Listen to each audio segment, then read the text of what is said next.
I think you're online. Okay, everything looks connected. Since LinkedIn is new, I'm just going to do a quick check. Yep, looks good today. Faster than yesterday. Good, so let's continue the work.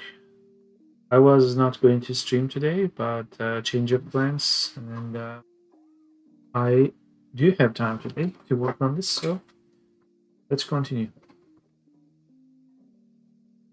Um, so besides these suspicious values, the false true system implemented yesterday to calculate snow probability, I think that is working fine to the extent that we can confirm data integrity in this file. However, uh, my threshold is 85. Check. 5.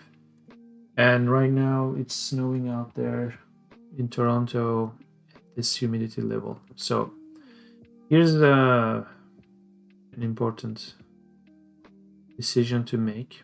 If we pull down the threshold for negative temperature values, 55 to 75, it means this is going to turn to true.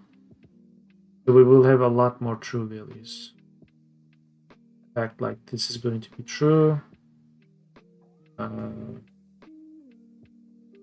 That's what we were discussing yesterday, right? It was about distributing this to this area.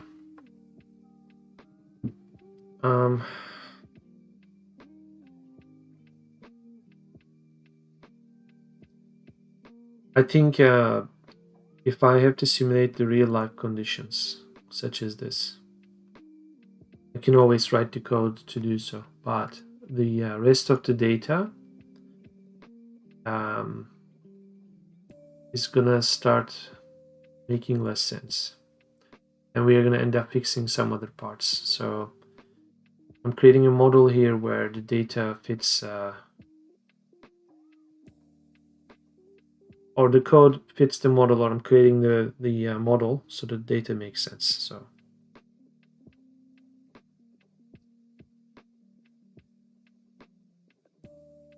because I'm guessing we will have similar issues in the two columns as well. We also have to look into this. This is what was left from yesterday. So where do I go from here? So in the end, I think this is still going to be a false true statement now. We know that the system is working. We don't need to put it with the value and its sort of Boolean statement. We can take this back to the Boolean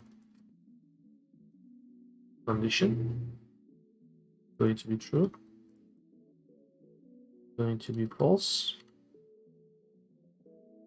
True and false. Okay.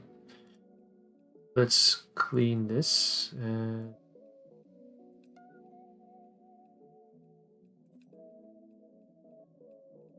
This area, the first several rows, it's a bit tricky situation because of this. This is indicating that in the past 24 hours, we had no. I think the way they are registering it is like this. So here, in the past 6 hours, there was snow. But when they mark this 6, I think they don't include the hour they are writing in.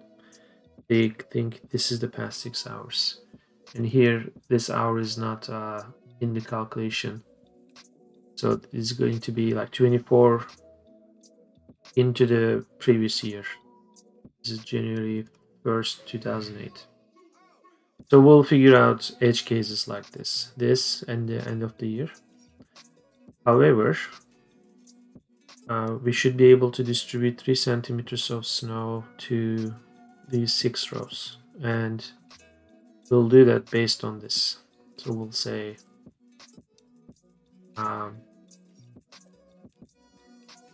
Well, out of these 6 hours, most likely it snowed in these 4 hours. So we can do a linear distribution.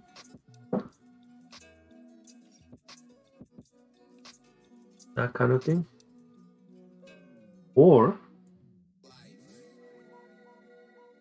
if we are really say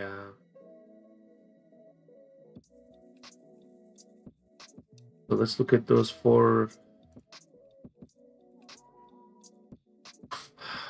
cases in terms of humidity. So out of those 4 hours, most likely the later 3 hours should get more snow because there's higher humidity. So we could distribute it like that. So it's going to be a weighted distribution instead of a linear, like instead of a average, or what was that name? We won't divide this 3 by 4. So there will be more in these 3 than this one. And altogether they should add up to 3. So then next question is this one. This one, let me look at the row numbers. 15 to 32, you have to include 14.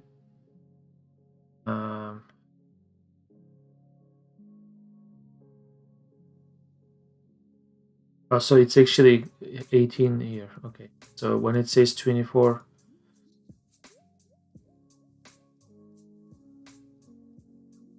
so we're in a good spot when we have confusing things like this. Okay, 24 from here is actually going to this side.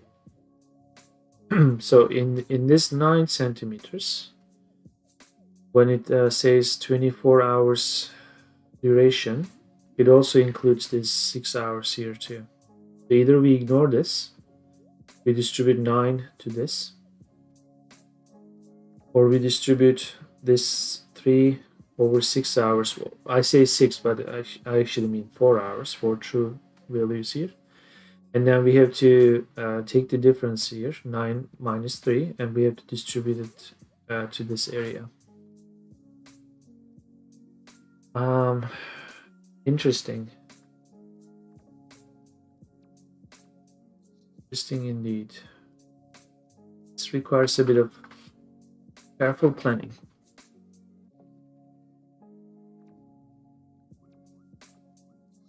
So how is everybody today? I see a few numbers in the viewer count, but sometimes those numbers are wrong. In case you are there and you want to say hello, hello to you.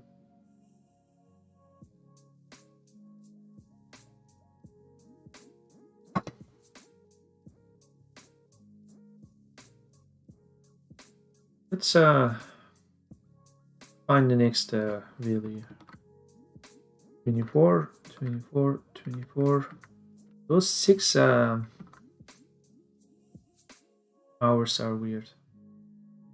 Hello, how are you? Better news today, I'm hoping, for you and your loved ones. Yeah, you get to hear sad news from your part of the world.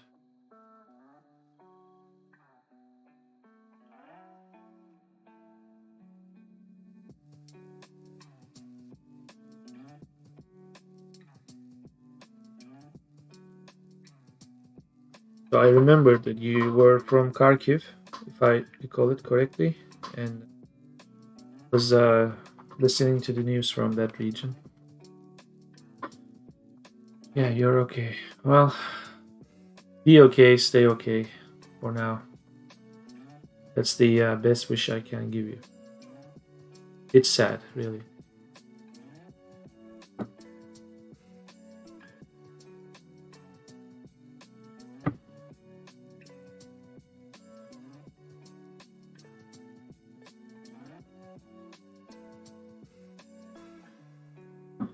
Yeah, I saw some footage. People were shooting footage with their cell phones and explosion overhead, some missiles blown up in the sky, that sort of thing.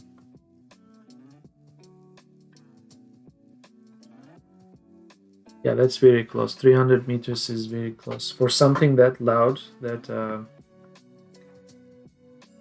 it's scary.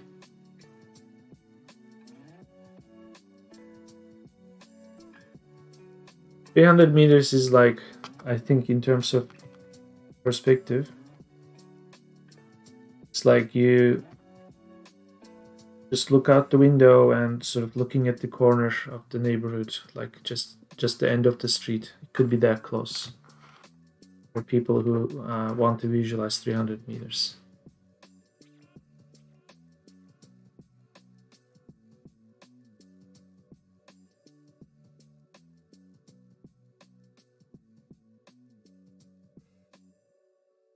Yeah, it's madness.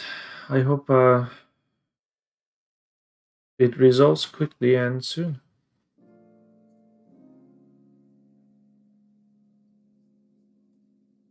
You have ABD engineering.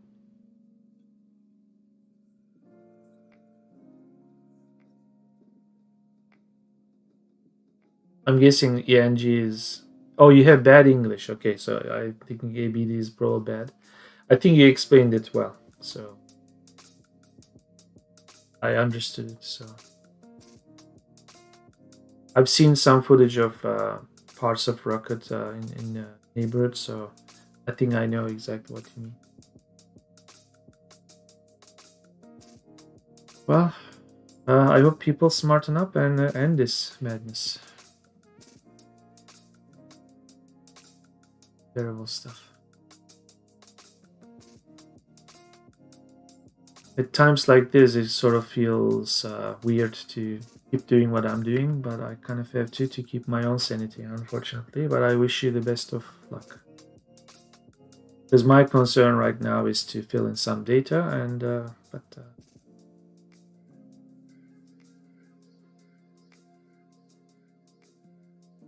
so at the expense of sounding insensitive, I'm going back to what I'm doing.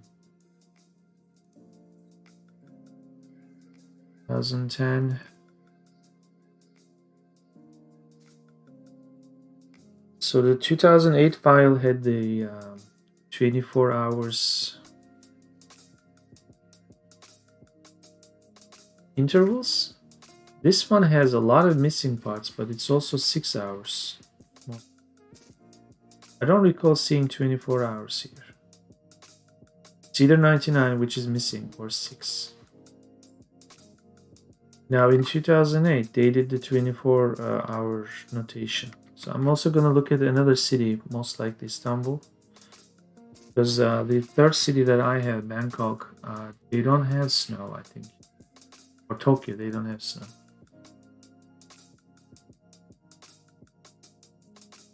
It's not a 2D platformer, kids. No, it's not a highly scientific project, but it has some scientific legs to it. But I'm making a great deal of progress. If I figure out this section, then I can finally control these particles with real numbers. It's nice to look at, but it has to be functional so that I know if it's affecting the garden in a certain way instead of guessing. Because then it turns into a random thing, and randomization is good, but when you can't control it, then players will be frustrated. Like why they will want to protect their plants, and when things are predictable because it's too random, it'll be frustrating. So I want to give this illusion that what they see in the numbers, the weather forecast, what they also see visually, like they get a fair warning.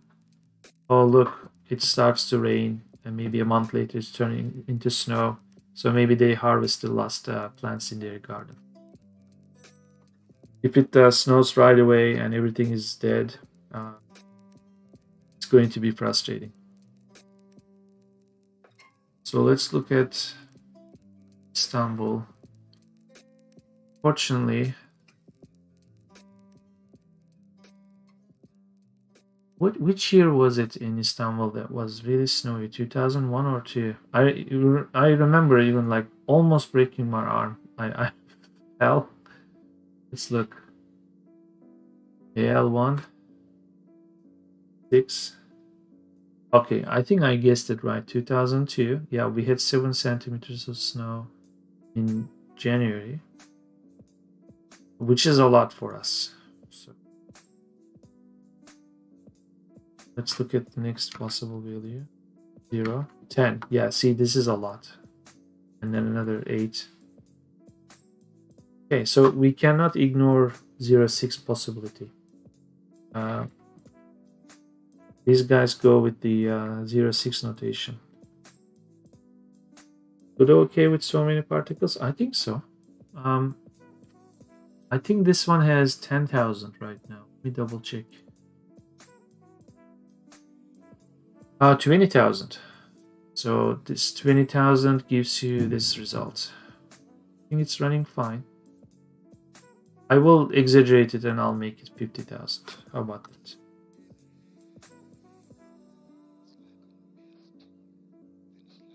And yeah, it's a lot of snow.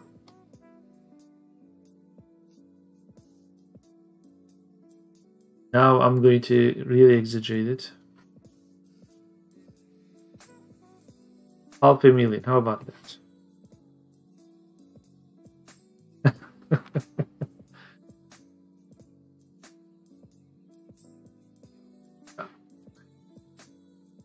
I'm not sure if a certain setting is letting me do this.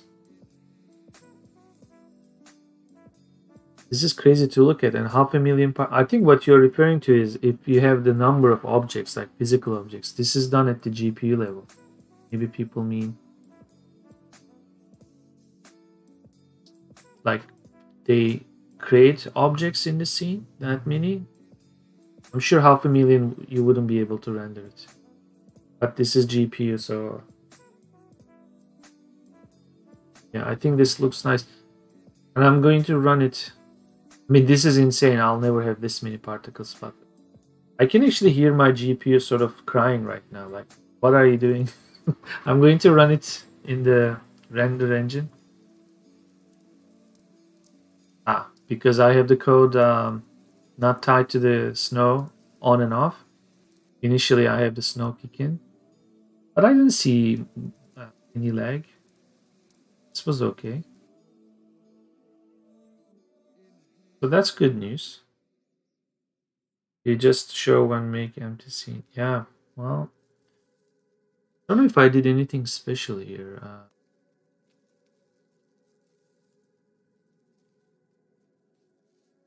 Yeah, I actually haven't investigated this area. This is default, except the lifetime is 2. Everything else I have fixed is in this part, the material itself.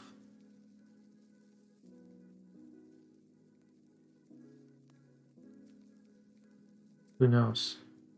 At this point, I'm kind of happy. Here's 500,000 particles. It honestly looks like noise now, not snow. It's a bit more. So that's what it is. So let's take the number down to 25.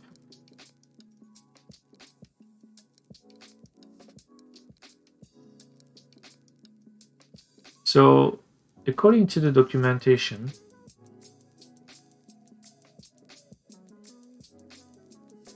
that 0.6 and 24 that I keep talking about could actually be between 0 and 72. This is a difficult situation. If it's over 24, well, so I have to generalize it. In other words, I have to generalize. Now let's. Tokyo is not a snowy city.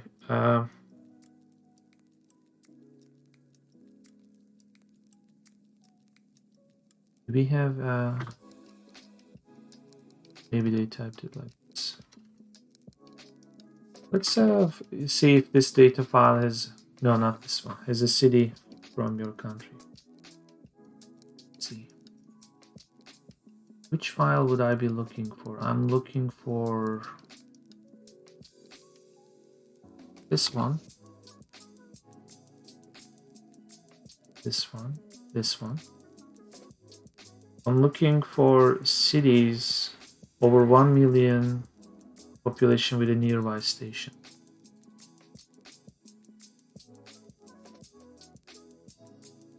Okay, so found 4 cities in your country with over 1 million population. First one is Kiev. I think you guys are getting snow most of the winter months. So I'm going to trigger the code to pull the files. Let's see. I haven't done that in a while, so let's remember. We have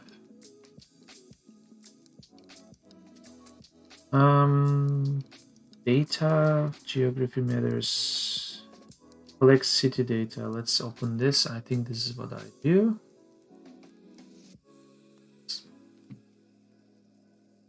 Come here, type Kiev,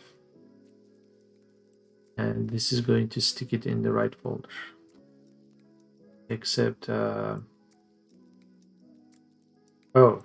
I'm not in the right folder itself. So it's CD, resources, data, geography matters,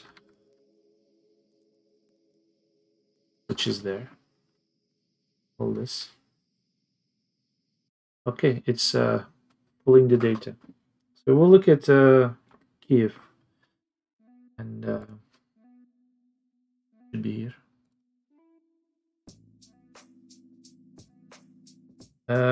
It creates the files, but it's still filling them. I have to look here to finish.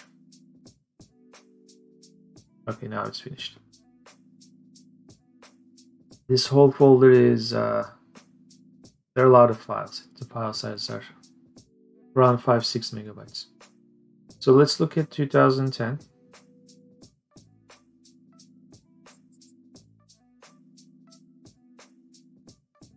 I think you could confirm this, right? For me, usually the weather stations for big cities, they are at the airport. This sounds like an airport name, Giuliani International, possibly airport. I can look it up actually. So let's get rid of the redundant columns here. It's going to get rid of latitude, longitude, that sort of stuff. Let's freeze the top row. Yeah, Giuliani Airport. So, and because I'm automating this process, I don't always know the names in each country, each city. It's kind of like it turns into a general culture problem beyond a certain point. But I'm guessing these are important places,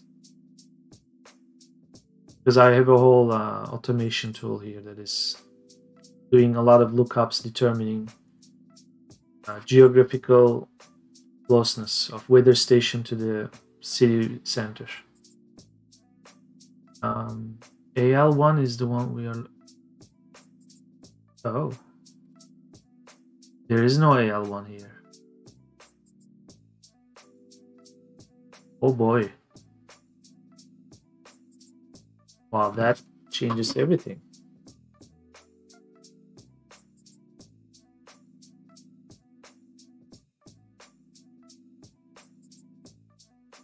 Changes everything. Let's look at 2002 for no reason.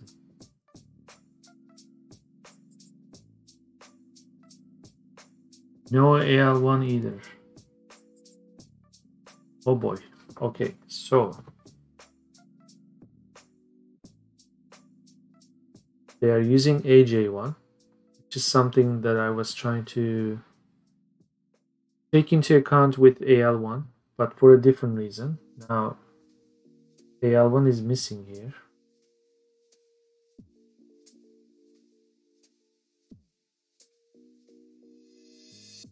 So I'm guessing they are interpreting snow only for the accumulation here, not the drop.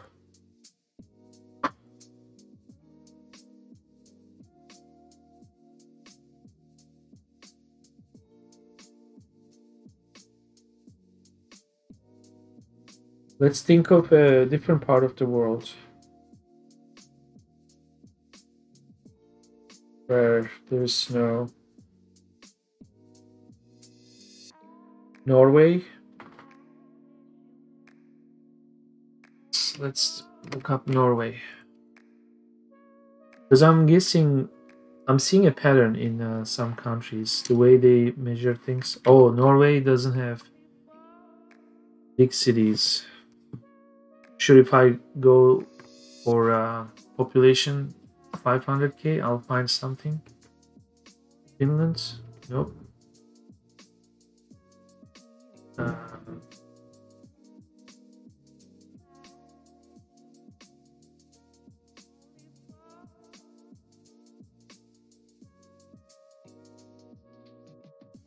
mean, northern part of England would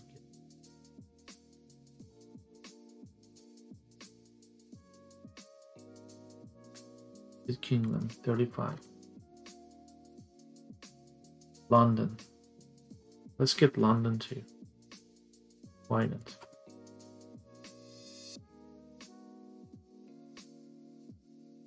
Oh, 404. This happened last week too.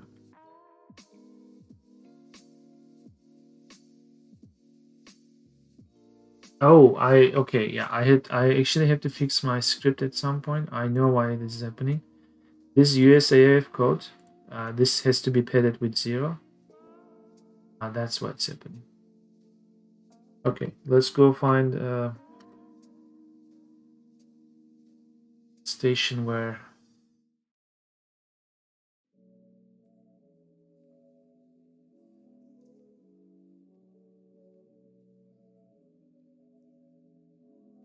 was this.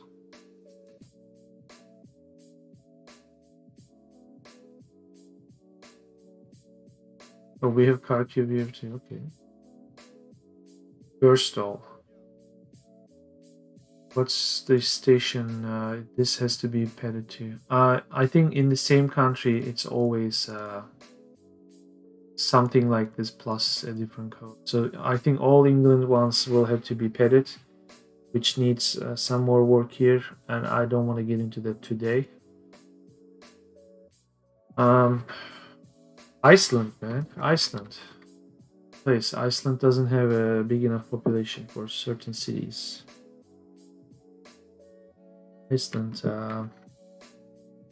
Denmark. Nope.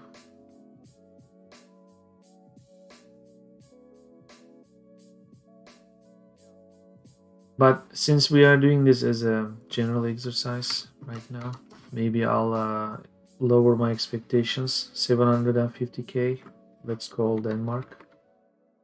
Still no good. Iceland. Finland.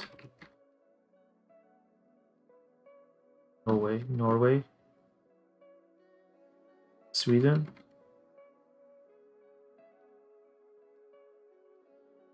$558.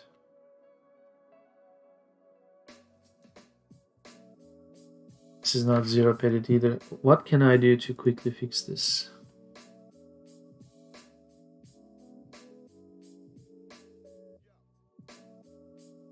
It's this USAF code, right? They all have 10 millions or less than 10 millions. So yeah, I compiled these files a while ago, and I think the data I collected was for the city center, where, because this game is about urban environment, right? So if there's, yeah, I think the distribution of the population in the whole city or versus the city center where this game will matter, because it's not just a farming game. Like we don't have fields, but we have backyards. I may stretch that idea or these numbers, but I think I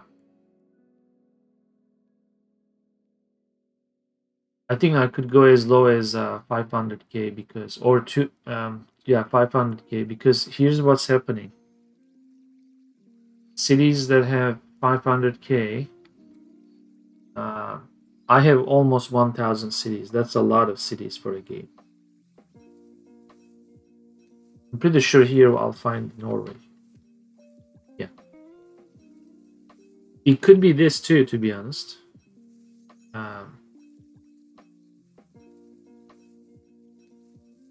It's really about the figuring out this whole data system. Then we could lower our expectations from cities with 1 million to as low as maybe 250k. Actually, at 250k, we had a few thousands of cities. With 500k, we have 1000. This is the most conservative case with 2.5 million population. And even then, we have 241 cities, or 242 because this is 0. So over 200 cities is still a lot of cities for game. So let's stay with 1 million. No reason again. But we get stuck here. Let me see. There is a USAF code. Where do we get that? This is it. Here. This has to be padded.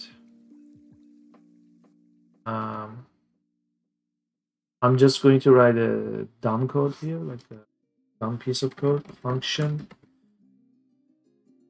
head save code. This is going to do something like this. If length, of course this is JavaScript, so you have to do it like this. Length is 5.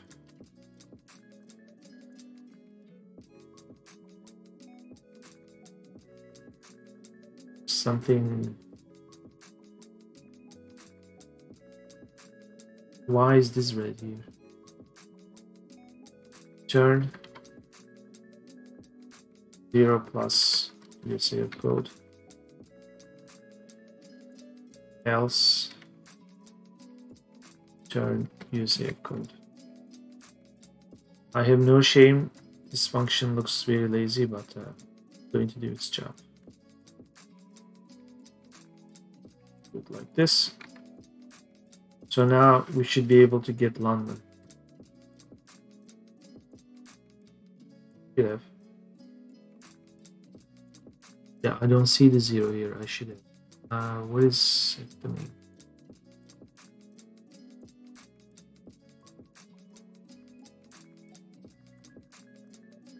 Oh, wait a second.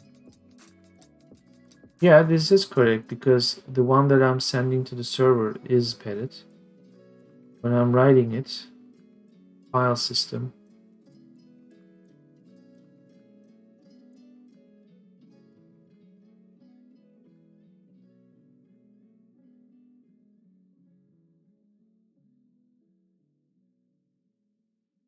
city data.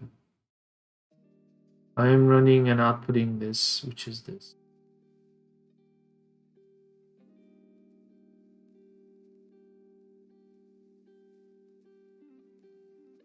Oh, okay. Sanitize URL is you replace the CSV with an empty one. Sanitize. This is when I'm writing into the file system. This is correct.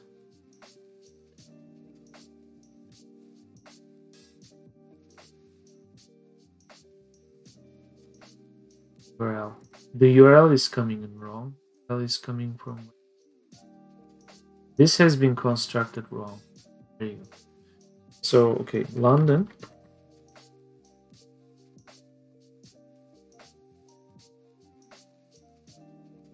I'm trying to fix this pedit when I'm writing into the file system, but these references are incorrect. This should be 036. So this weather data URLs, this file has to be compiled. And that is done here. Means something like this should actually be in a generic function. So this kind of needs a utils function. Fine. Sanitize URL is part of that. So this is gonna come in. Okay, so once I fix it outside. So that function should be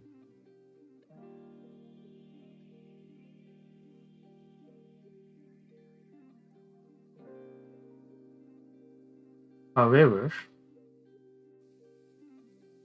this has to be called weather station USA. There you go. Add. So I have to run this one. How do I run this? Do I run this? This is doing its own thing. Prepare candidate cities. I just run this and this is doing it. So we do node prepare candidate cities. Smartened up. So if I refresh this, 35 index will show 0367.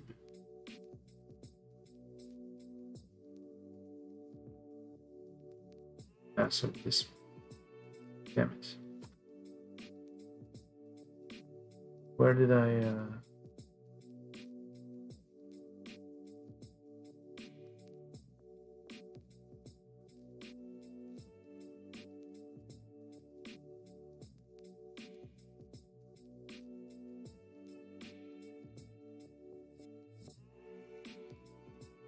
weather station USA?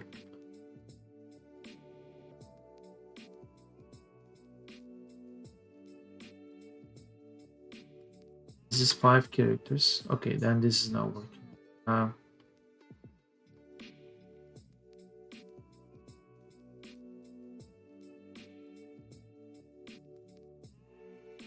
It's been a while since I MDN string length, which is this, not like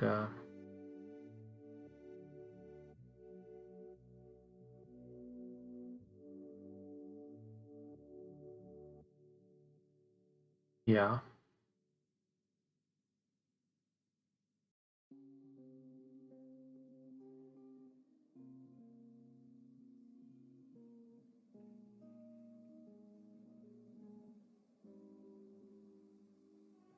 So in here,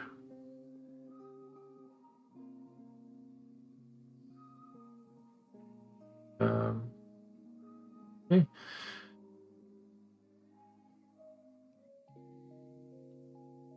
It's as if there's multiple posting. Okay, I see the activity in chat. It's as if the there is a setting for that. I thought I actually turned it on. It's about synchronizing the chat messages. I guess today people will see duplicate messages from the system.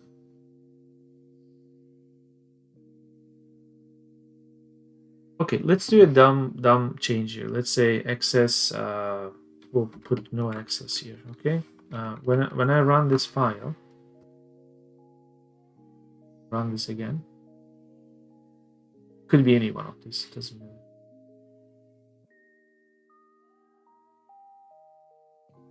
See, I see access, no access there. So why is the year not fetted? That's, I mean, this is clearly doing, like, I'm changing something. Year is here. Pad is not done. Pad. Save code. Weather station USA. The length is 5. So that it's 6 characters.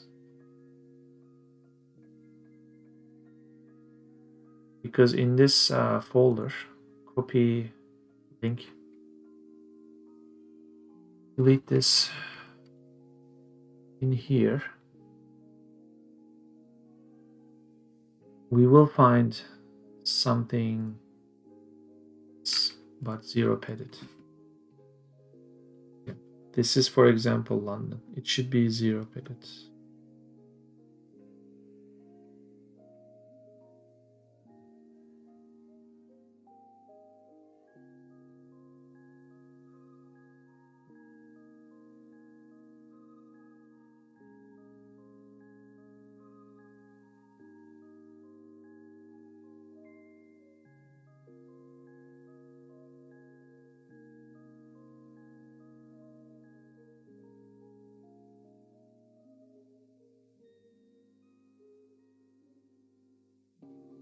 So here's an idea.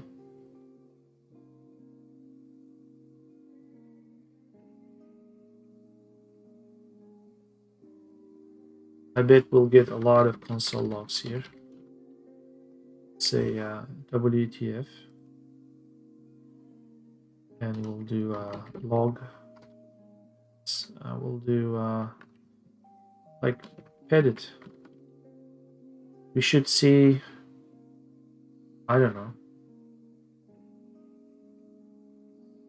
36 times pedit, but I bet we are going to see 36 times WTF.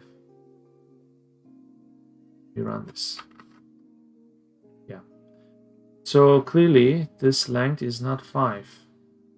Then I'm going to say, well, what is the length? Say this. And sorry, run again. Undefined. Undefined. Really? How could it be undefined? That it gets written in the end.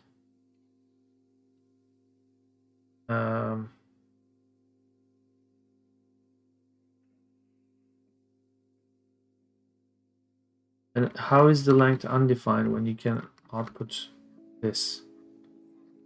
Why?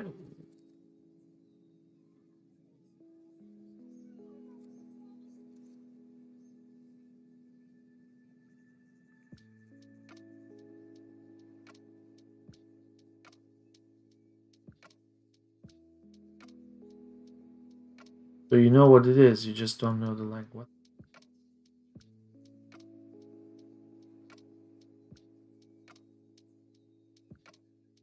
Is that even possible?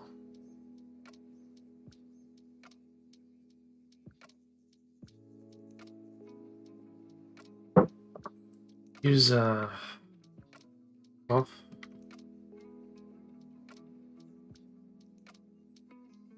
It's a number. Oh boy, oh boy, oh boy. I always assume it was a string. It's JSON, so the data type is coming in as number. Yeah.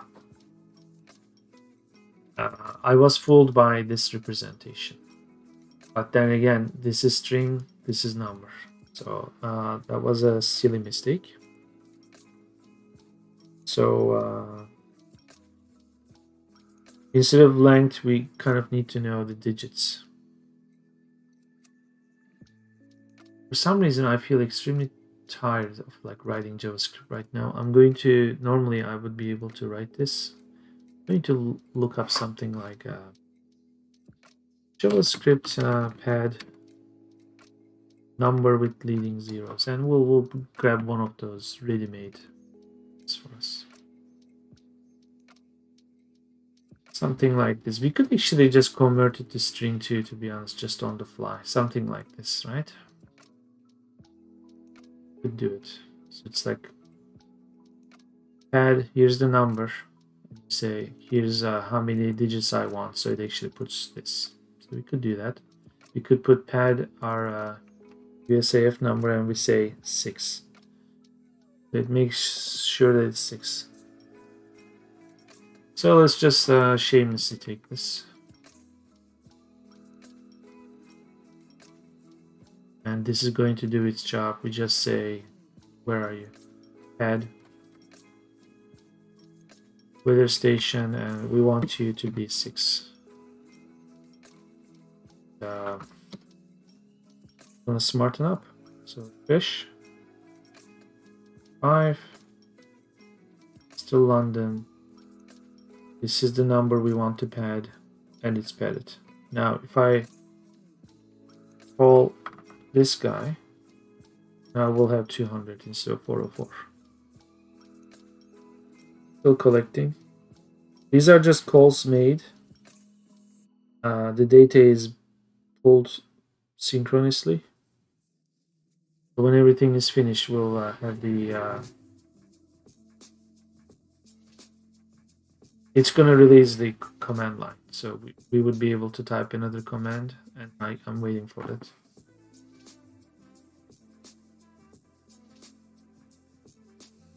So this is it. The fact that I'm seeing this is most likely this is finished, yeah, because it was empty just a second ago. Here's London, 36 years of weather record.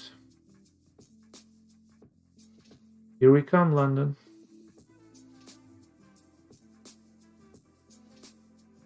This is Northolt. This is not yeah, this is Northolt station name in London.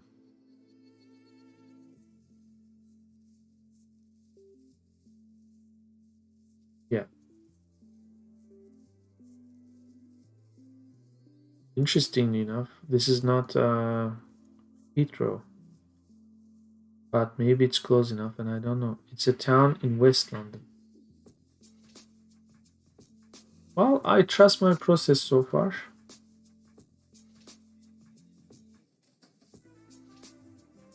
Maybe we'll have a Londoner in the chat who will correct us. But so far, get rid of redundancies. Okay, so these guys don't use AL1 either, so they have AJ1 with missing values. Miss. January 6, they have snow. Let's fix this column. So they do have snow on the ground. They actually have more snow on the ground. It's accumulating. Okay. And then what is the next situation? Okay, it's kind of melting. This is when we see the temperatures rising here.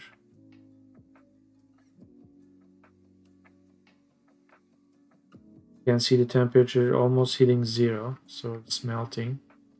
Again, dropping here, so this might increase soon if this is actually getting lower and lower.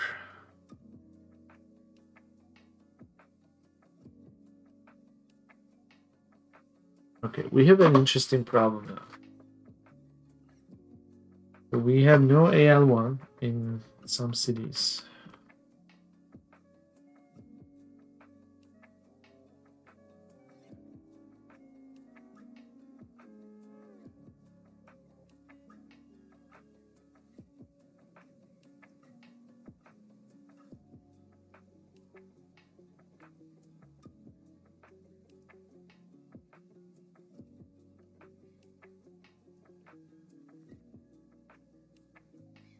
They haven't measured it for 30 hours here.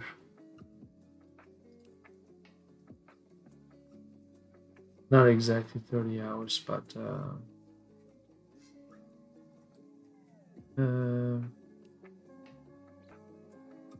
okay, I think I know what's going on here.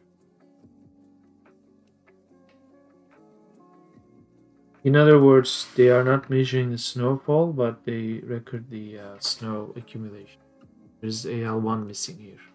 They are only interested in the snow on the ground.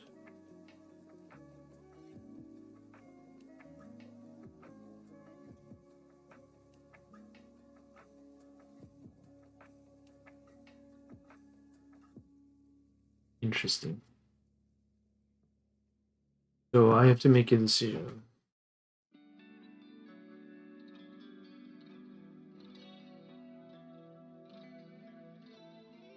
I might assume the amount of snowfall based on the amount of snow on the ground.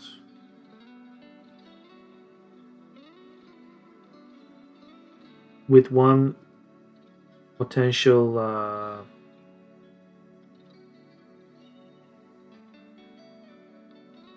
misinterpretation. Toronto, let's go here. A different year, Toronto, this one. Yesterday, when I was interpreting AL1 and the missing values, and I was saying, well, doesn't look like it's snowing. And doesn't look like there's snow accumulation on the ground. Kind of makes sense. Then we hit this point. This is 1 centimeter of snow or ice on the ground, despite the fact that there is no snow fall recorded. So we thought this was like just moisture on the soil or on the ground freezing. There's like ice formation. So then we thought these two fields should be working kind of together, but they are not really the same thing. Now, in light of some cities completely ignoring the snowfall but only registering this, it's as if we now have to look at this for those cities to imagine the snowfall.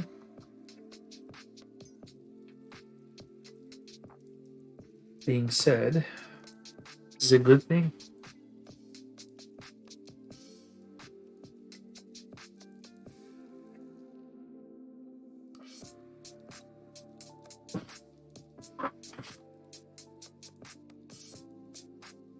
A good thing or not?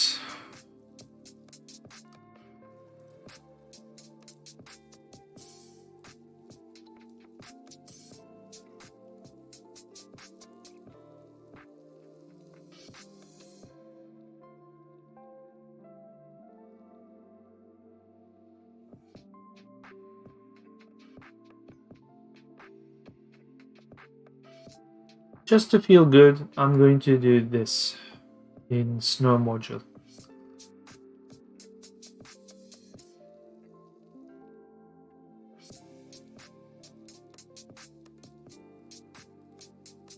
Might help me look at things. 1, 2, 3, it's 6. Minus 1, it's 5.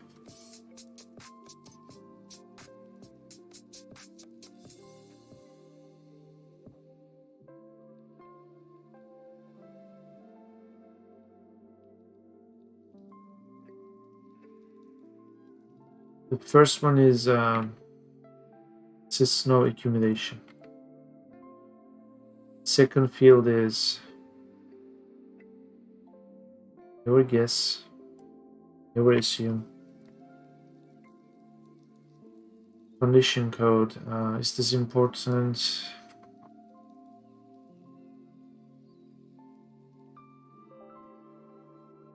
Say fuck it.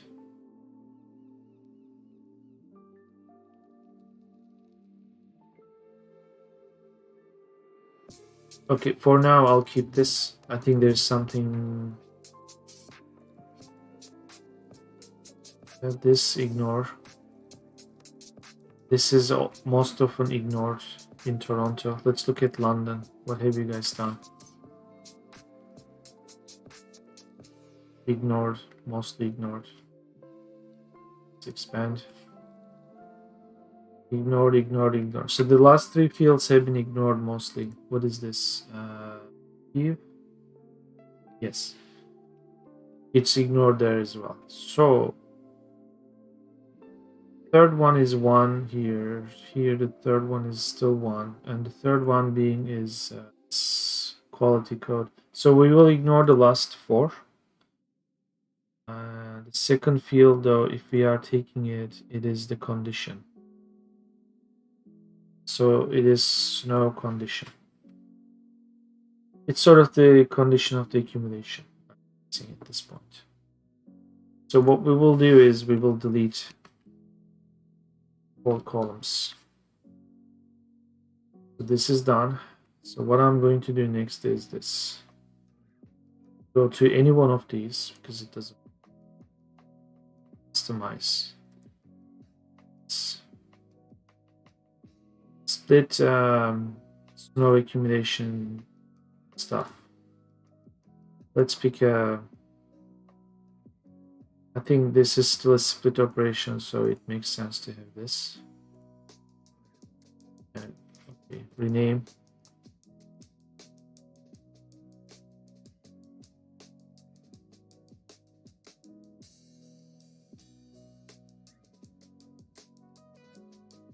I'm curious how many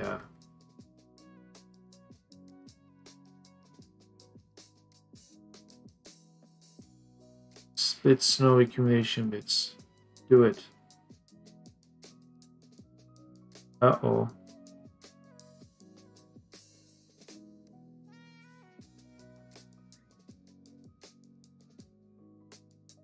It did though, it didn't.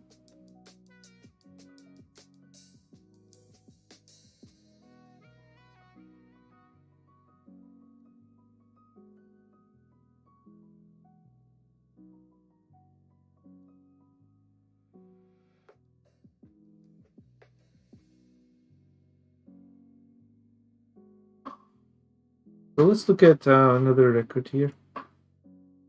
This one. So between, excuse me, A1 and AY1, there's AJ1.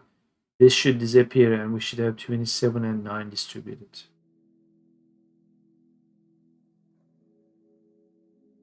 Okay, so it's working. Good. So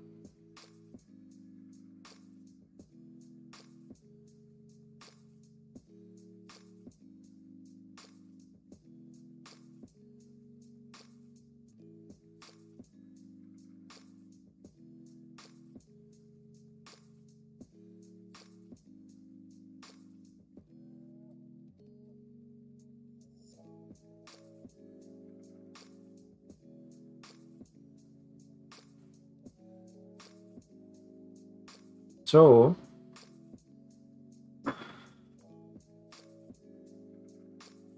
let's interpret this 9 right now. Missing. It's 9, 9, 9 missing. They have the measurement. Condition is missing. These two are in Kiev. Let's do this one too. And this is done. Let's look at London.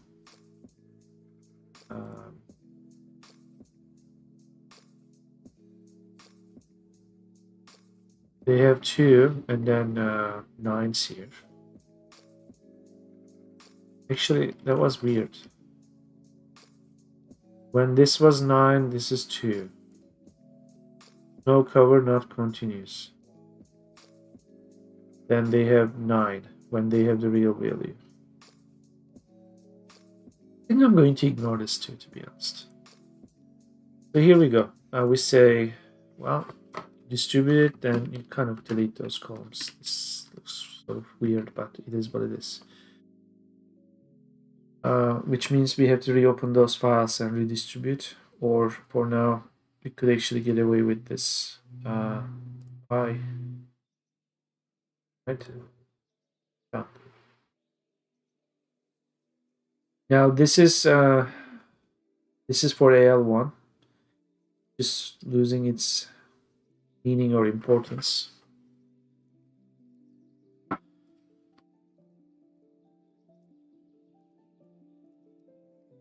I want to try one more city. I'm going to close a bunch of these files. This is Toronto 2010. I'm actually curious about this. This is going to AC1 AL1. Why is this still here? But I saved it.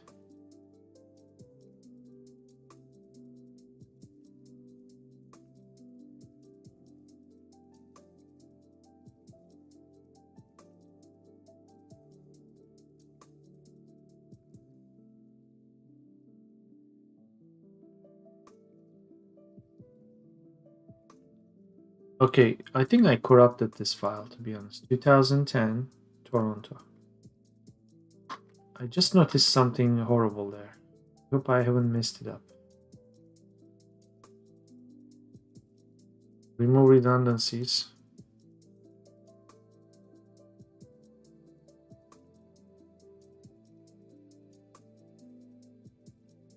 Now that I know, some cities don't bother with this.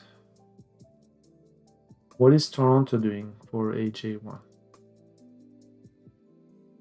Yeah, see, this is destroying AL1. This is not good. So this is...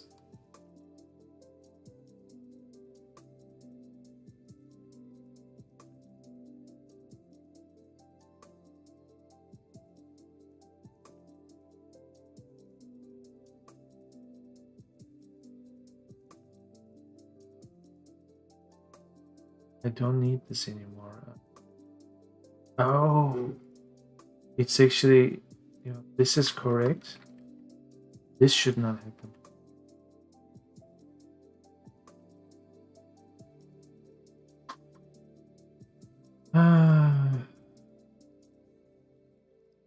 Redundancies, bye. So we should have AJ1 distributed into just one thing between AC1 and AL1. This is probably redundant. Let's look at this. 999, 1. No accumulation, still 1.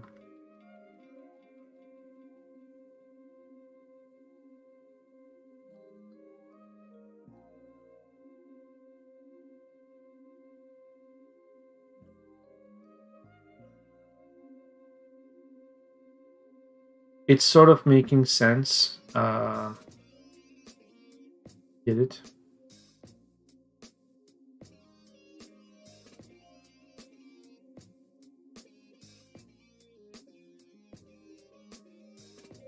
I kind of get it.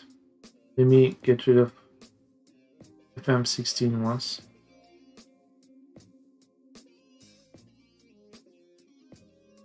Let's come down here.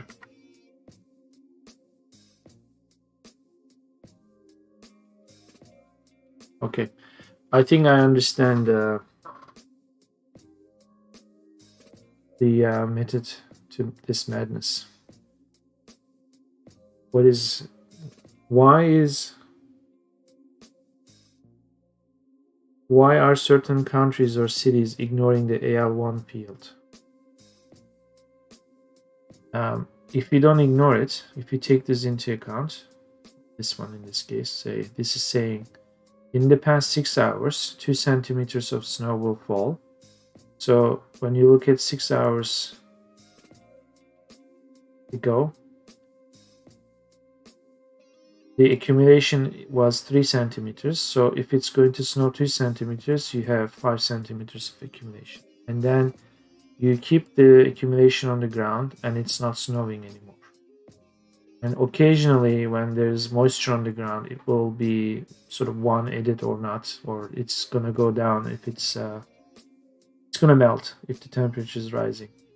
So then this is sort of redundant because whether you add to this or not, there's also evaporation too. So they always look at this as a measurement. That's what I'm understanding. Sorry, when I said this, it's called. So like no change in snowfall, no change in snow depth.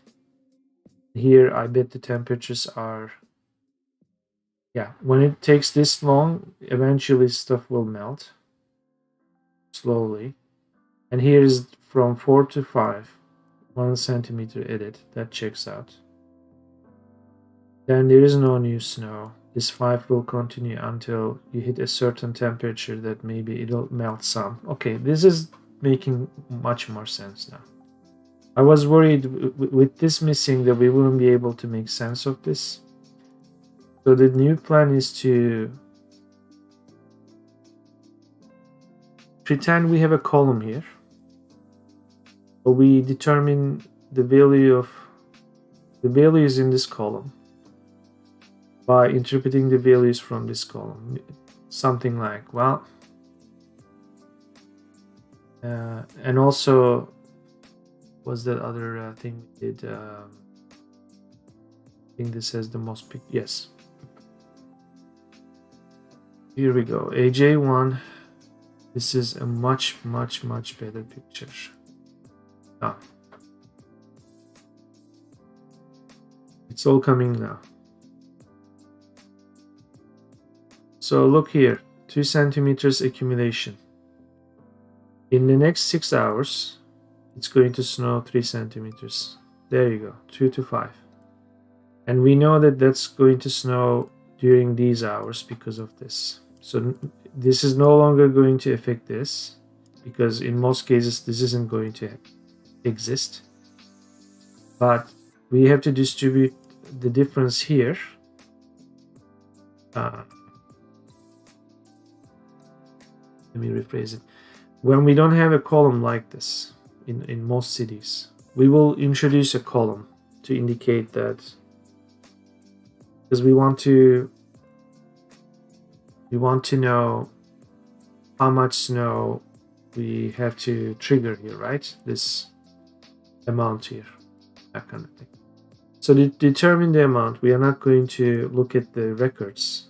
We are going to determine the amount based on the accumulation and the likelihood of snow. We will calculate some values and we'll write them down here, even if it's missing.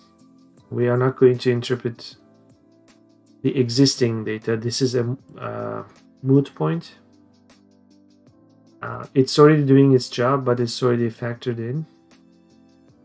In fact, you can actually see that factored in part here is, say, between this and this, there's 6 centimeters of snow. You can actually see it here, 5 to 11. And whatever melts or freezes again, we could safely assume it's just snow based on this, whether it's fresh snow or some freezing effect. So this is very good news, because I do remember in a different year, 2010, you could actually easily open that too. Toronto 2010. Right, let's look at that too for final confirmation. This, what happened here? Fine shite.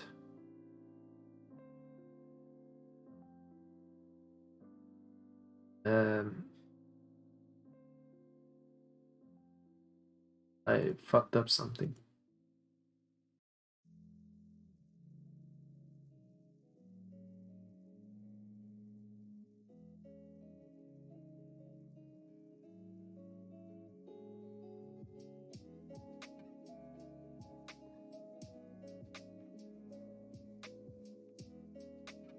Okay, I guess that was just an internal something going wrong in Excel. So I need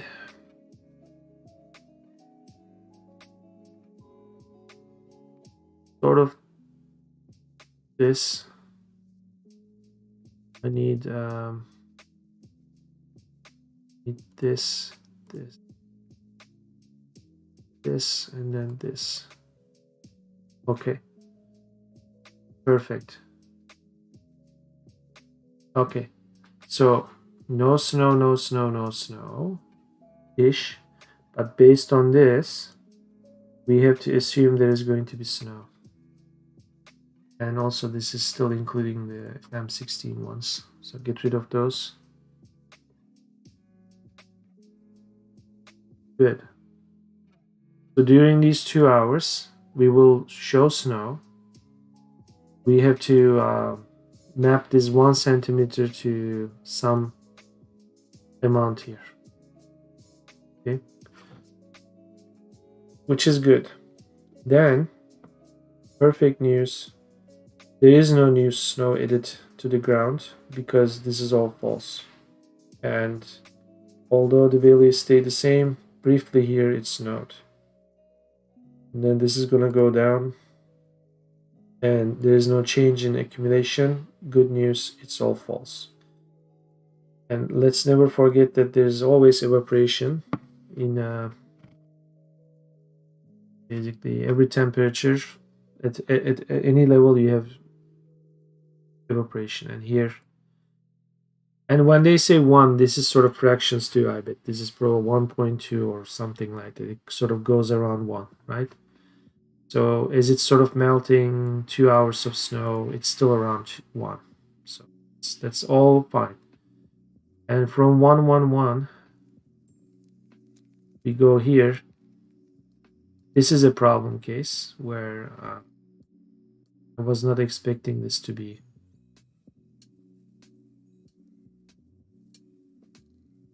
This is really when you have this 1 here. Let's edit. Which means this is kind of false. Let me calculate RH. Real RH.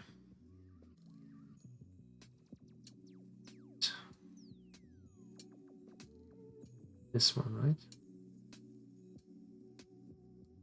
111. Yeah, this was a problem case. What's RH?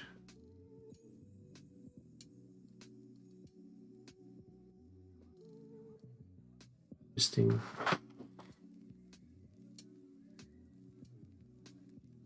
Just want to check something which might change our threshold value. Okay. When this was 78, it was snowing today, which means this threshold might have to come down from 85 to 78, perhaps. Where is it? Which will make this case true. Which will make this case true.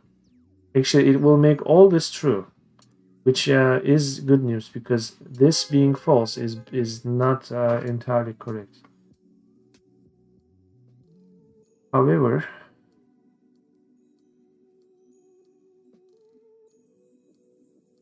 if I make 78 as the new, this is guaranteed snow. This is gonna snow here too. Do I want that?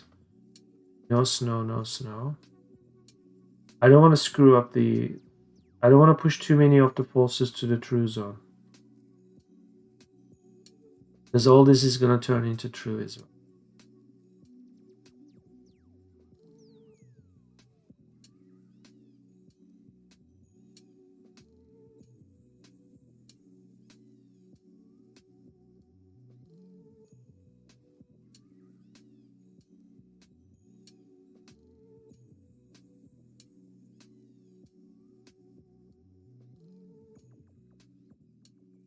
Okay, I'm going to make it 79. It's good enough. So I'm going to recalculate this, so go away. We are at row 84-ish.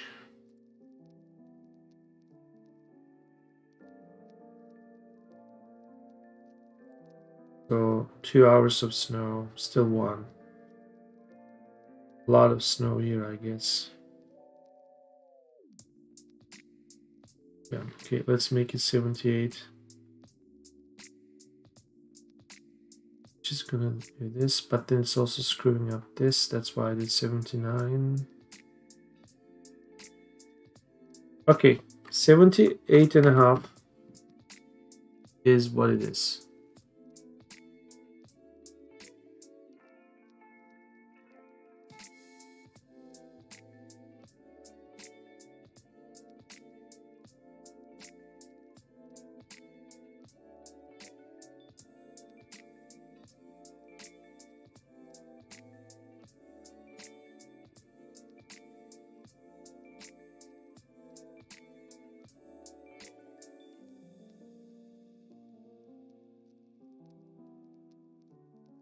So it keeps snowing and yet no accumulation. This doesn't look good. Go with round 80. Almost there.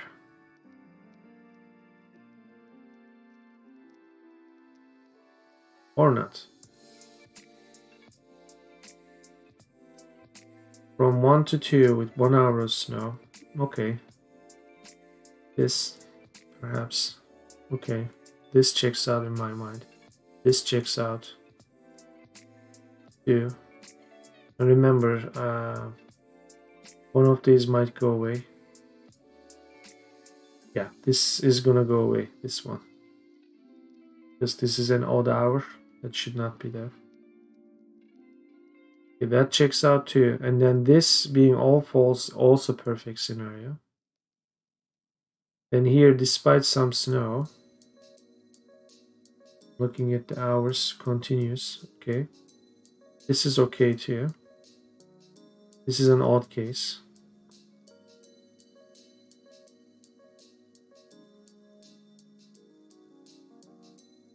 This is when we'll actually show it snowing but not accumulating. It's kind of melting. We'll consider these 0. Let's look at the end of the year. Practically 0, which is good. No snow. Some snow melting. This is actually when it's kind of close enough that it's too humid. It's, yeah. Okay.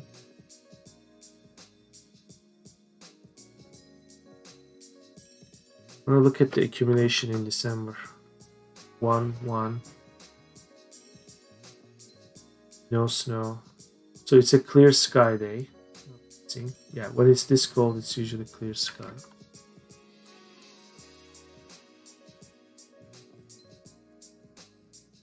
Some snow, and I bet the temperatures are, yeah, okay, that also checks out in my mind. Go up again.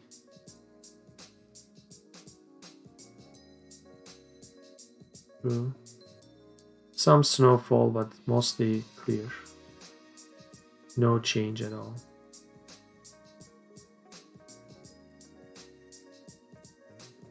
Okay, now one final thing, 2008.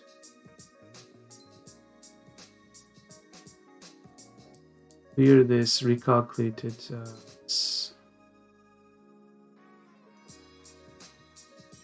Good. Accumulation. Lots of snow, then it stops. A lot of snowy hours because it actually snows 6 centimeters. That's what we are looking at. Okay, this is a very good scenario because when we are going to have 6 centimeters of snow, and between these two ranges, we know that most of the snow is coming down at this in this interval, and then there is no change between these 2 hours. So again, this 9 centimeters, there's a big pause here, and a big portion of it snowed in the first half of this period. So it actually accumulated. It's kind of safe to say that this 11 could even be here too, and then it stayed the same, and it keeps staying the same. There's pretty much no melting, no new snow. It's so cold that evaporation is slow. Same situations here. We have a bit of warming up, so this 11 will most likely start to melt. And we see that when temperatures are going over 0, and we have the occasional snow here and there, and that's just fine. But this is mostly false. We have only a few hours of true values here, so we'll have something like, I don't know, something like this. Not sure if that's actually updating it, but something like this, like flurries. So time to grab some water, and I think I will write functions to fill in the data with this new and hopefully final interpretation of the data set we are looking at.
Well, that was 1 hour, 20 minutes of heavy duty discovery.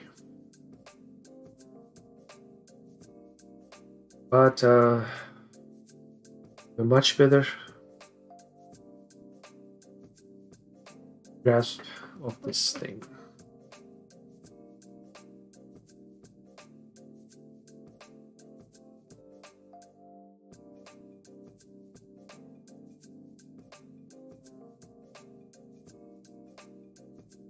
Well, snow has stopped.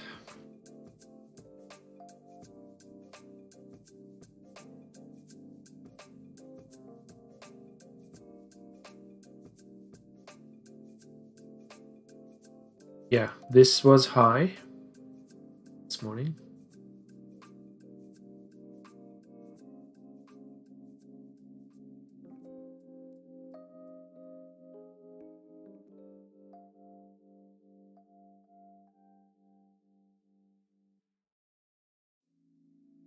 Okay, so where do we go from here?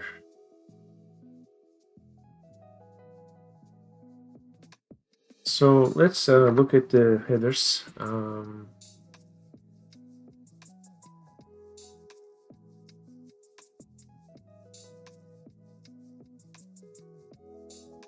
Split to bits. This was for AL1, which was producing these two columns. They lost their meaning. Also, these two buttons were supposed to be checking the range of those two columns. So we wouldn't have some weird 999 values.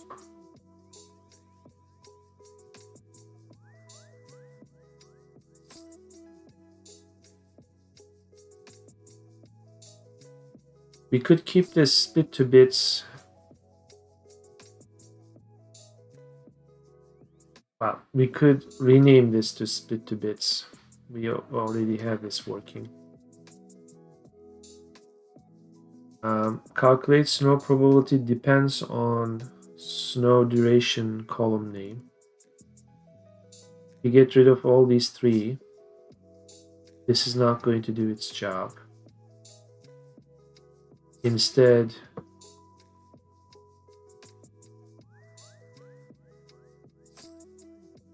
let's see.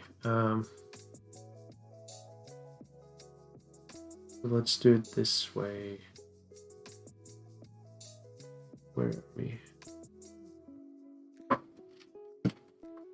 Before I forget, I want to fix something important. Long time ago, I wrote this note in the cleaner for AJ1. I said that this is the snow depth data section and that I wanted to use AL1, and I was mean here. I apologize to AJ1.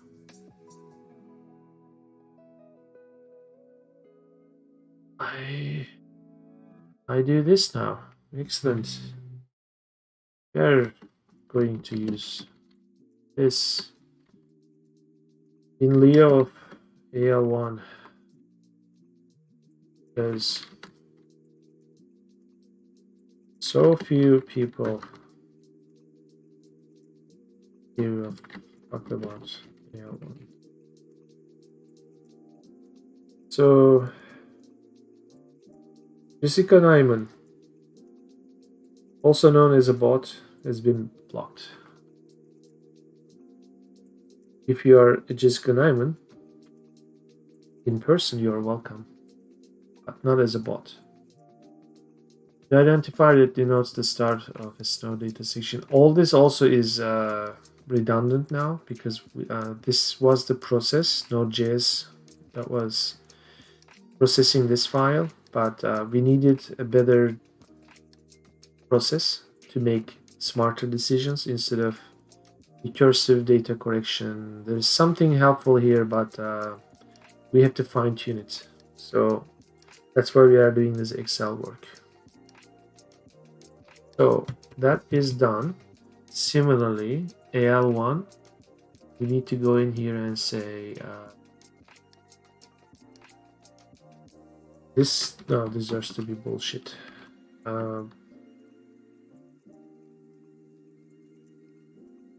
Countries, cities don't always keep this field in their records. Shame on you people. Oh. Now back to this. When we say split snow bits, we kind of mean this now. What I'll do is I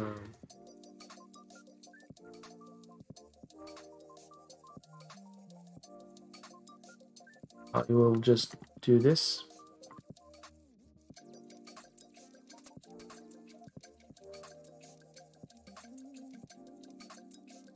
Remove this. These two should also be... I will rename them to something.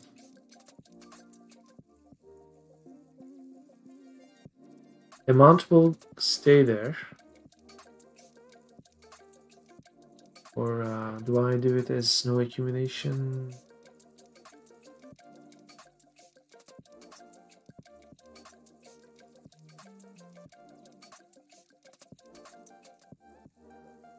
I will keep it as accumulation, but I also mean it's the snow that's coming down. That's the in-game interpretation. Data-wise, it's snow accumulation.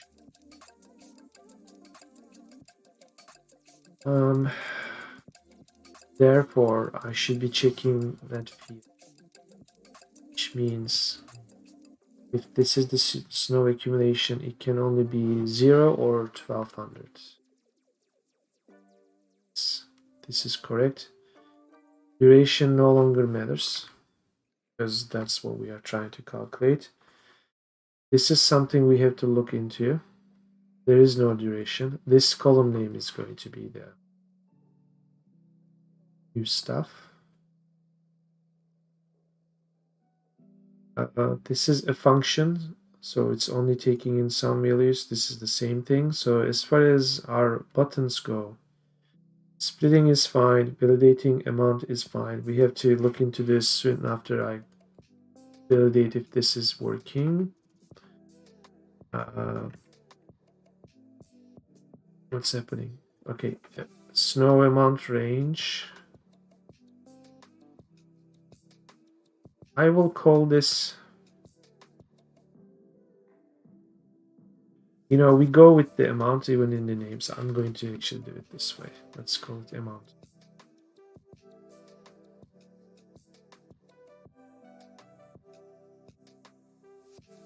It's fine.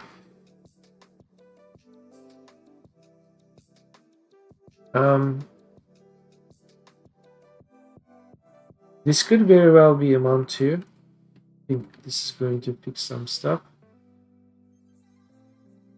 I'm going to get rid of duration, and that might be enough.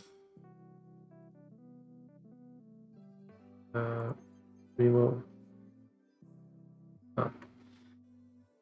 Let's close this file, 2010. Let's reopen it. Let's get rid of redundancies. Done. Here is moment of truth. I need to first do this and this.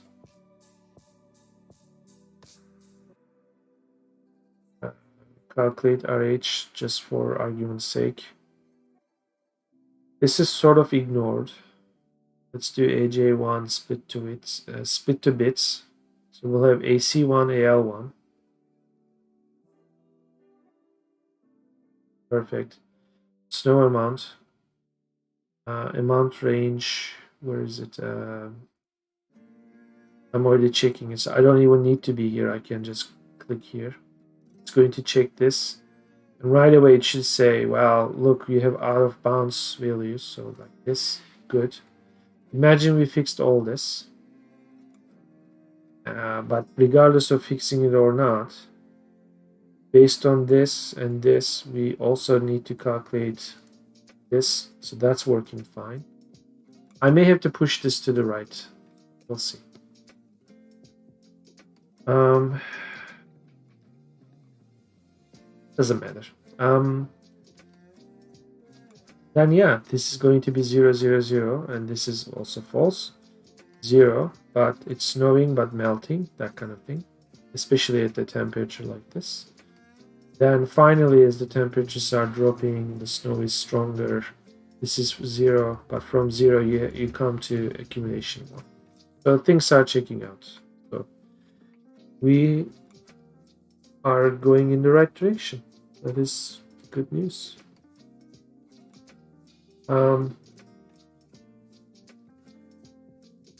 What else?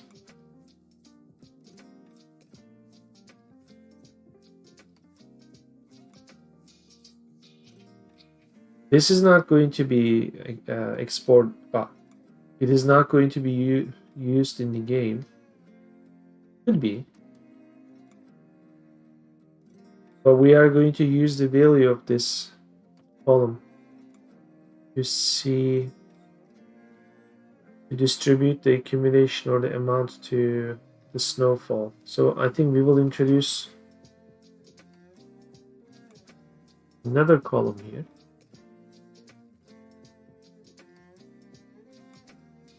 So this is the snow on the ground.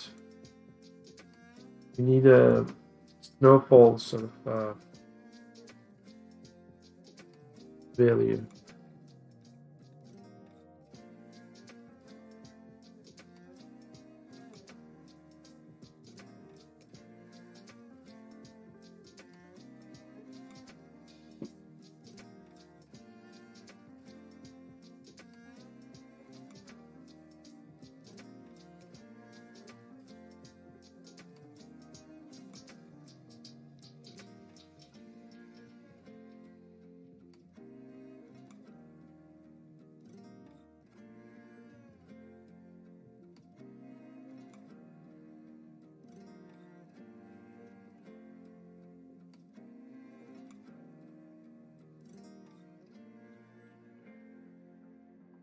What is AC1? Keeps creeping up here. Let's find out early on before we have a nasty surprise.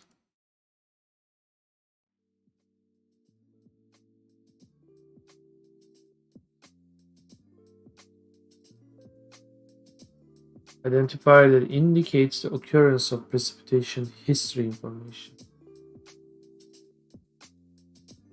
Whatever the fuck that. Oh, I see. If the precipitation lasted X many of hours, which is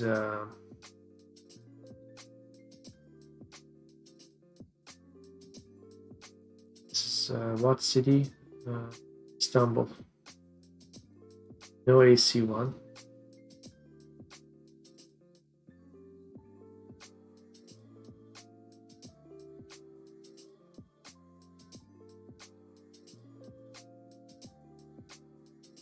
Yeah, they. I don't think a lot of cities bother with AC1.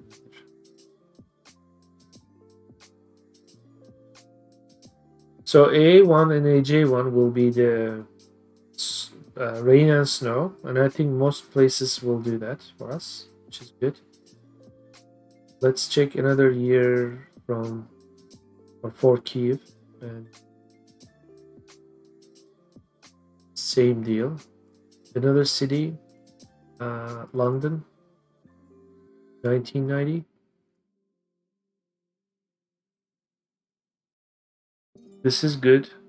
There is no AJ1. They just didn't get any snow. What is a G1? Suspicious stuff. Let's look at didn't they get a lot of snow and some weird weather in mid 2000, like early 2000s?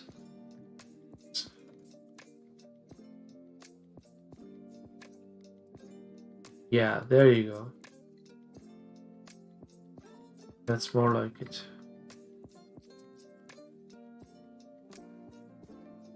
And they have some, yeah.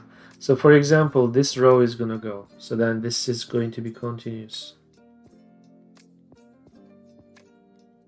And I bet they have probably 17,000 records, so yeah. Which is insane, which is a different topic we have to discuss and take care of before we do this distribution, because we don't want to distribute stuff to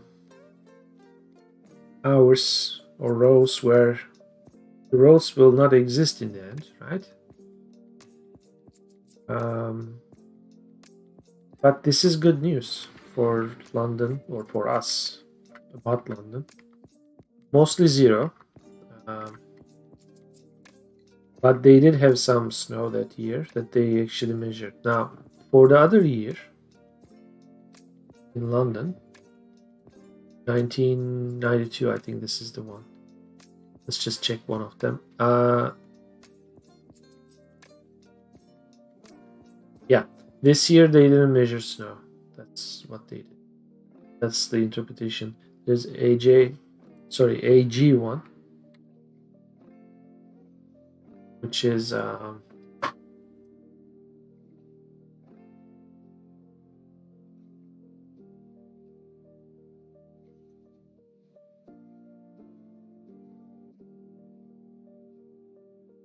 2, or 4, 000. We'll ignore this. I think AG1, I remember. Let's look it up. Yeah, I didn't write a note here, but this was not in the final. Yeah, it's never used. This has now turned into a J1. Good. Okay, now I can confidently say this is doing its job, except it's missing that last button.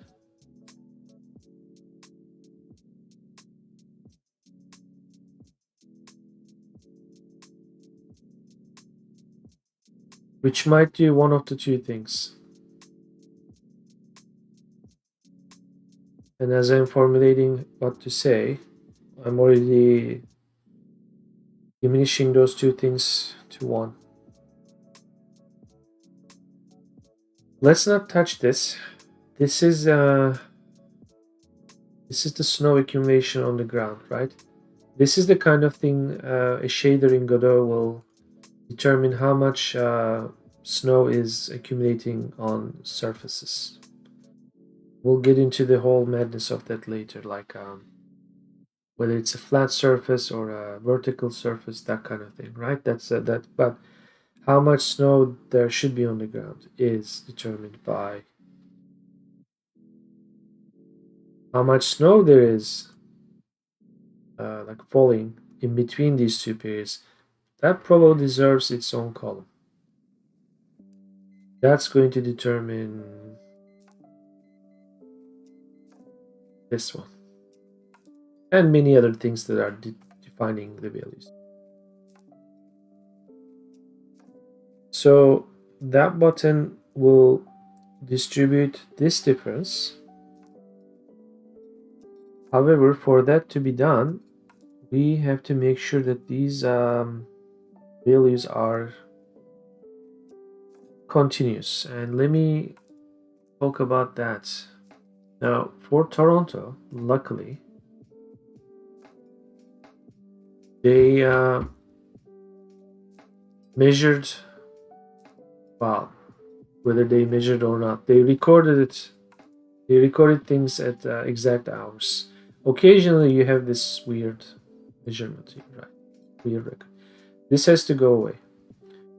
Unfortunately, that is not the case in some other cities. For example, for London. Oh boy, this is even more interesting. There is no January 1st here. Okay, so but regardless, say imagine the day is January 1st. So you have a record at 7:50. Let's just clean some of this up. So 7:50. There's 8, 9, then there's 10. Let me highlight this.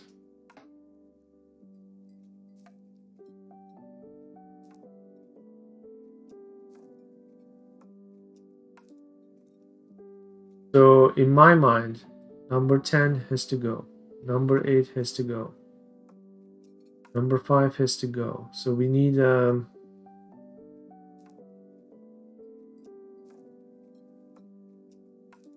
some kind of a quality control. Just like we are removing redundancies, by that I remove the redundant columns. I need to clean up the rows. Ideally, this is what I'm going to do. Calculator. The game will have alternating months of 30 and 31 days. So here's what I'm thinking. If the first month is 30 or 31, doesn't matter. The second month is 30. The 2 months is 61 times 6. A year will always be 366 days. It's close enough that it's not 100% realistic. It's not 365 days with leap years. It's always 366, which makes things really easy in terms of this data. However, just as we are getting rid of this in-between hours, we also have to look into the case where the end of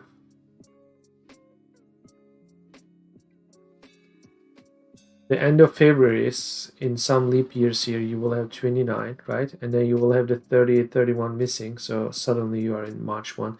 So these values should also be continuous, meaning between 2012 and 2013 rows, we may have to introduce a few days worth of data.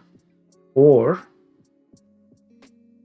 we consider this as the continuing data, as long as we have to make sure that the total number of records should be 366 days times 24. We should have 8,784 rows. And I've seen files where we have 20,000 records. That means there are a lot of in-between hours. I think that's going to be the next job for us to be able to distribute this stuff, which is required for distributing the rain anyway.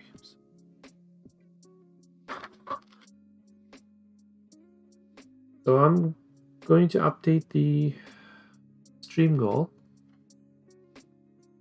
I think we are done with this. But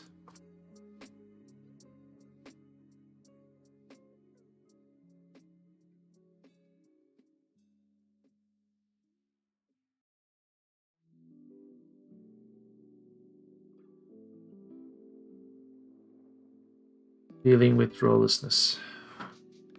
Sounds like lawlessness, but it's a stupid joke. So how do I go about this?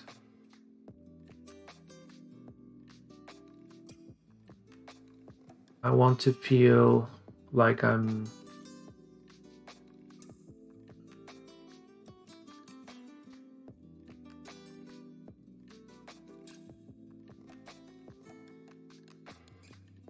do a quick cleanup here.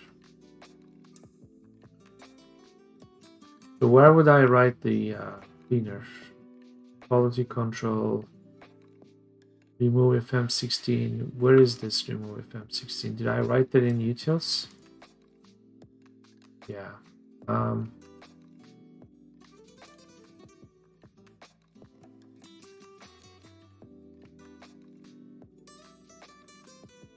I think we need a new module. So let's call this module cleaners.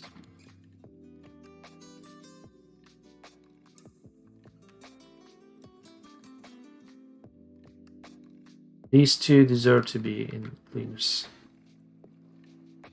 We have to update the ribbon.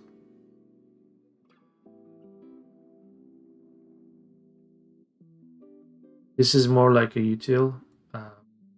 Delete column. This is definitely cleaners.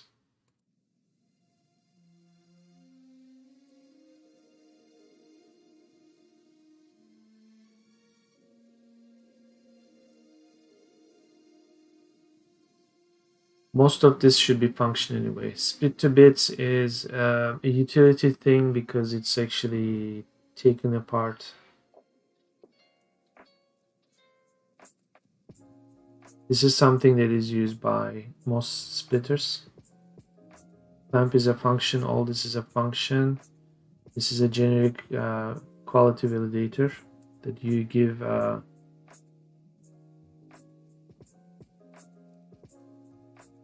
yeah, this is checking if it actually is in one of the inferior quality codes. That's fine. Range is something that is checking if it's between and like there's an interval. It checks if the value is in that interval. Cleaners. So before I go crazy, I have to bind delete column. You know, when I move stuff from module to module, I'm not sure if this is actually updating the references. So there's only one way to find out. Yes. Okay, so I don't have to remove them to rebind them. Okay, that saves me from a lot of trouble. Okay, cool. So in here, cleaners, I'm going to have a new sub.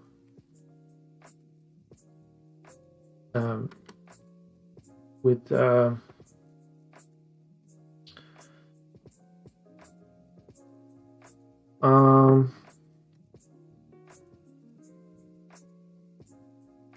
if I type a name like this, is this really what I want to do? Would there be a separate function that will send missing rows?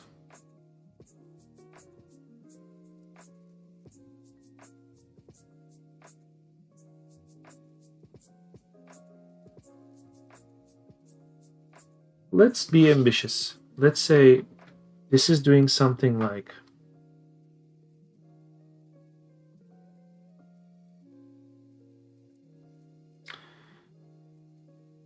go to range one, select it.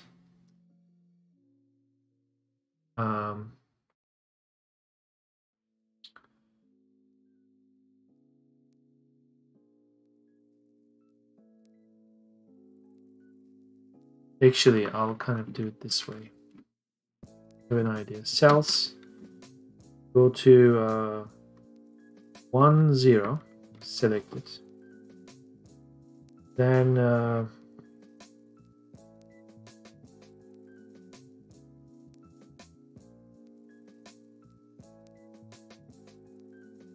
speaking of which, I already have access to total rows, right?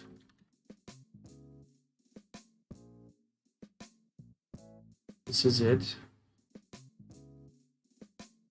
This macros. Quality control is part of cleaners. Clean rows, this. Rename for now. Let's pick something. This looks like. Ooh. Hello. I like that.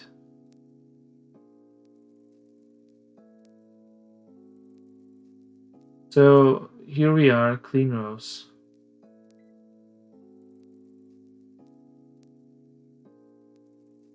Yeah, I was suspecting this. It's actually like this.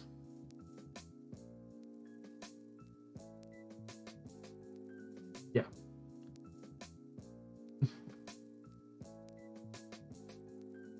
So ideally, we would like to have it something like this. If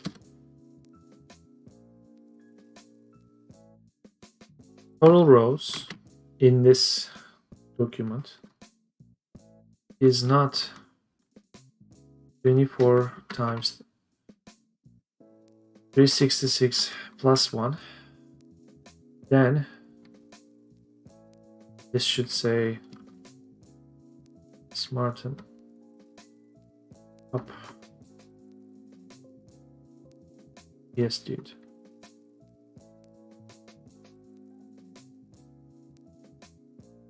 Okay, that's enough. God.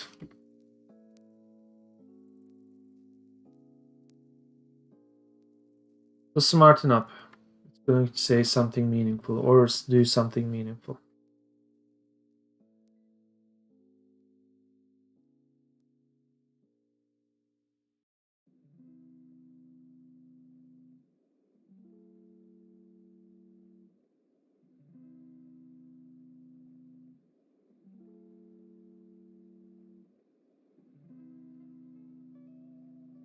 This is a delicate process because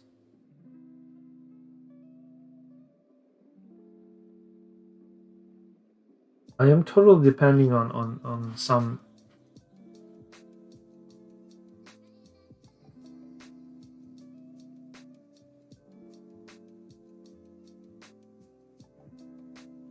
patterns I see here, right? Like that these ones are always at the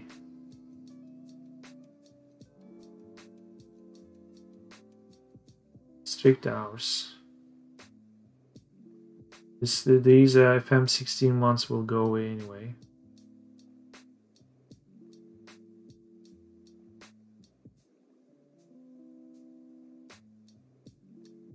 Like, let's run this here too. This is Toronto 2010. This says roughly 1300 or 1200 extra records.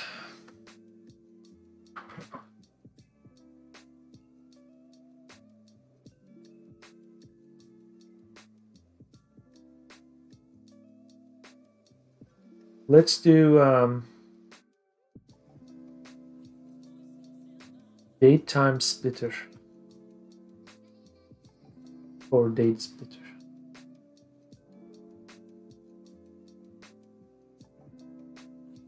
So find date.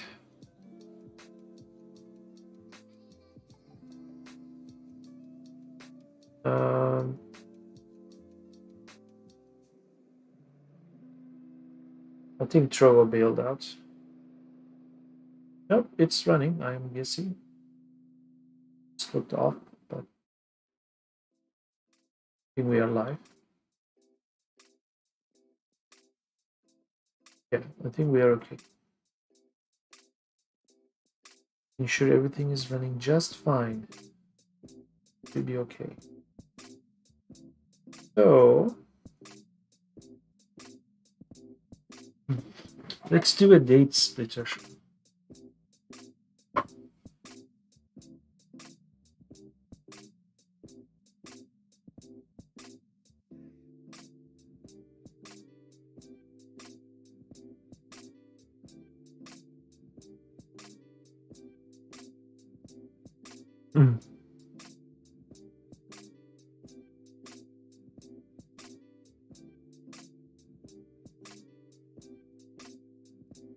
I'm curious if Excel has a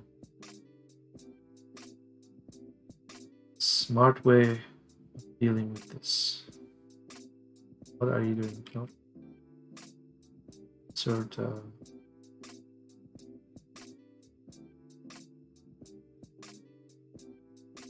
I will need 2 more.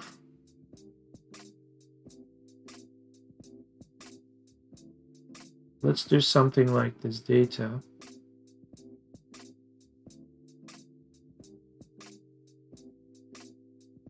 Fields are aligned in columns. Spaces between each field, it doesn't matter, delimit it.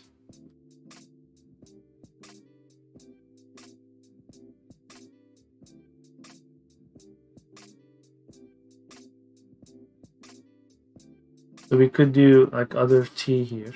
Because if I do next, this is not separated, right? We do T. That's how it's separated. So this is the first operation. Then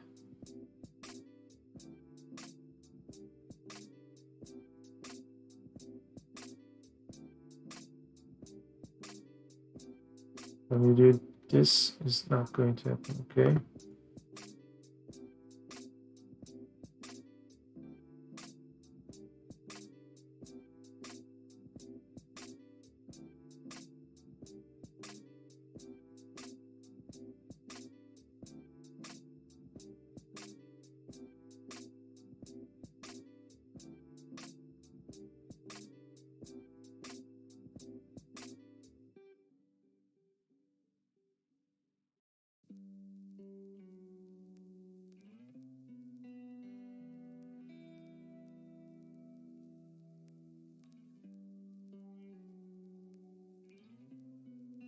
Something else I'm noticing.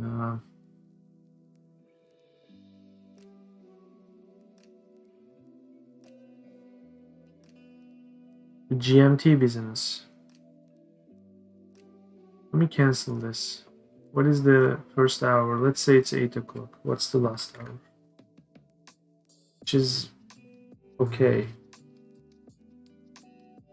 But then this is 1992. What happens here?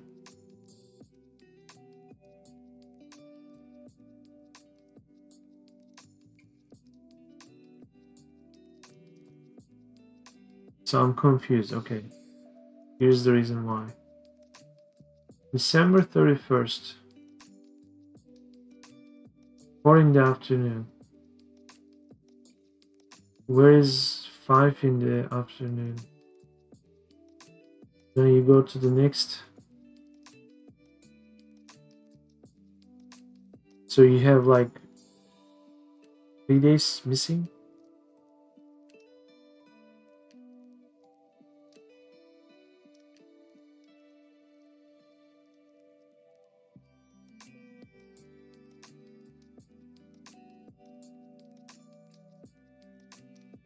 Huh.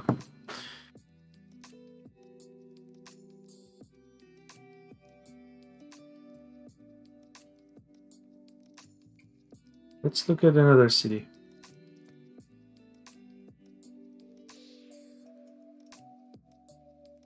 Let's look at Tokyo.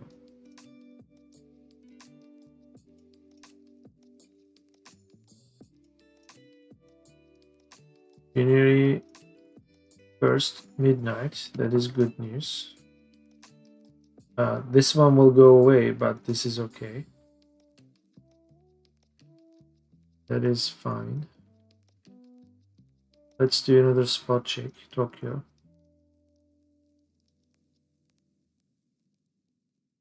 That is indeed good. Go away. Good.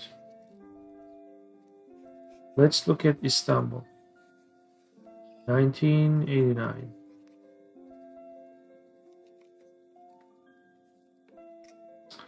Midnight. We'll look.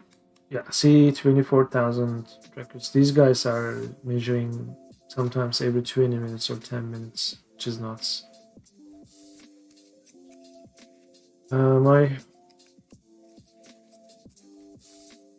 My voice over there, they're a little bit punctual about this, I guess.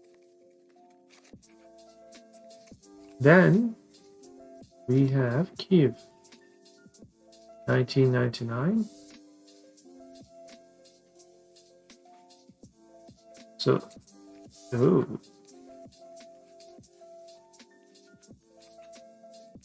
How many? Oh, they are missing. So they do every 3 hours. That's unfortunate. Let's see if in more modern times it's better. It's better. So they actually start to do every half an hour. We could easily cut that in half. So let's look at all the records. 1976. We don't have to use all of this, but the more the better. Yeah, so at some point they switched to half an hour measurement. from 3-hour measurements. This is still going to be 2000. Yeah.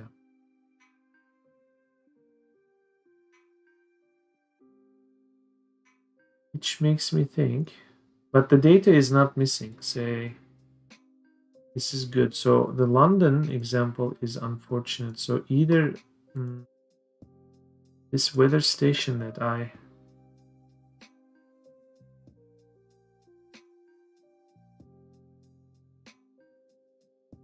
So what weather stations do I have for United Kingdom?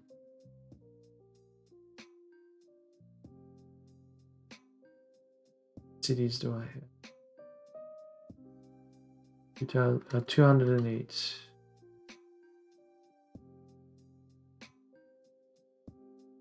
Birmingham.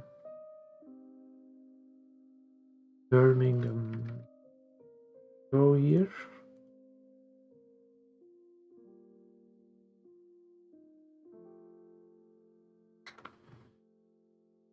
Birmingham. Folder empty. Now full. Are you done? Not done. I'll wait. Because I open files and they're incomplete and it's a mess. So it's downloading and writing into those files.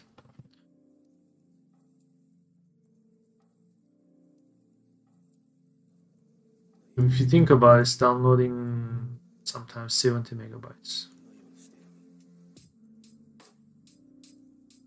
That's why I have a converter, so it takes those text files and converts them to images. So it's compressed.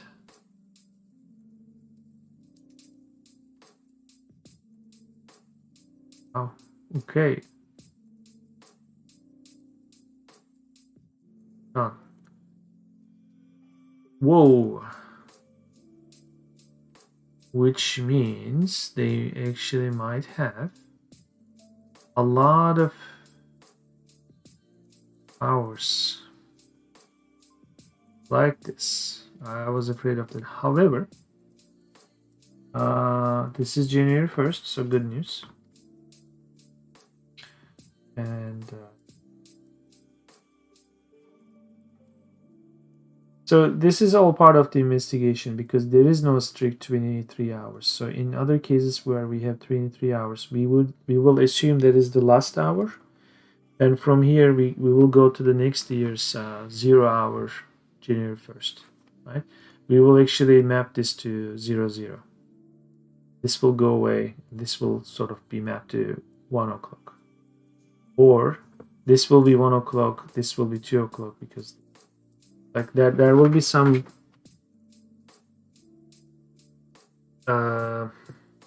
redistribution there. Ultimately, the number of records should not be more than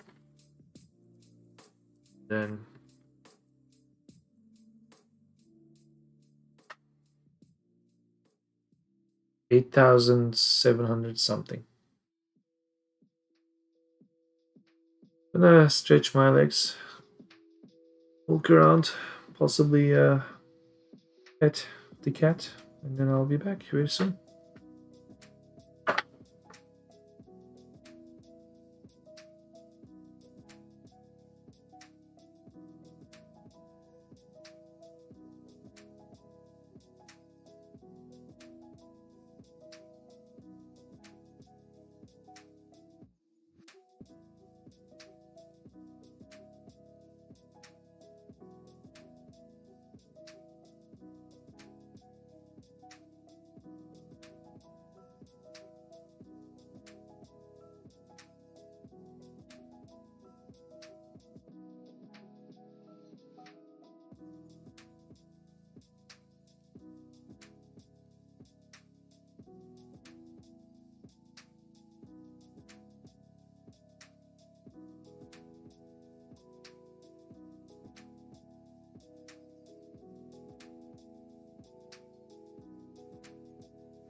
So lunch soon, but let's continue a bit longer. So I think to make decision, we need that splitter. So where was I with the? So we could easily do T split, which is something that I think I'm already using with split to bits, right? Which seems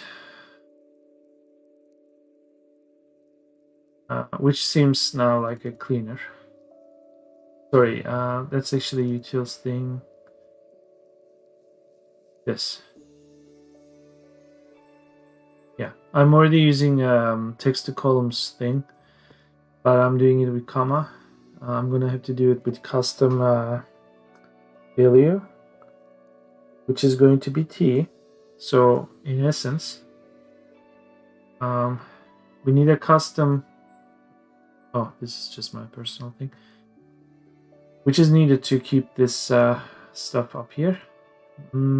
So we are going to first divide by T, which is similar to the way we do comma separation. So instead of comma, T will be the separator. So this column will be divided into 2. So we'll have a new row here, new column, sorry. Right? And then we can talk about splitting the year, month, day, and also the hour of the day. So all in all, I think we are going to have 5 fields. And we could do this in one go with one button, sort of like a date split to bits. Maybe it actually deserves its own section. Something like, well, date split to bits. Then you do some kind of cleanup.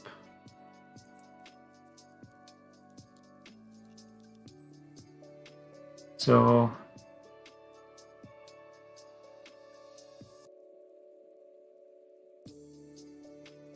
when we clean this stuff,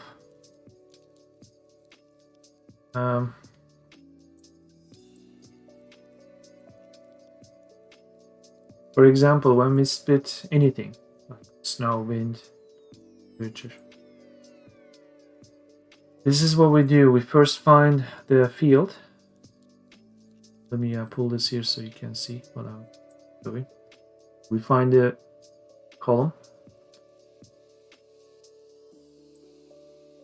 This number is always 1 less than the total number of properties. Say if this was SLP, let's go to pressure. So an undone example. So find SLP, then we pass the total number of comma separated values. In this case, we have 2 comma separated values, minus 1, so it's 1. So this operation is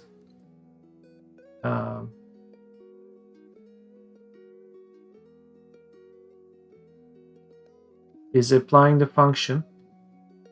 Inside here there's some magic, which adds a column, because when you expand this, it has to write it needs another column to write this 1 so that it keeps the first part, right? So we kind of open a column to expand the first thing after comma. So in essence, this is like after the first comma, how many bits do you have? That's really what it is. That's why it's always minus 1. For AA2, that would be for 4 fields, you would have to type 3 here. So in the case of date, we are considering T as the comma, so it's going to be something similar. So, and this is actually the part where we tidy up the column names. So I'll take all this and then it'll make some sense. So far we are kind of writing this in clean rows. The row cleaning is sort of is dependent on the date cleaning. For now, despite this basic function,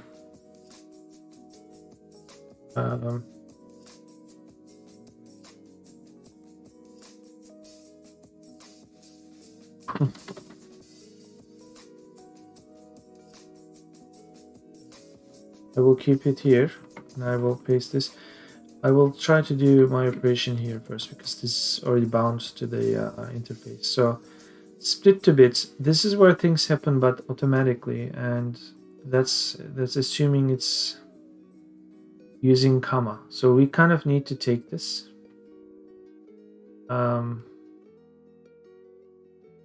Or we do it this way. Perhaps we pass how many, we put a separator here, right, as variant. And this is, so I'm kind of trying to do it. When you do this and you don't pass separator, it says it's not nullable. So I have to learn how to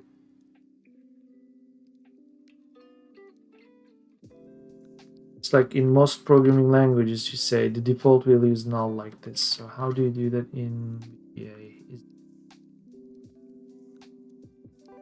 Is the question.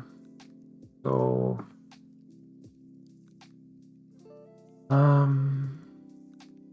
something like function null arguments.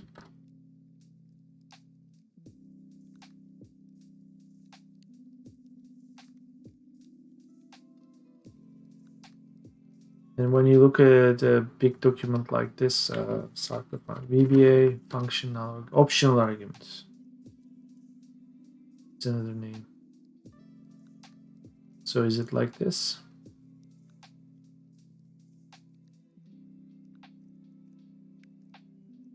So I guess I was okay. So I say null.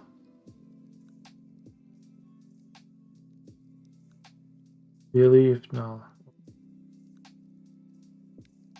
Oh, you type optional here.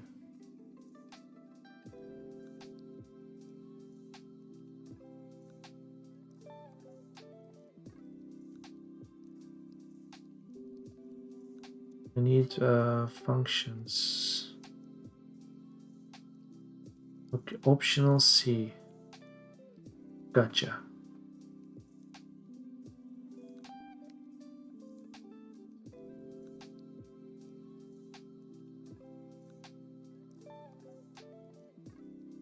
So I do optional separator as variant. And I do something like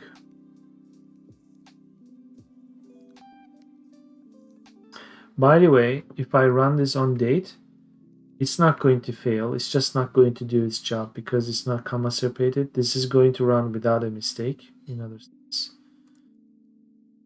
So what I can check here is separator. How do you check if something is null or not? Is missing. Is missing an internal function? Could be. Is missing. Okay.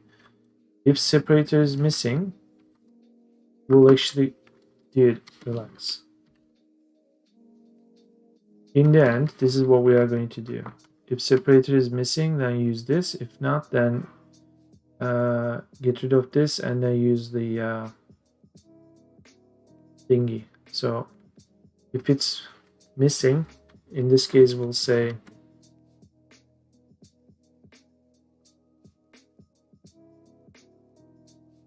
find me. Okay. So cleaners this. Since this is not going to do its job and split, these two will look like they are changing the column names, and we are going to see some weird result like these two will change. We don't want that yet. We just want to find date. Pretend we are splitting only to test the optional part. Here we go. And this having here has no impact. So, okay.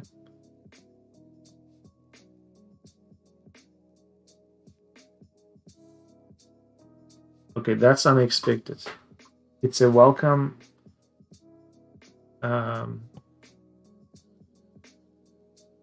The welcome thing, unexpected. So it's full of surprises.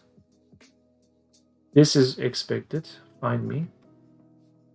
For some reason, Excel thought T stood for comma. Or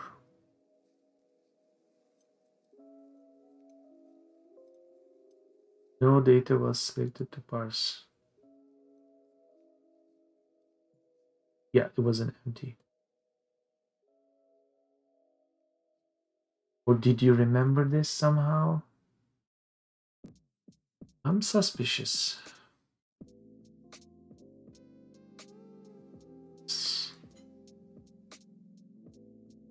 Let's say this is not selected.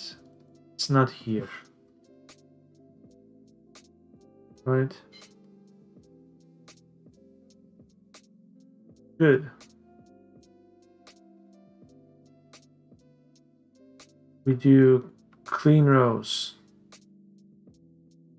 That's what's expected. Okay, so for some reason, because T was kind of registered in the interface, it did it.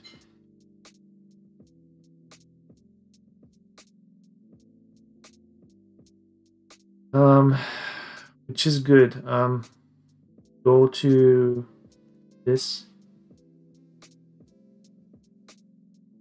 So we need something like this. If the separator is missing, this is what we want to do. So it's like comma. Else, if the separator is there, you don't do by comma, you do by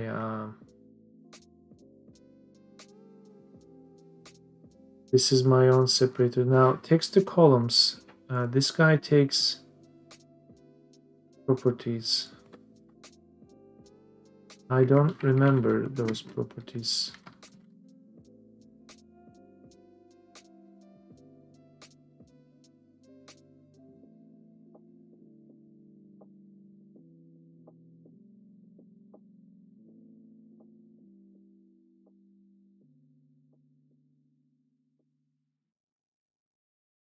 Okay. Other. It's a variant. True to have data type be blah blah blah. Other. So we do other. And the value is D.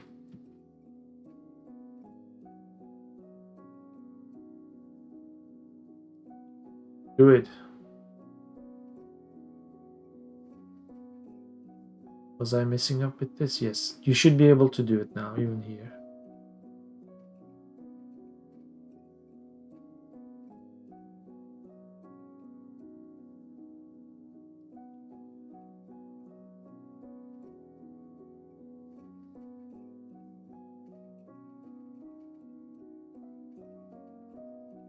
Oh, this is still running.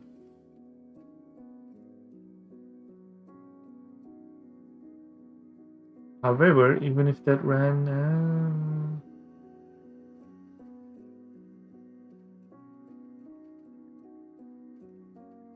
T. What's the station here?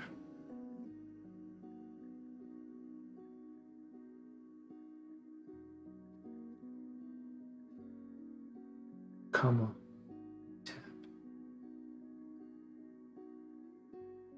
So the happy accident is kind of gone. I'm going to warm up my lunch. Microwave, and I'll come back, but microwave is usually taking longer, so after the food is heated, then I'll put the stream on pause, but I'll be back quickly.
All right. So what is going on? Couldn't do a proper split. Can we do that here manually? Say, it's as if when we don't have this is not going to happen. I get that.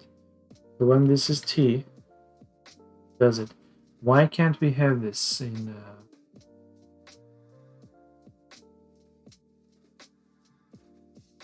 I think the best explanation, if the separator is missing,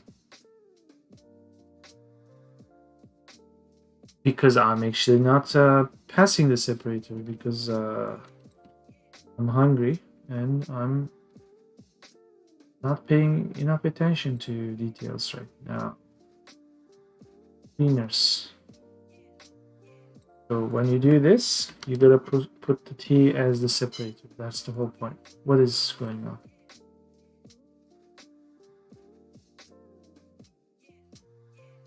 Why are you red?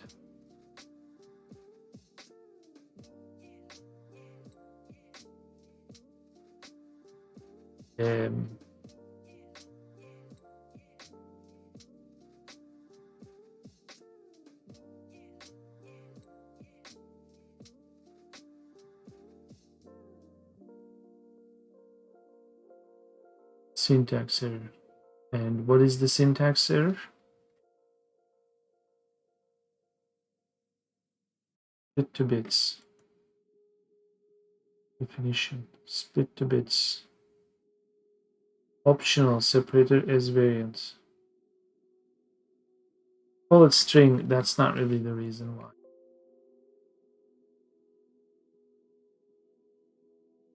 I think this is happening because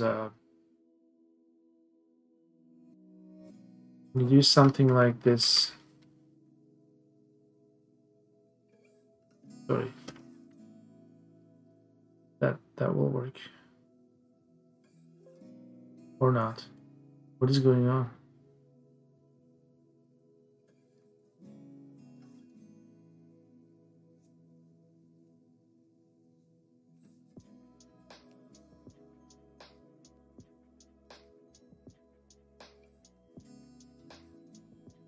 Oh.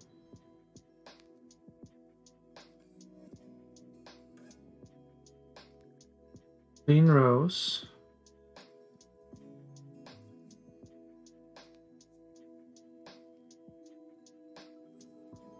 Sometimes this happened to me. I'm not sure if this is the reason. I don't think it is because it's already giving the error here. If I remove this, I already have a problem. Save.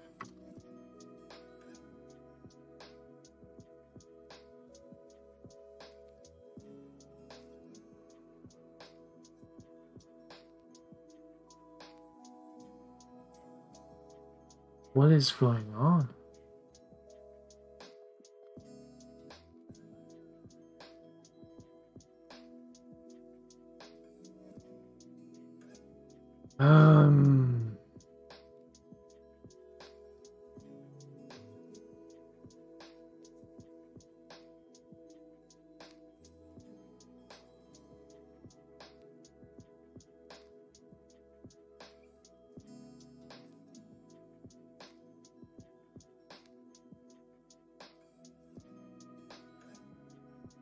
Wait.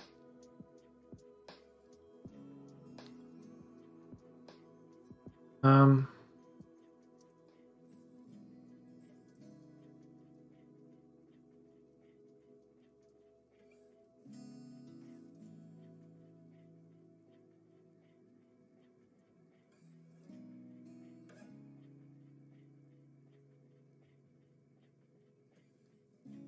I'm using it in a sub instead of function. Ooh. That is yeah, it's different case. Subname, byval, optional.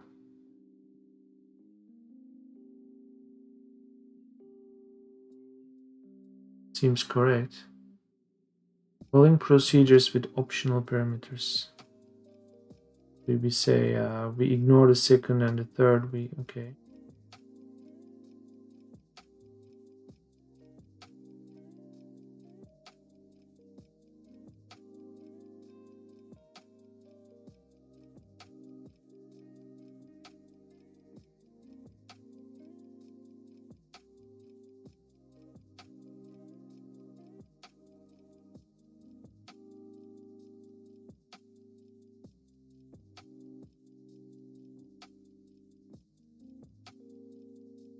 What's the syntax error?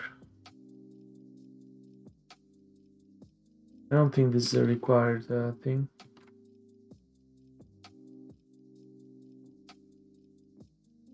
Do it anyway. This is sometimes a problem. Going to remove it. This was necessary when I had to define variables here.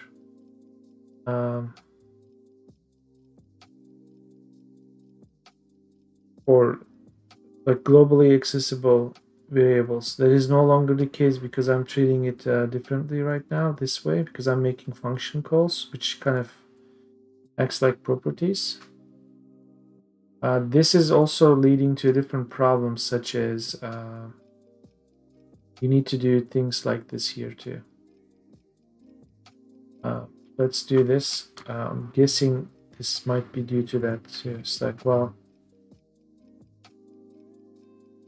VBA is weird in my opinion. This syntax error. And yet we don't really know what that is. E details.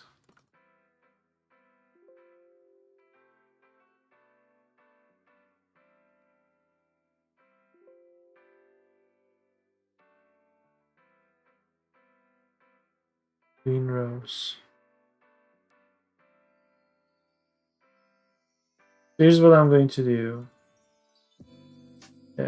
What the?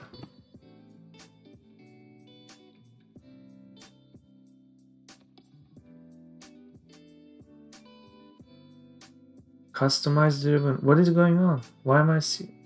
Something doesn't look right. I'm closing stuff. Close this too. Something looked extremely fishy.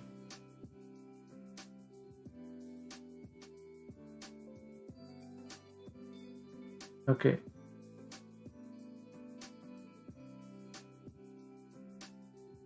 Why is this here? I'm closing Excel altogether. Birmingham. Open a new Excel process. From here, we open this. Skills. This is still here. Good. This is what I want to do before I do. Okay, before I do anything else. I am still thinking. What I think happened was that this was labeled as clean rows, and when I changed to one, it was still mapped to the other one, which kind of creates some weird reference problem, I think. So, for example, which one is this? Is it one? Okay, this is good. Wow, as good as I can hope. Syntax error.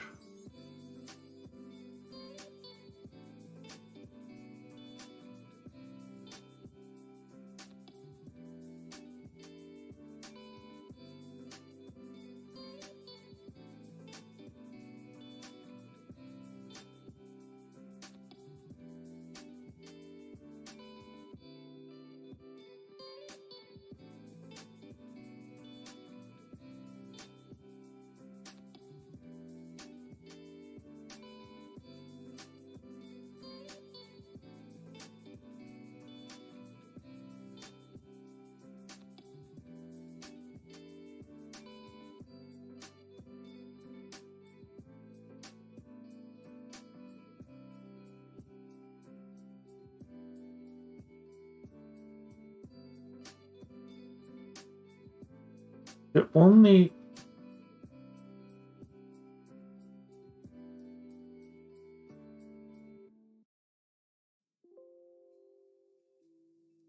then unbreak it.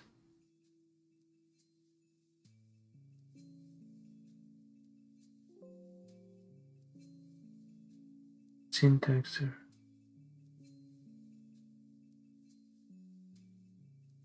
Syntaxer is actually a clear enough meaning.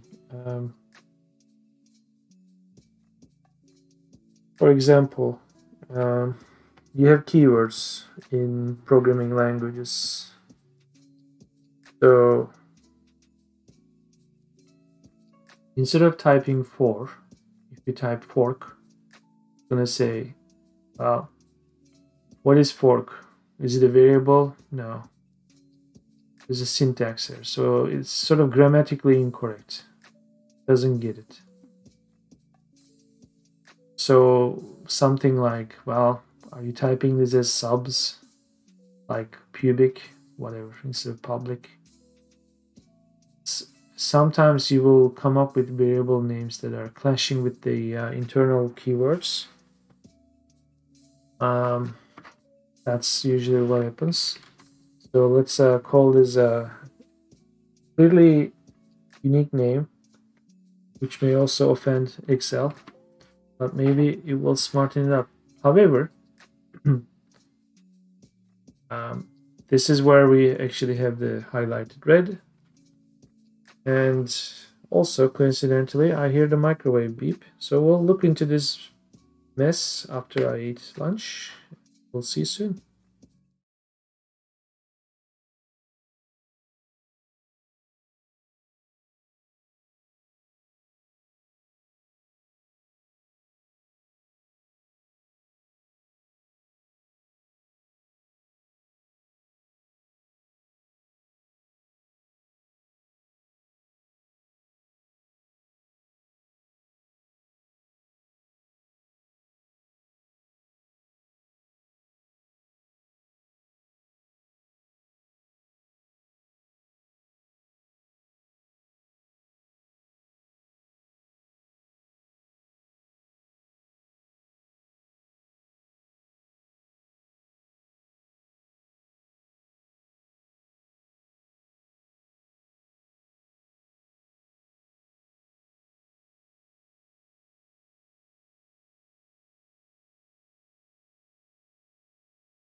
Welcome back.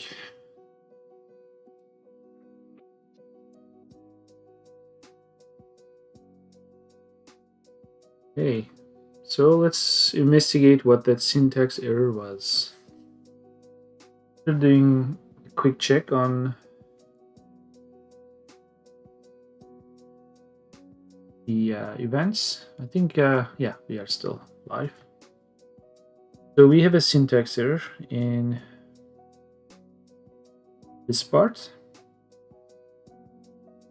Since this is a new thing I'm trying, which is to add optional parameters to subroutines, which is okay by this definition.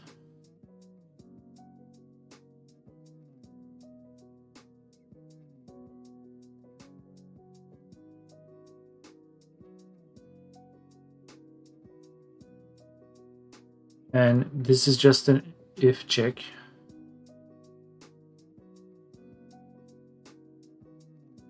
So here's what I'm going to do. I'm going to comment this out.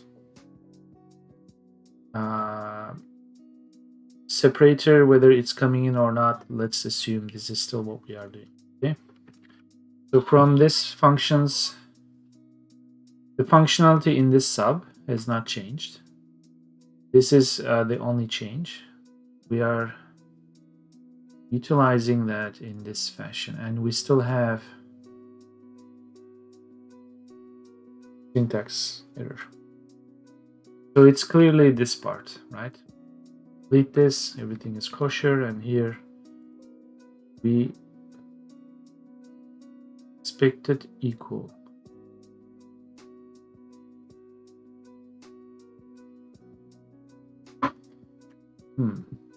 What the?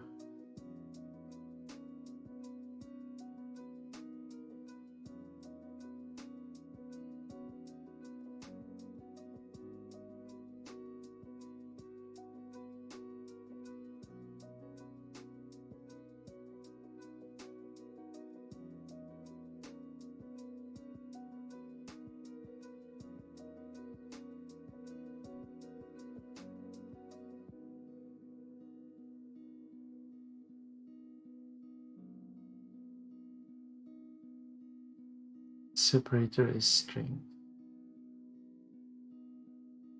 Okay.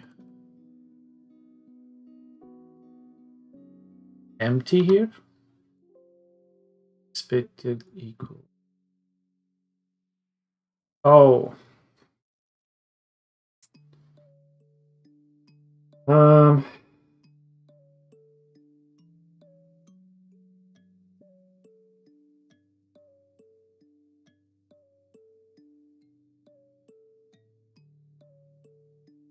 And then you do it like this. Stupid syntax. Stupid syntax. Bye.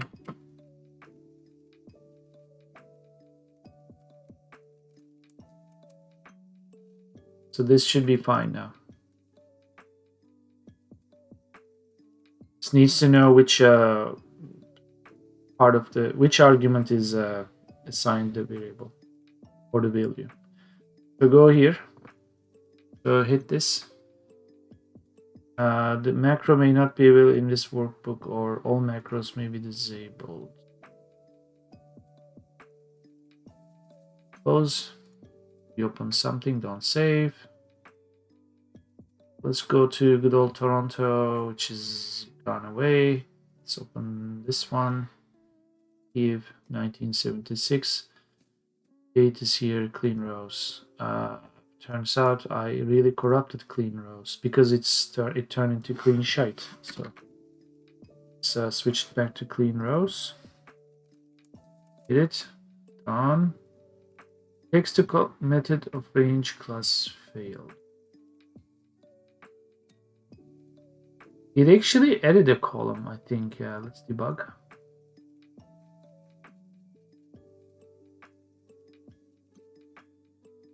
Can tell there's a new column here.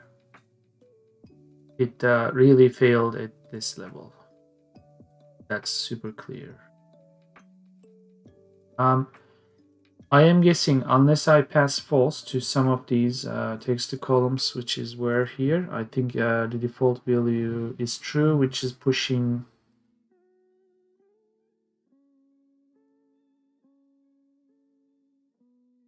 The default value is false, false, false, false. So that's good news.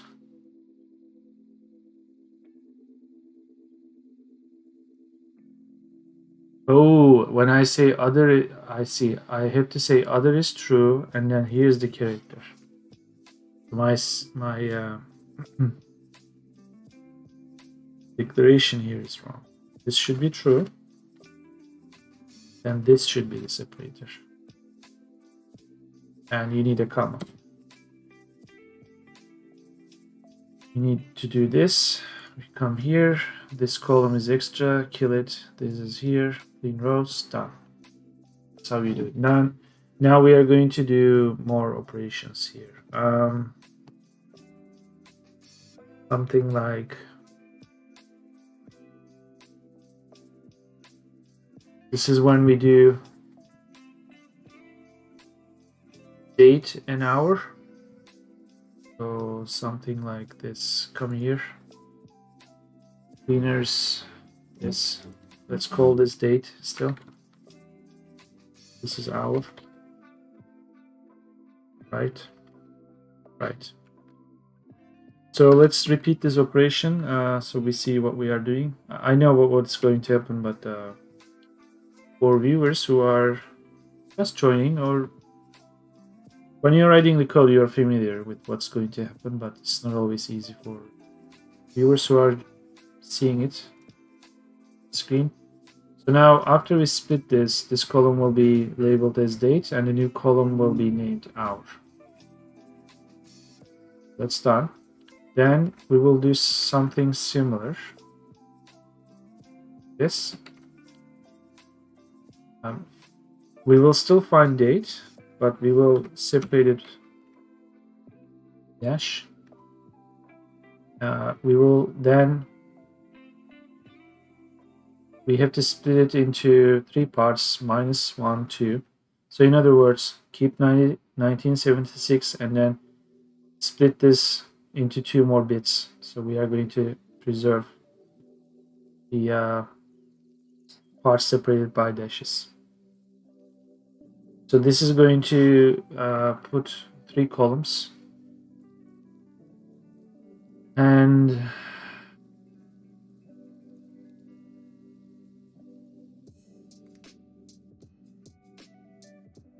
now really separate its value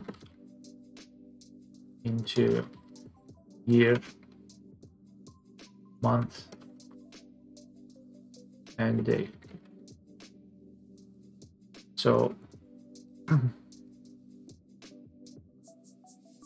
we need something like this, except this is going to be year. This is going to be month. We need one more of this. This is going to be day. Then very similarly we do now really separate the hour into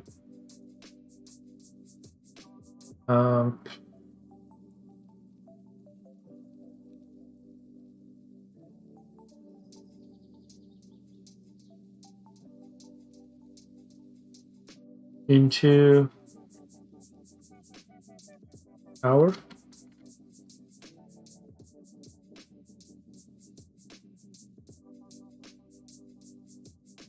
and minutes. We don't care about the second part. It's like, say, you have an example here. It's not. This is the key where they measured it every 3 hours. After a certain year, they switch to every half an hour. But so sometimes you will have like 5:30 and then 6:30.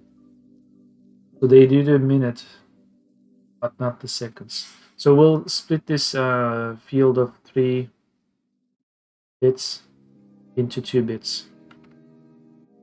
So that's why we are separating the hour into hour and minute values as separate, right? So the splitting will happen like this. However, we do need to do a bit of a cleanup here. This has to be hour. Separator is again different. It's actually this. This is supposed to be hour. This is supposed to be minute. I haven't even written the cleaning up. This sounds like cleaning, but it's actually doing the legwork for the decision point. We have to separate this bit so that I can start writing the logic to converge them to meaningful values. There's a missing link here. When you do split it into 2 more bits, there has to be a clean function. Usually that is done like this. And then we do active cell, entire row, entire column, big difference, delete. We do have something like this for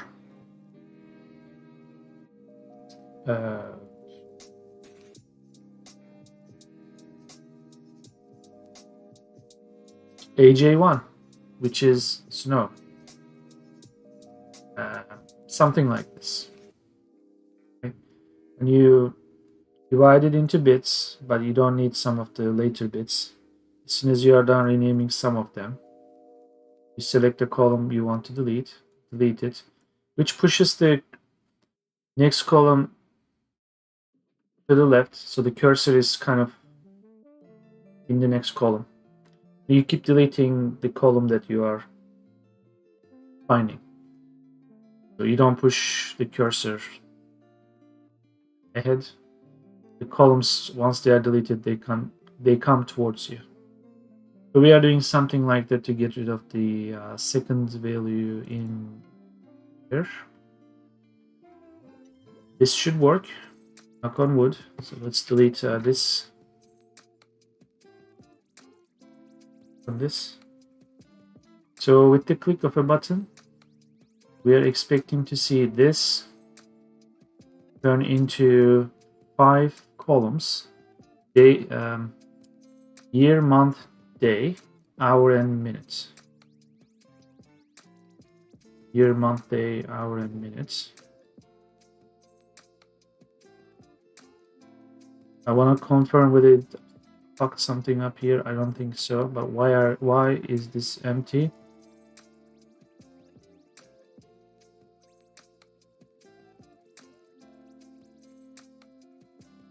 Something funny happened here. We'll investigate. There's some good news, but something is looking a little bit fishy. So this says not being touched. That's good.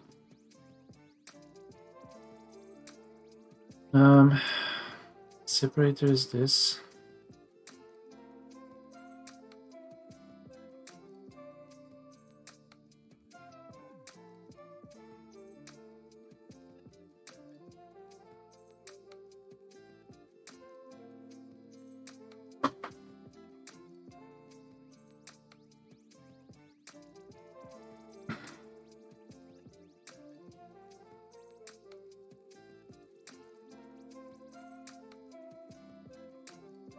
I have a very good guess why this failed. But I hope it's not for that reason.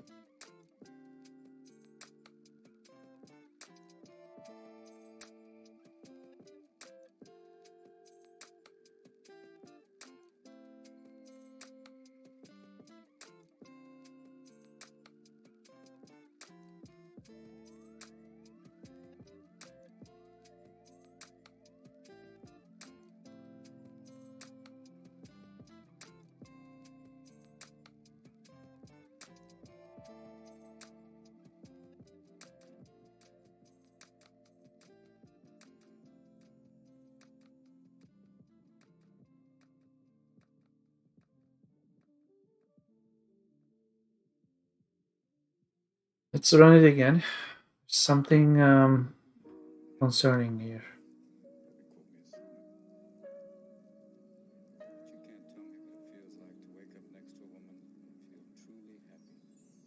This too, this is concerning for the reason that they are duplicates. Tried to do something it couldn't, but it also kept the same value for this new column. It did not do the same thing for this. This inconsistency is concerning.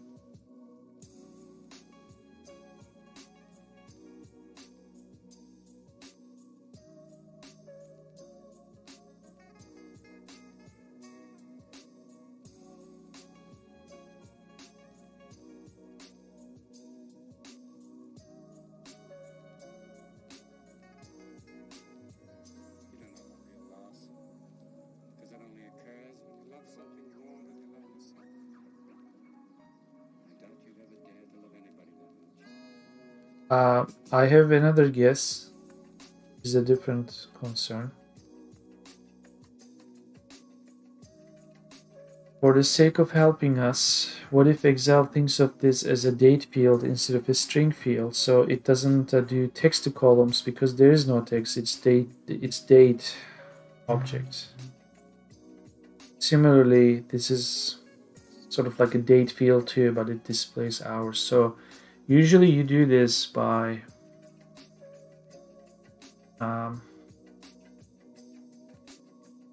it's something like this. It shows custom here, but see, this is turned into date. This is wrong. This should not be date because in the original file, this is actually, it's a general field. So it did not keep the data integrity there. It turned it into a date which could not be split as text. So this is not doing its job. However, when you do this, say, for example, there's something here, right?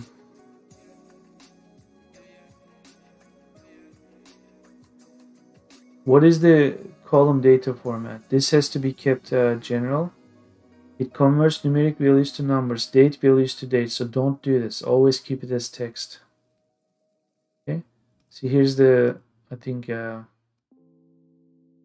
discrepancy. So this is data format something. Go here. Return value, data type, field info. An array containing parse information for the individual. That's not it.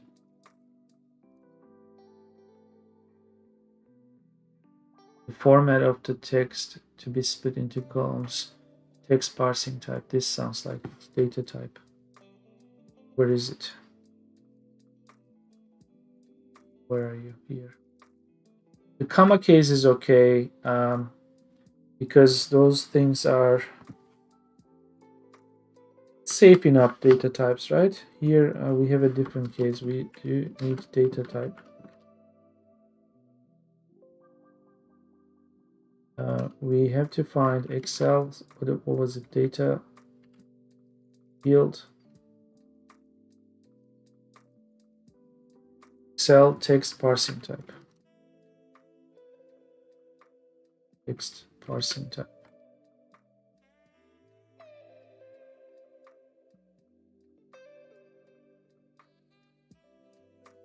Which sounds like the option delimited fixed width. That's not what we are looking for.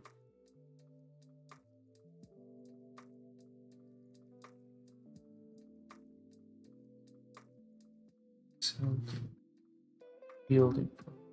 Column data type. This sounds more okay. Field info.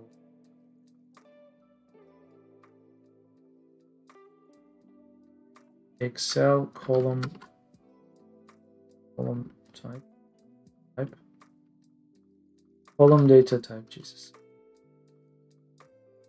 Okay, this sounds more like it. Keep it text format. Do this. Let's see if it smartens up. No data was selected to parse.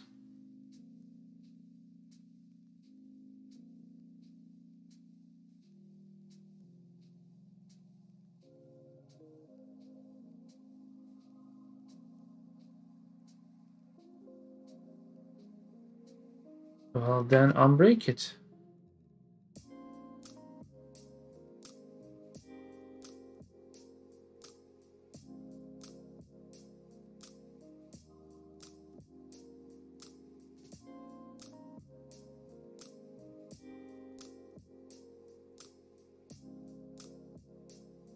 And unbreak it. An array contain parse information.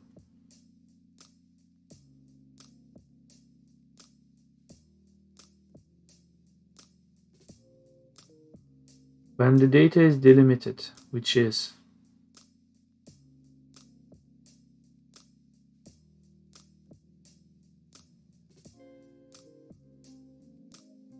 the argument is an array of 2-element arrays. With each 2-element array, define the conversion options for a particular column. The first element is the column number 1 based.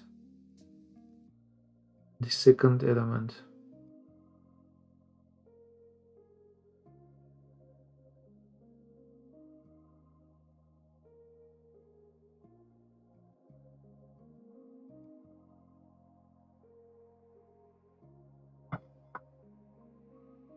I think I understand what it means, but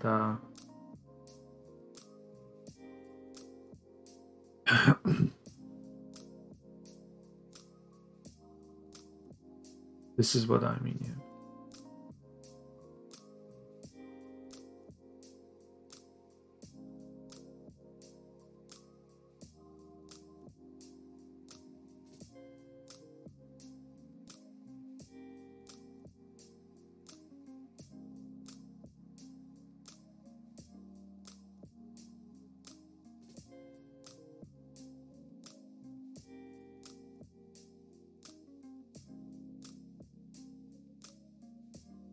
How about we go for this delimited business? True to have data to. What if it is in the case that the data in the file is arranged in columns of fixed widths? I think this is it. I mean, this is my case.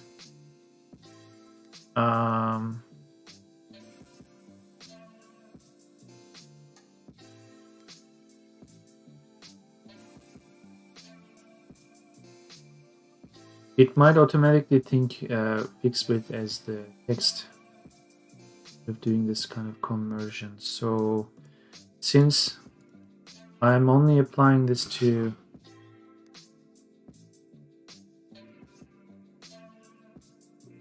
the date value, I'm thinking I might not even need this, but I'm not 100% sure.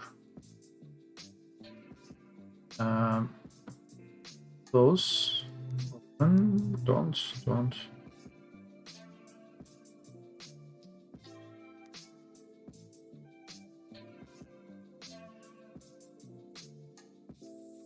No data was selected.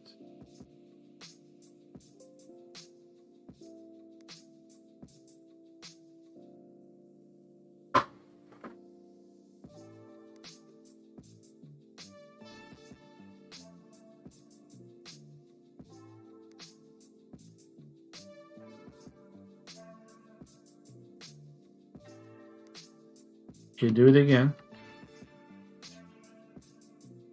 I don't think that's the problem though.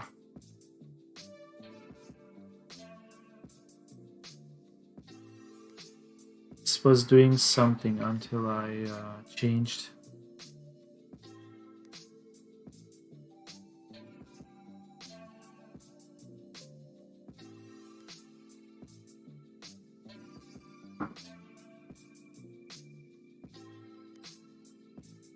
This is fine.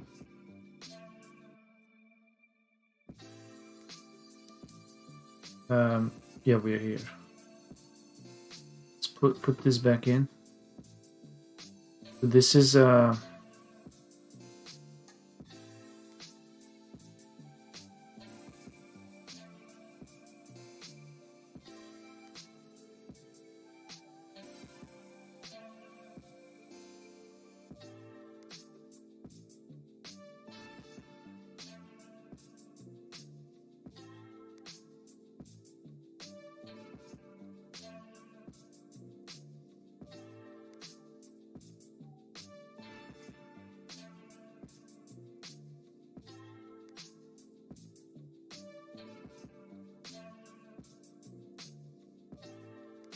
by the way, field info. My use of this field is, I think, wrong. Field info is an array. When I'm using it, I should be using it as an array. Like, here's a. After I split it, if I could split it, then I'm going to do the cleanup later. So it is good because in both cases I have the same number of items, which is good. Go here. This should be this text format will eventually resolve to, according to this description, either 2 or 3, which is column data type. So close this. I could either type 2 or do this, which is going to be resolved. So we do 1, 2, 3. Where are we? This one. So we say 1. Take this. This is already good, but put 2. More blocking. 2. We just need another one. We could hard code this as 2. It's a bit long, but it's doing its job. So I think it is. So this should work. Reopen it. Fingers crossed. Yay! This is it. And you even put this as the number in this cell is formatted as text or preceded by an apostrophe.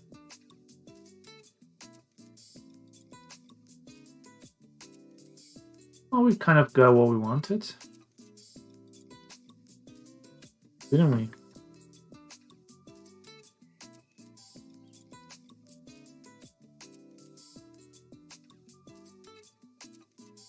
Ignore.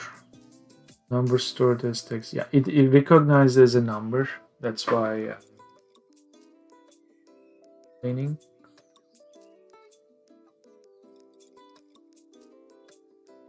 So when we do the general, I'm going to change it to this, but I think it's going to screw it anyway. Skip column. Column is not parsed. Maybe I'll do this so that it actually keeps it. Maybe it won't actually give this error. Or warning. Good.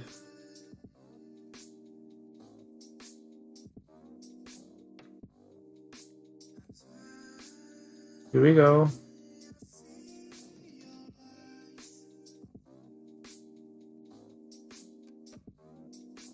Ooh.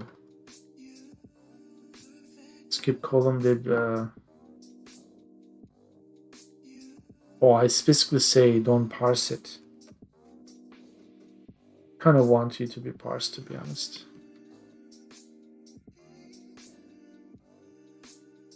Funny thing is, if this is the default, it doesn't matter if I type it. I'm going to type it, but might give us that same initial good result. This this. Yeah, this is the weird result. Out of all these options, we definitely don't want the date formats. This is no good. This is the okay one.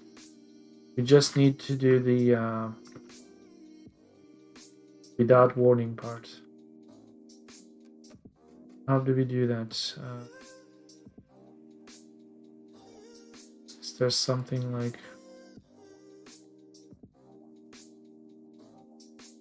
we did this.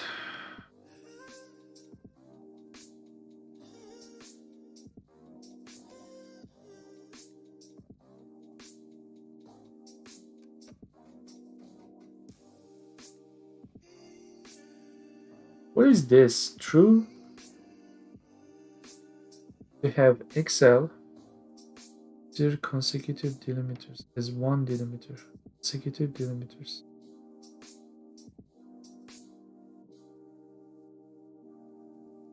Consecutive delimiter.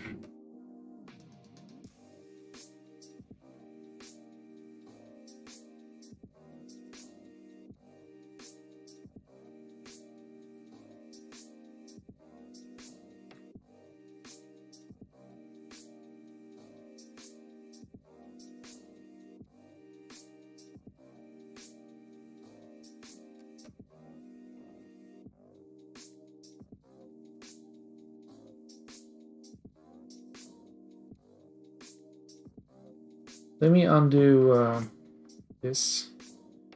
I'm gonna try that date thingy.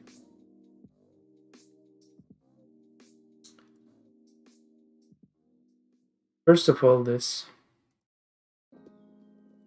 It's about fixed width. This could work too. You create a break line, click it to desired position.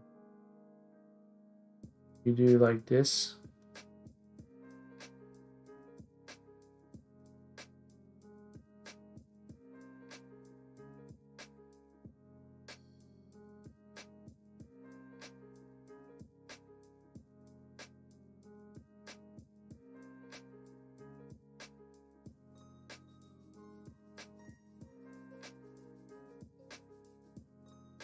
Do not import column, skip. I see. So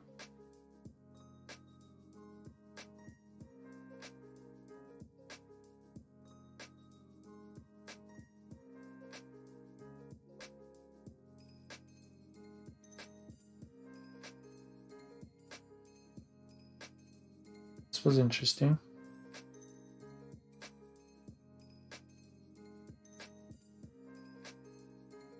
That's not really what we are after. It gave me some ideas.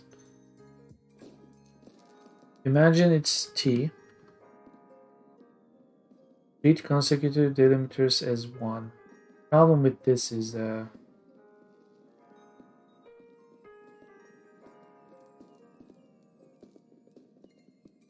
text qualifier. This is about what is considered as text, right?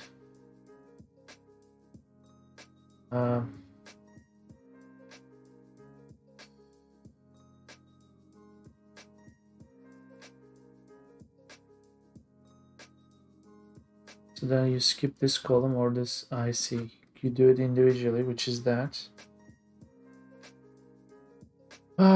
Too many bots today.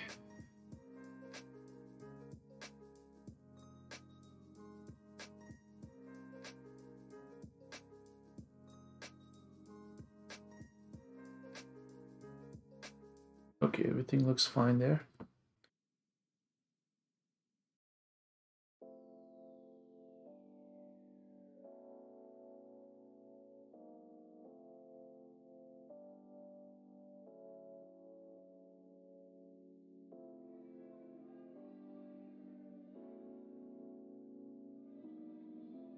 Text.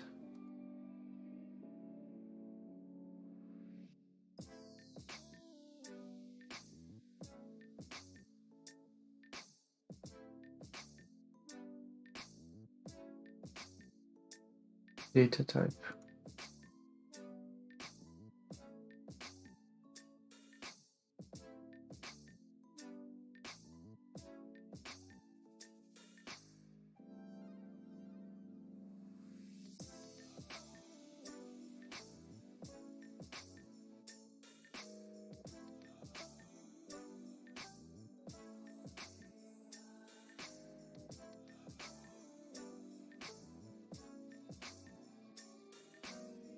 Oh, okay. See, I see one problem here. This is not a big problem. May not be an issue. When we do the first split by t, we need two elements in the array to consider the day parts as text format and then the hour values as a separate text format. Then we do another split where we have three elements in the array. We are covering both cases by providing this array, which is not going to complain because it's going to look for each, like it's going to consider this when it's necessary. That's actually okay. That being said, this is actually okay, except this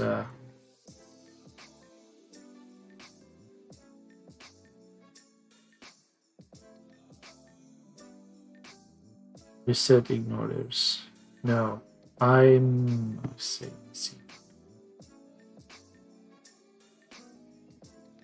Misleading number formats. Display error indicators and enable error correction for misleading number formats. I think this is what it is.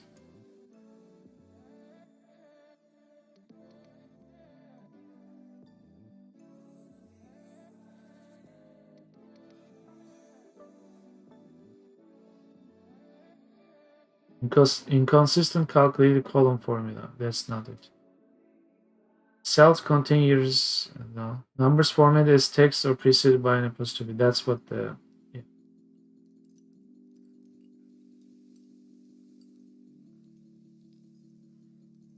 So since this is an or statement, it could really be numbers formatted as text, which is actually is, because it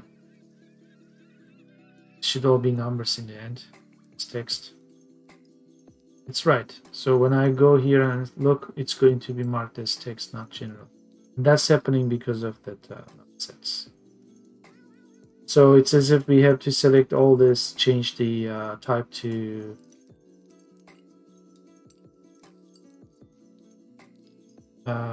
so you gotta do something like this automatically. This, change this to general.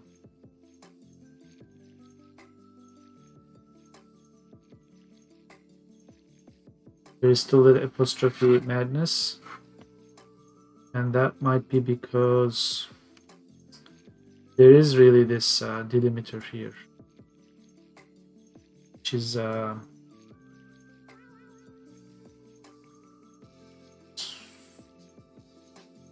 text qualifier. And there might be something about that. Let's do that too. By the way, I'm actually curious whether this is doing anything or not. So just by ignoring this, I'm going to test this before I go into that new area. Hit it.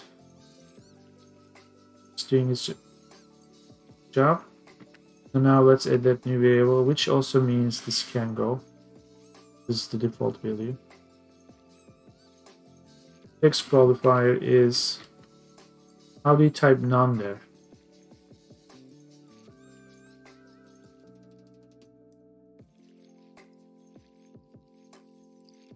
Here's the reason why I'm asking. If it is this,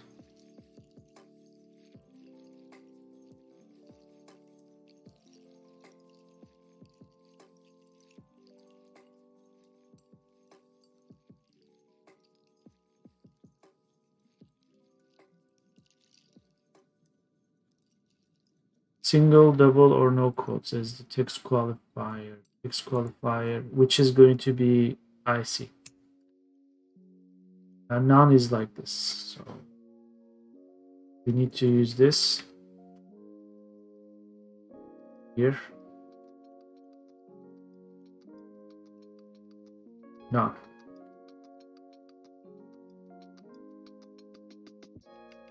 Okay. Let's see. I don't think that is the problem for that warning. In fact, it isn't, because it clearly says it's a number stored as text. However, we could also enforce this too, which is going to be text turning into general. Do you still have that problem? You do. What is the problem?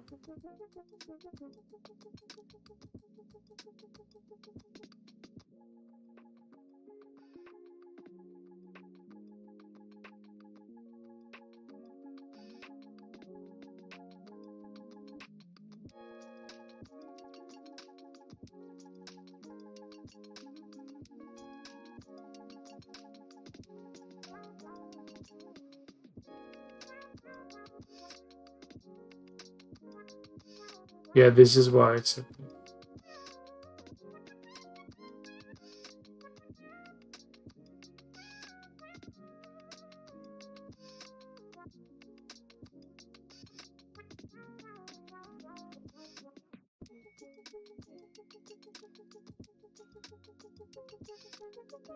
Yeah.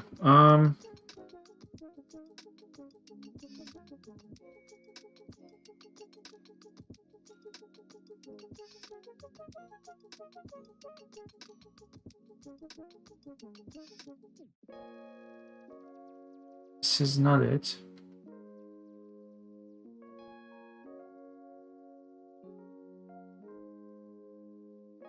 This is required, otherwise it turns into date.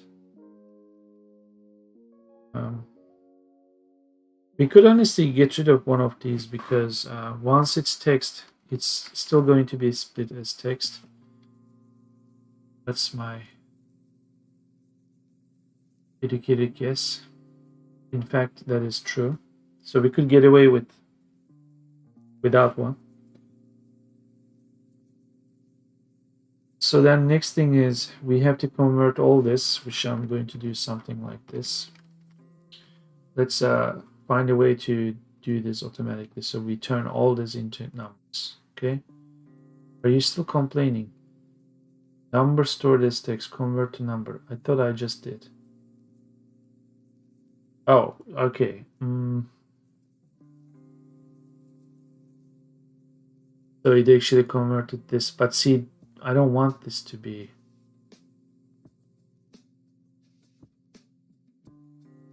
Undo.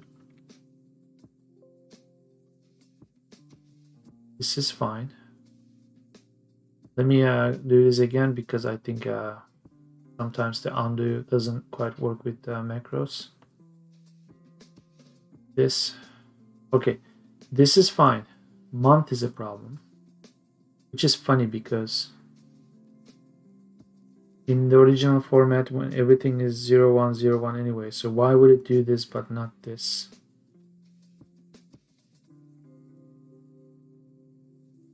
That is actually happening. I know why. Because of this, I am enforcing the text here.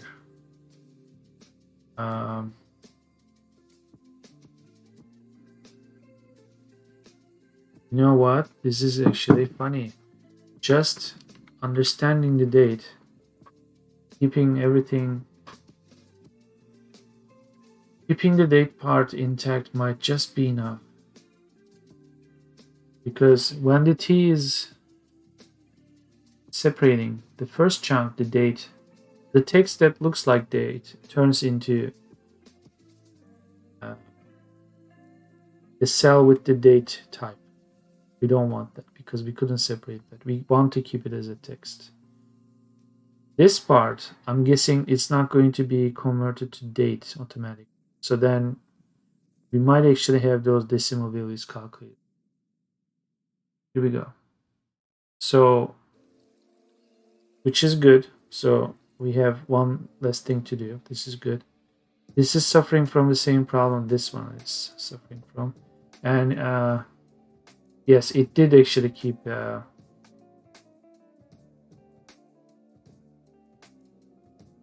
this as our value. So I'm going to include this again, but I'm going to do one last thing here. It's challenging because let's go to the last known working. What happened? Last known working case.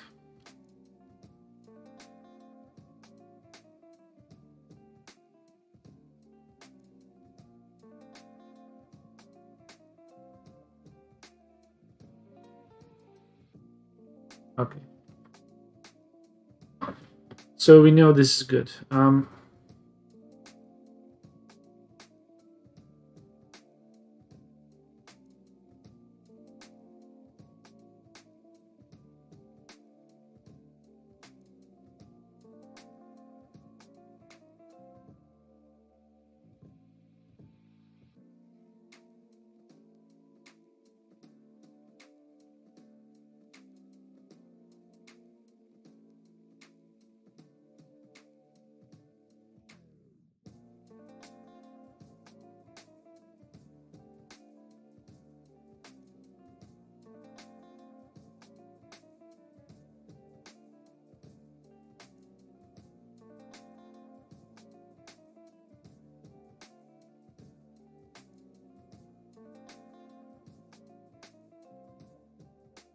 Do I have to bother with this?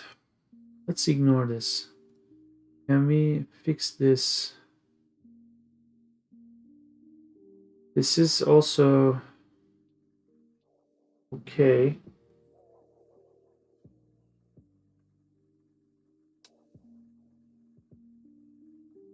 1976.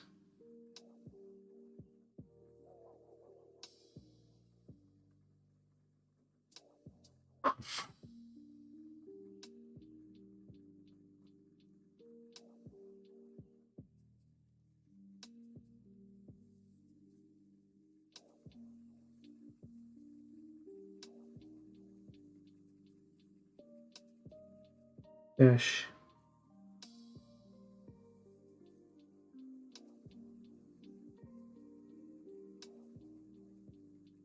You can't undo here, right? Because yeah, once the macro runs, close.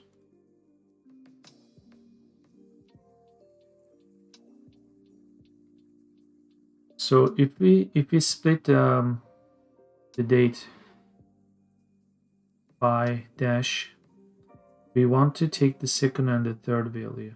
But if we split by column, column, we want to take the first and second. Ignore.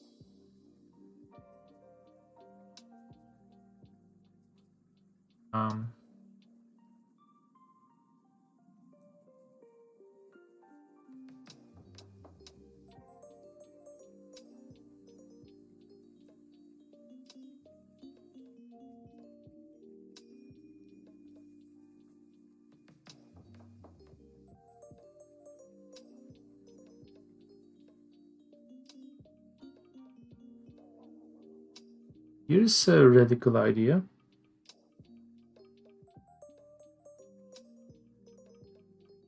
I've been trying to overload the meaning or this method, right?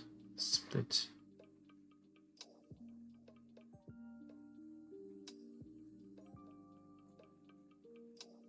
To a certain extent, this looks good.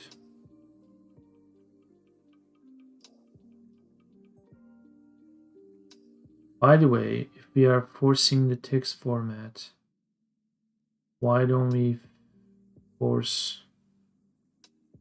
There's no such thing, I see. If it's general, then it's sort of fucked.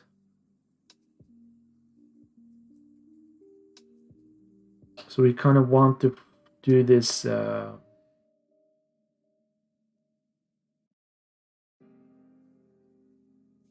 we are okay. This is interesting. Optional. Enforce numeric as boolean. It's false. So this is what we'll do. Create dim, say field info as array. You do not create arrays like that. I used to create. Where did I create an array? Here. This array. You don't just do it that way. You do it like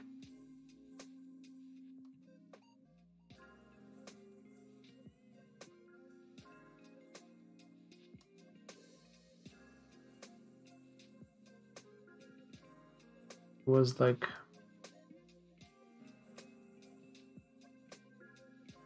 and fuck VBA.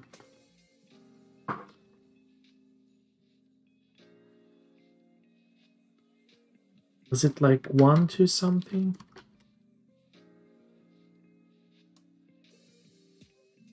And then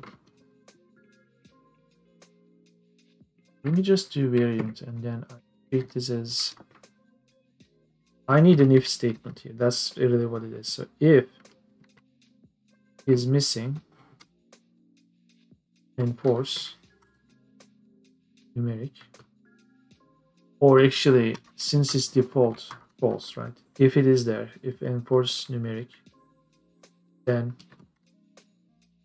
do something. Otherwise, do something else. So we want field info to be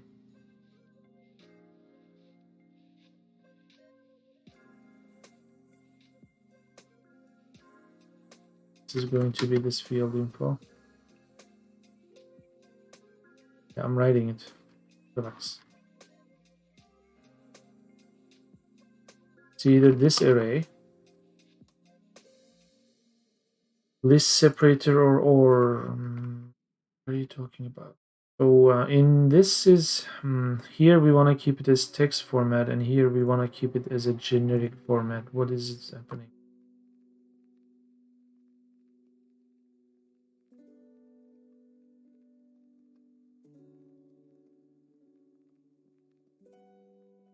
Why is this even lowercase actually?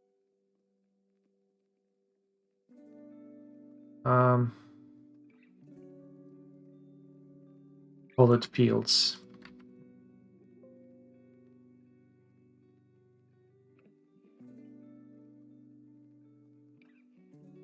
This is wrong.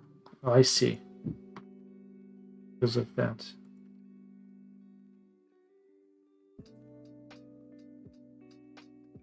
This should work.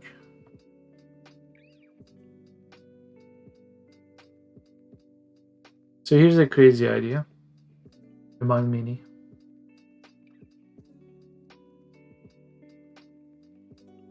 Gotta be careful. When I'm separating by t, I need to pass. Need to say enforce numeric. It's by default false. Only when I'm separating here, I am going to enforce numeric. That's how it's done.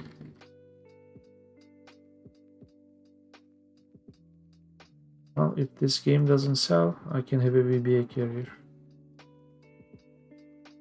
Done. Since I haven't changed anything, this should just work here.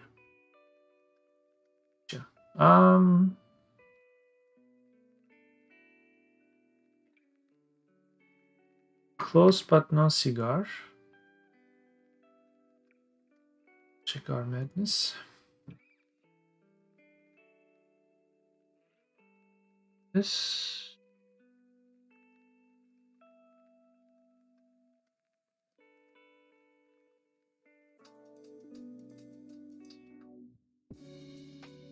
And like an idiot, I actually do this. So this is actually Excel general format.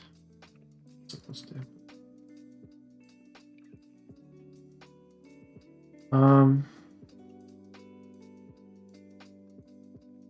I might have to switch to the 3 elements of array for good reason. We will look into that soon.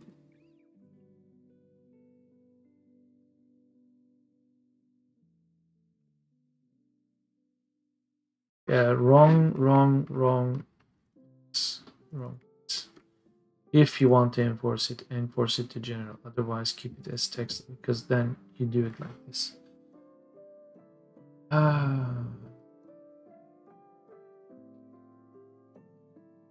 Gotcha. This is how you do it. So numeric, it shows text, but it's actually number, because I think even if I do this SLP, let's see, pressure split to bits. Why is this not working? Oh, I think I didn't use. This is actually using this. I might have broken a lot of things here. If I'm not passing all this, if separator is missing, just do this. Separator will be missing. So everything was working like wind. Let's check those. Yeah, I broke everything else. But here's general, here's text. We will see if we have to do some more massaging, but we don't have those warning pop-ups.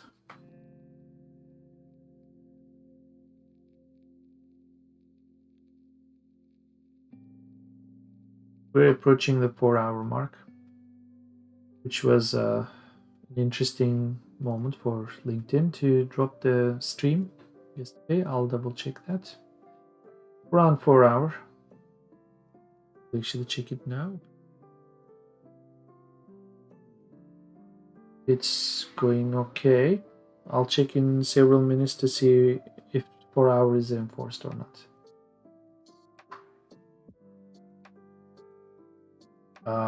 Yeah, we'll look into that.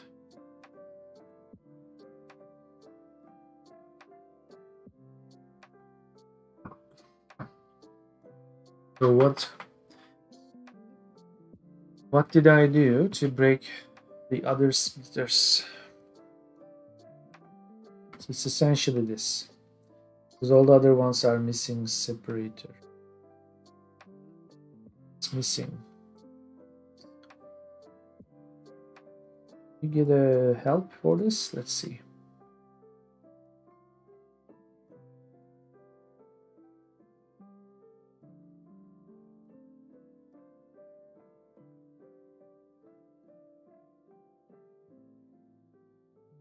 If it's missing, then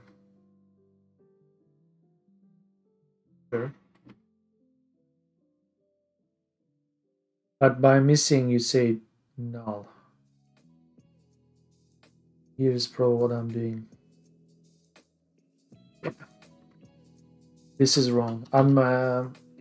Empty string is not missing. It's just empty string. It's not null. Is missing in this context is checking whether it's been provided or not.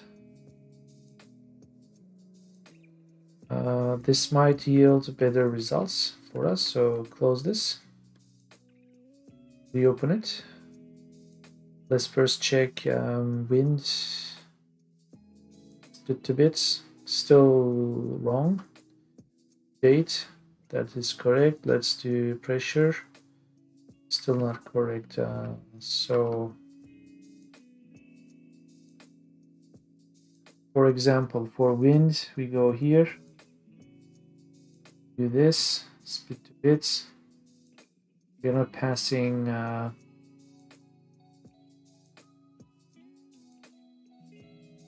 else. I don't think it's actually understanding it, because when it's multiple variable with optional stuff, this is I think the format. I might be misusing it. Okay, win bits.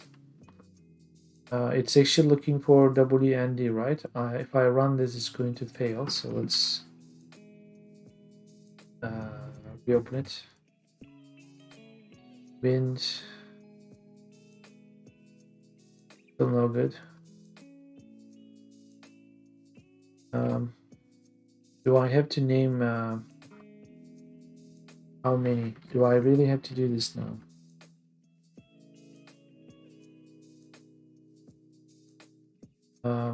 Nope, I closed the wrong file. I have to start this.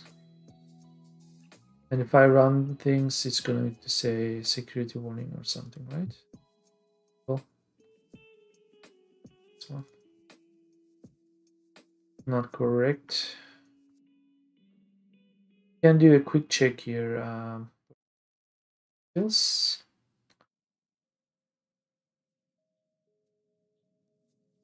If this is true, do a message box. Say separator is missing.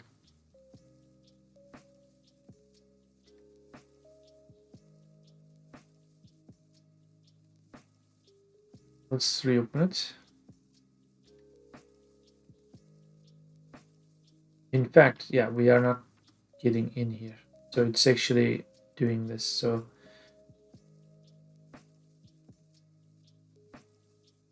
this should be missing in the case of wind.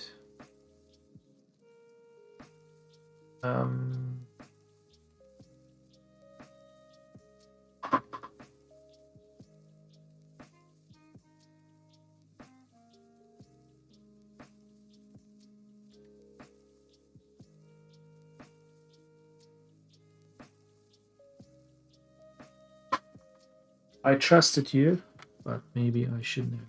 Maybe default value should be this. If separator is not that, or sorry, if separator is that, then do comma. If it's not,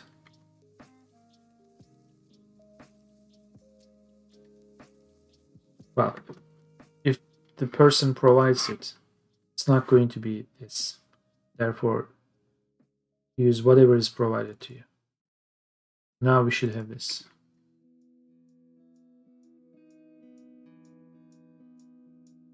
It's wind. There you go. Now this date should also work too. Good. Everything is smartened up. So yeah, if VBA is funny sometimes, like trust something or you want to, that is missing is supposed to do its thing, but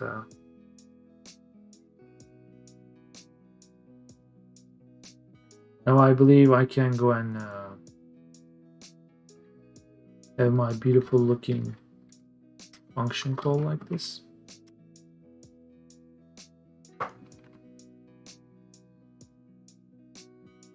So do opposite clean rows and do this. Do pressure. Perfect. So this is all numbers now. Now we can start making decisions. And I think we just hit the 4-hour mark. I saw some disturbance here on the right, in the right screen. Let's see. Just for confirming, if the stream is interrupted, I'm not going to fix it, but I'm gonna grab tea. Yes, indeed, 4 hours. They cut the stream off. This happened yesterday too. Now we know. Maybe there's some hard limit, 4 hours, but that is it. So I'm gonna grab some tea and we will investigate the notion of having exactly this an exact number of rows we want to have by making sure that these values are possibly the right values. We'll keep some of those rows and we'll maybe open new rows in between some of these existing rows.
Okay, so good news all around.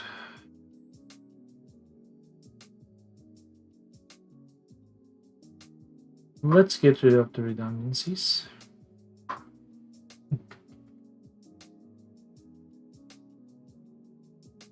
So here's what I've been thinking. For Kiev in 1976, we don't have enough measurements. If we want to have measurement for every single hour. So for example, for this last day, there are 8 measurements, so it's every 3 hours. Okay? So that means we need to extrapolate the 8-hour, or sort of the 8 measurements to 24 measurements. So what is happening between these 0 hour and 3 hours? So this doesn't change. Sometimes there is a change, but how do you distribute it? There's probably a smart way of doing it. So let's do ceiling separation, visibility separation. Let's do temperature and dew. Let's also get rid of the quality codes too, so we comprehend what we are doing. We are assuming there is no out of range values, so it's all good. Clean this too. Good. This is a whole other conversation. Rain, snow, accumulation, that's what we did. This will later go away, perhaps. Now, same question. Actually, it's this. This is what we're interested in. So we need to find values for the. So we have like 1, 2. We have 2 missing hours here. So we could either go that way, or we could make an executive decision and say, normally we should have. So bring it up. If we don't even have half of this, what? Then screw it. It's one thing to fill the data between 0 and 2 hours. You just say, well, maybe average it, right? Versus you distribute 3 hours of data.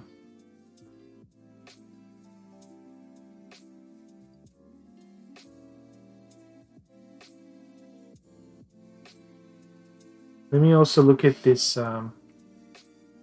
AJ1 situation, which is this. Snow amount. Then we do relative humidity. Then we do snow probability.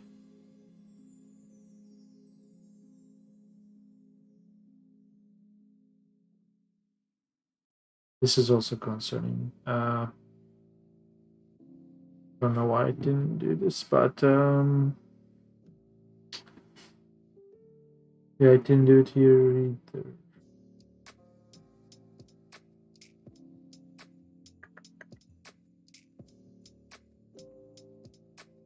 We'll check that. We'll check that.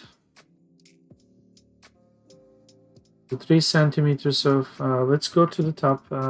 Do freeze top row. Now we truly have snow amount. There. Rain.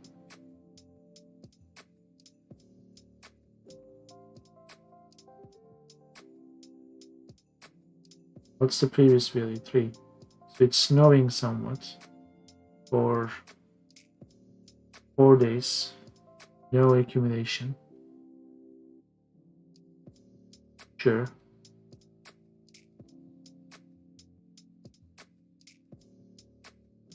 So for now, let's ignore this file. Let's go to a more complete file.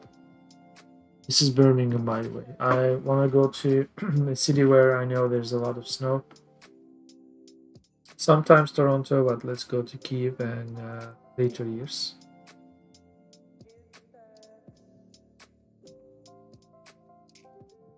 So let's do some cleanup. Clean rows. By the way, yeah, this has a lot of. This has twice the number of records we. Yeah. So we have to do some culling here. So maybe this will go away. But this is a better case to throw this out than fill some arbitrary values in. So I think that's the case that I'm trying to prove. Do this. Remove. Split. Ceiling. I don't really need these two. I need this, this, this, this, and this. Temperature. I did a mistake here. The quality. This has to go. This has to go. This can go. Now calculate this. Okay. Go all the way to the bottom. I think in my formula I have a mistake because it's missing the last. It's easy to fix. Let's do freeze top row. Go down again, A1. So here's sorry, this it's normal. This one, 12 centimeters. We do not have the measurements for January 1st, 2011, but after this many hours of snow, maybe we'll have some accumulation. We'll look into that. However, this is possibly a much more interesting case. Let's say we want to get rid of these in between values, but here's a funny case right there. This is good. This is good. And you would expect to see 8 o'clock, and it's not there. It's missing. There's 8:30, but there's no 8. See if that is still the same pattern here. So no, that's just a boo-boo there. 8 o'clock exists in some other cases. So we could actually write something like, well, get rid of all the rows where the minute value is 30. Which will have a missing 8 o'clock here, but we'll figure that out.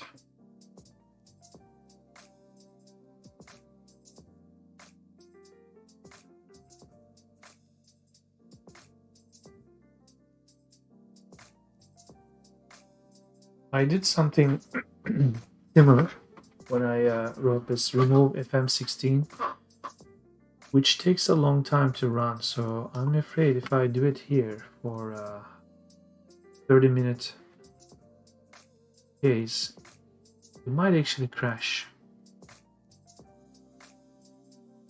Just look here for this one.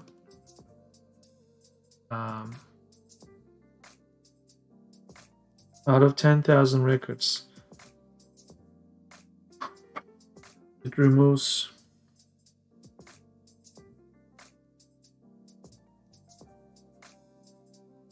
1,300.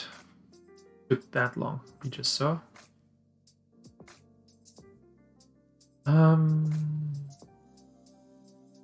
So this situation isn't different than this situation. Move it.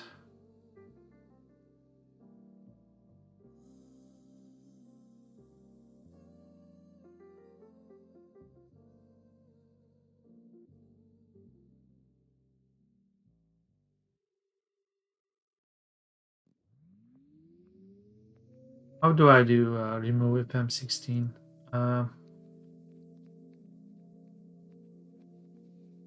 Should be under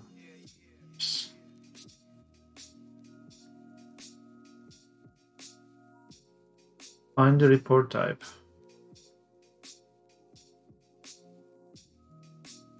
You don't need this anymore. This was under explicit.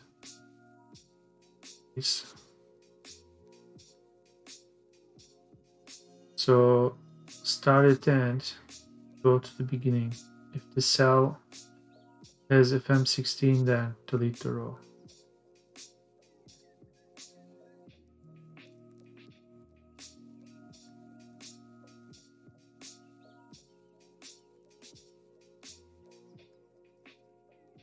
I'm just going to shamelessly write the other method here. This is, by the way, remove 30 minutes.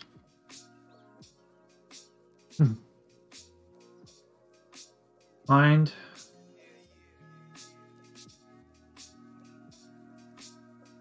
minute.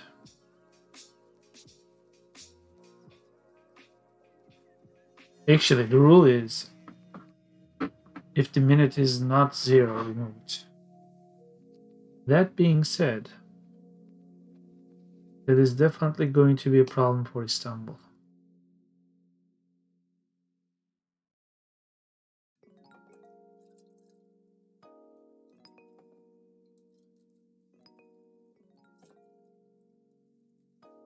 So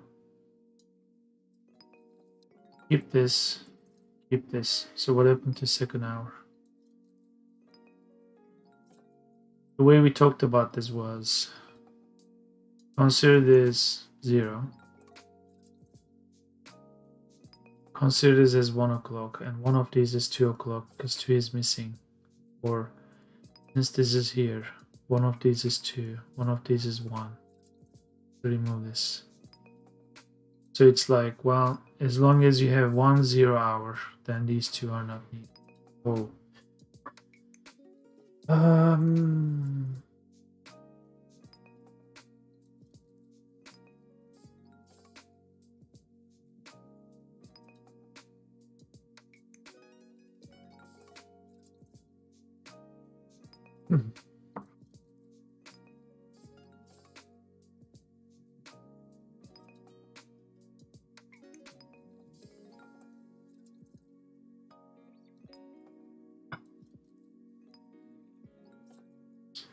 YouTube looks offline too. I don't know why.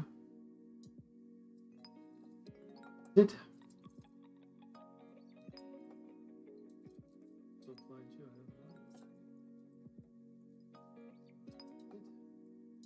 No, it's fine. I think the streaming app is getting confused. I'm pretty sure LinkedIn is off though. That's fine. Yeah, online.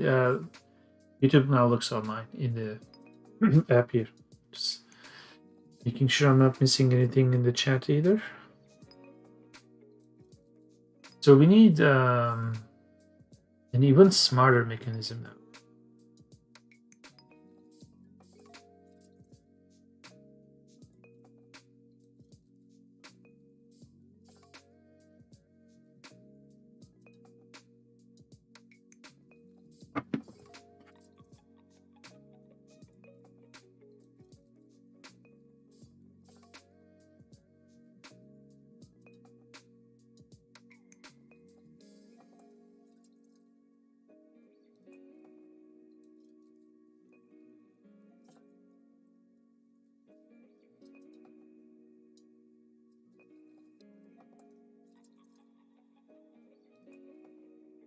Going to make something a little bit dumb, redundant for now.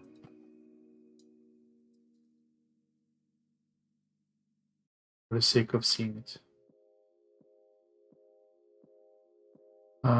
Wasn't there an autofill somewhere?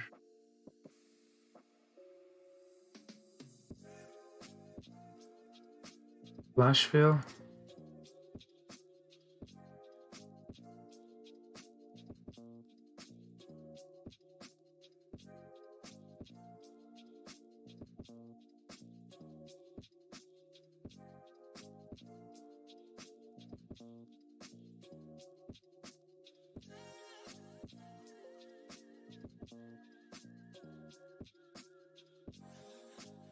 Fill without format.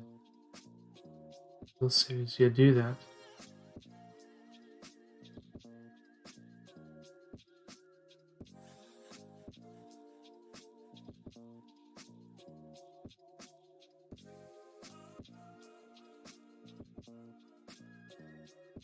Okay, so what if we do this copy and then paste here?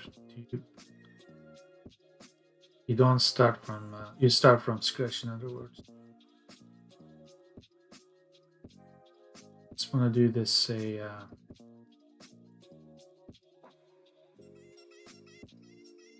this is dumb, I know, but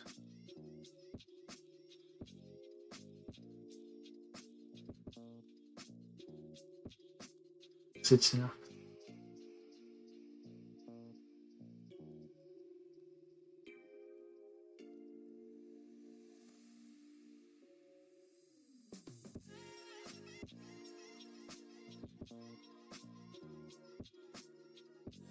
Okay, good enough. This one is kind of zero index. I'm keeping it as one. Ability reasons, because day one, first hour, hour zero.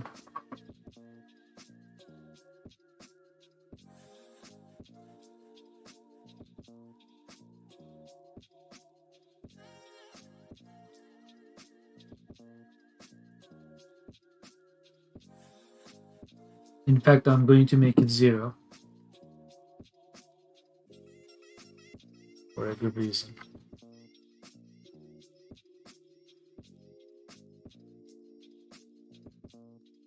Let's make it a few thousand. Okay, done. So let's imagine we have another column as sort of like the for loop. For the first record, for the first iteration in the for loop,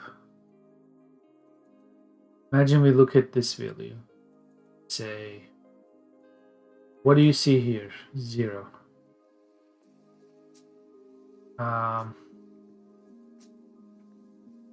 No, sorry, but this would have been maybe fine with one. So anyway, this is one. So it's like first day is 0 hours. So it's one, right? So this row is good. Keep it, kind of. This is not going to be here, but this is for us to simulate the for.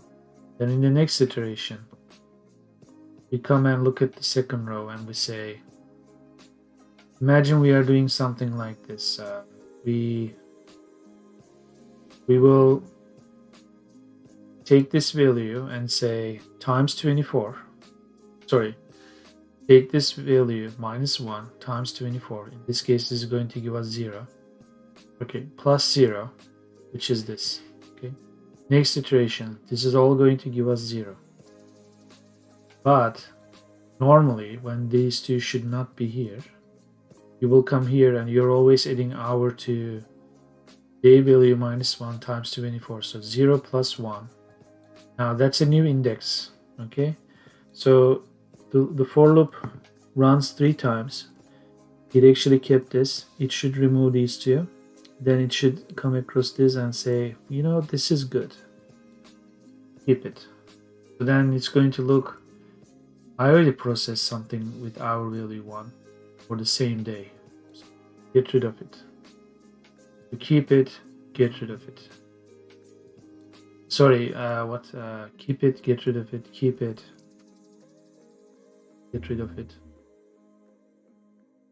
So that's how we could remove the duplicates. Duplicate hours, at least. Once they are gone, it's as if we are already taking care of this. And by keeping this, it's as if we are converging the 20-minute to 0 hour. Like say it's exactly 1 o'clock. It also gets rid of this.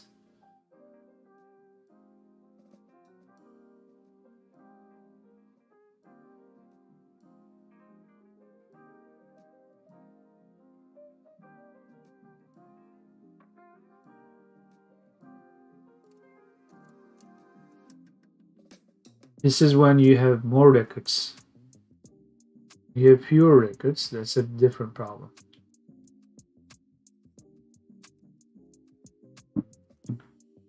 In this case, we have way too many records. This is a good system to get rid of stuff.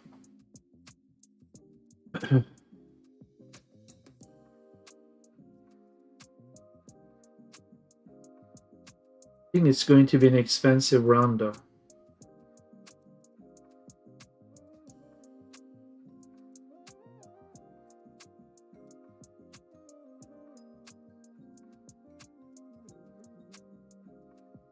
So when we come all the way down here,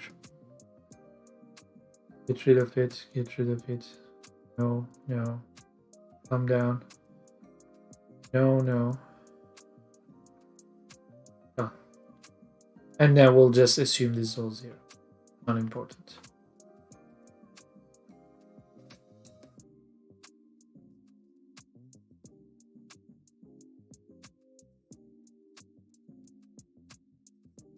Then eventually we are changing the state of this problem, which is having too many records, to not having enough records, because when we do this cleanup, we are going to have fewer records than this one. Okay, because there is going to be that missing part in February. So we are going to end up having maybe 8,780 or 78 days, that kind of thing, right? We are going to miss a few days. So we will either manually fill in those missing several days, or we will discover a solution which will fix problems like, well, when you have 6,000 records in a different file, the problem isn't to get rid of, but is to fill in between 2 hours. That's a different problem. Eventually, this problem will turn into that kind of problem. So that might actually be a different button.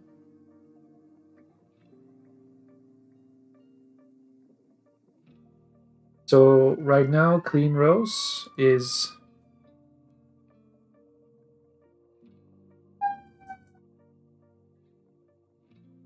it looks like it's only splitting 8-hour values, but this sort of optimization problem here with the removing the unnecessary values will also be part of. So we'll maybe change the label to diminish, or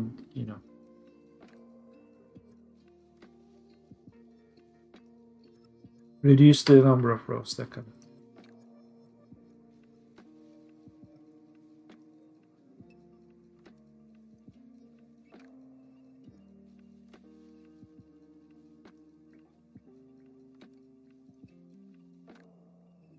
Cannot really write this.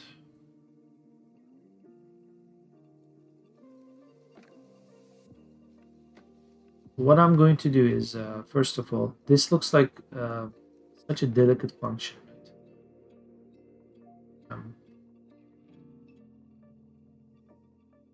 Do something like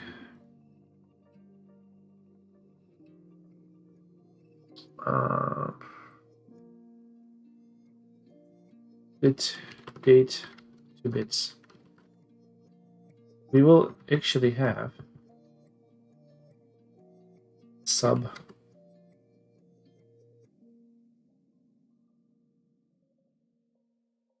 we will still have clean rows, which might have its own name, but we will do split date to bits.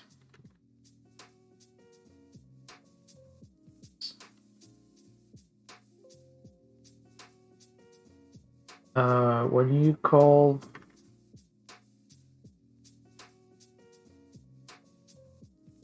a sub from a sub, what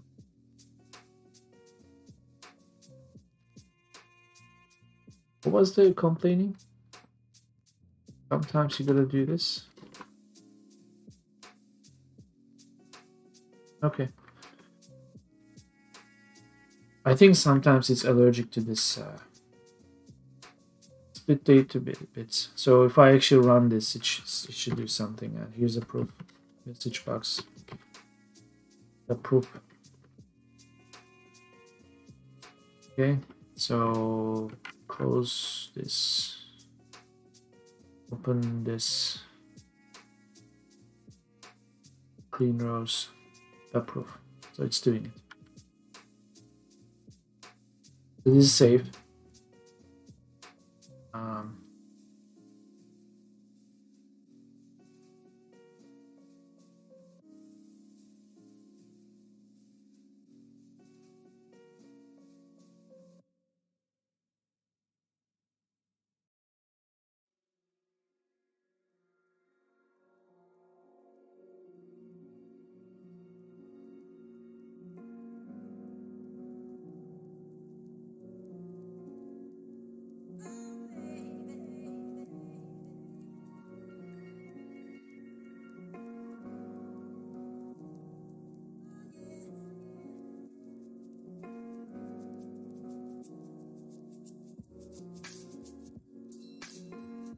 So I had some trouble when I was running the for loop ahead from x1 to total rows when it came to removing, because when you remove the cells you are sort of changing the total number of rows, right? Because this is something that is looked up, and well,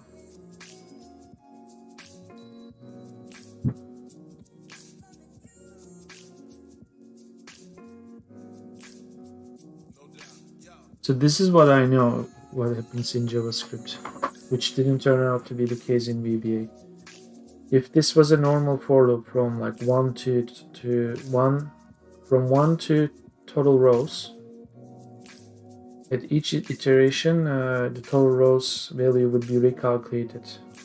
In some cases it's like that. It's the variable is re-evaluated. So if you have 100 records and you are going from 1 to 100, for some condition you remove the rows, and when you get to the middle of the records, and if you don't have the remaining 50 records because some reason you now have a total rows is 80, you are going to parse the remaining 30 instead of this imaginary 50, because that means you are going to check for the missing 20 records, which is somewhere in the memory but doesn't exist. It could be some bytes from another application.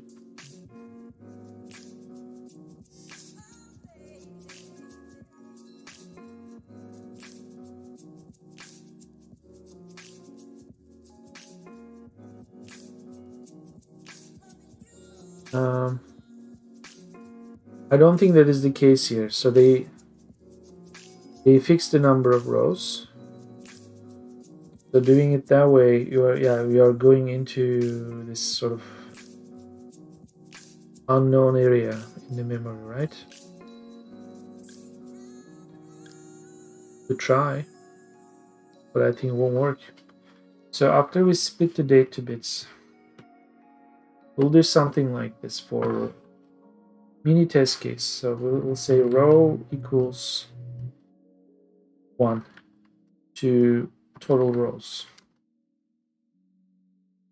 and we do next row, and here's where we'll do something like dim, call it id as integer. So this is where we'll depend on something like this for the hour.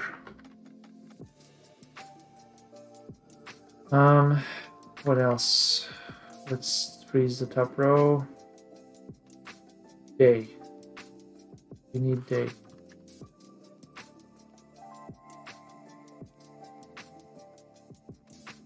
We need the reference for these. I did something similar to this.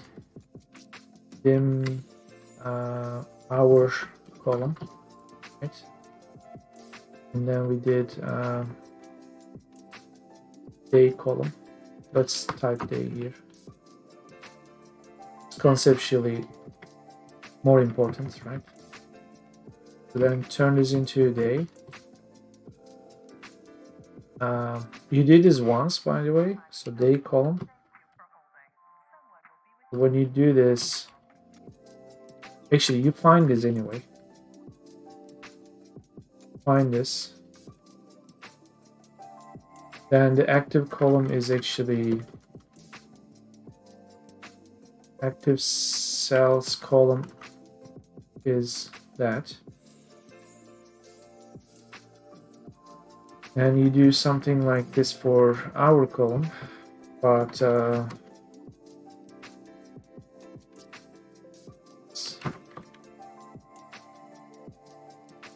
of course in between you do something like this.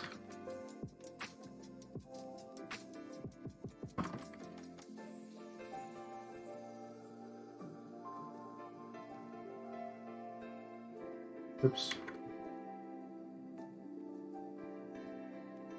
Okay, find the day, define day column, register the column number, done. ID as integer. We are not defined ID yet. We are going to do that now. We do ID equals cells. Row is my row. What cell? I am looking for the day column. That's the column I'm interested in. This cell will have value. I am going to do this. Then I'm going to put this in brackets because it's done like that. It doesn't actually wrap it. 24 hours plus cells row hour column. Relax, buddy. I'm still typing. So this is going to give 0 for the first day's first hour, which is marked January 1st, 0 o'clock, regardless. ID wise, this is the first thing. This cell also has a value. So what we need to do is, in the next iteration, we need to check if we cannot really do this yet. We do something like dim current, actually candidate ID. Also, you cannot really do this. You could do candidate ID like this, right? So you register it. So then you do something like if ID is different than candidate ID, then the ID becomes candidate ID.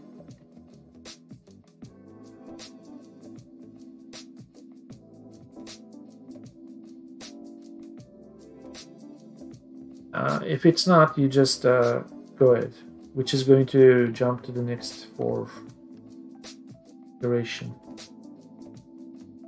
However, when you say this is a good candidate, you're kind of keeping this row. But then if it's not a good candidate, that means this index has been processed, which is equivalent of that row. And you could remove it by similar process like rows x, because x is now the number of rows we are in. So like rows, row, row, delete.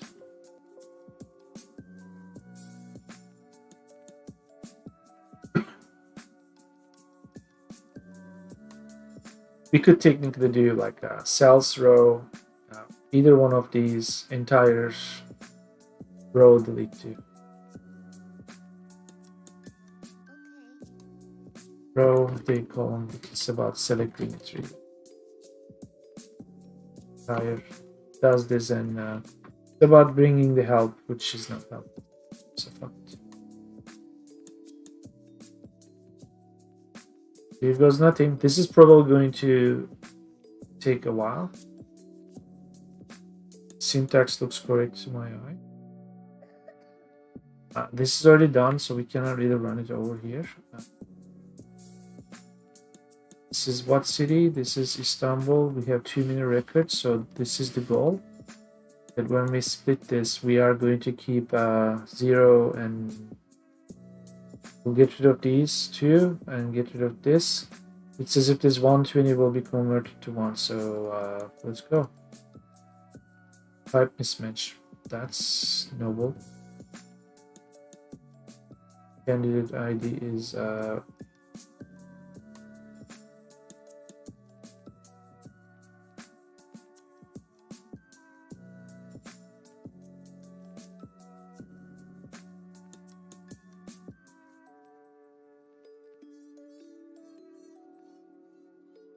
really.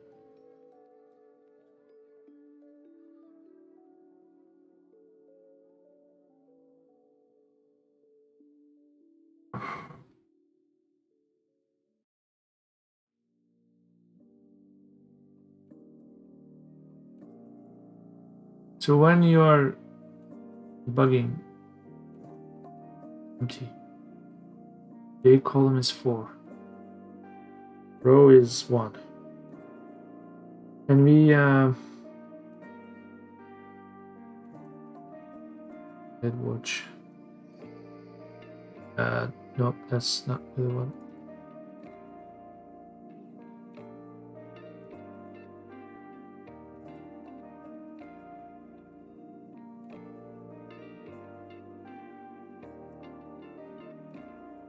I'm suspecting this is still suffering from that data conversion. So we do have 4 here. Row is 1. You know, row should be 2.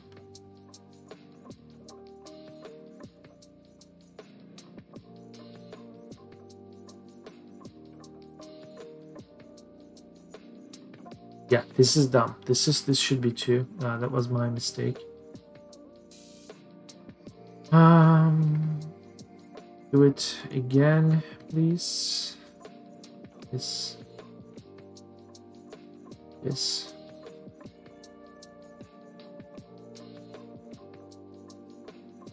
Here we go. It's doing it.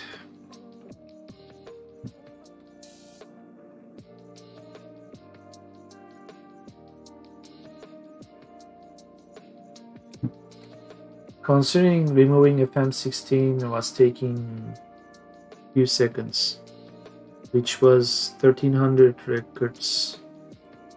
This might take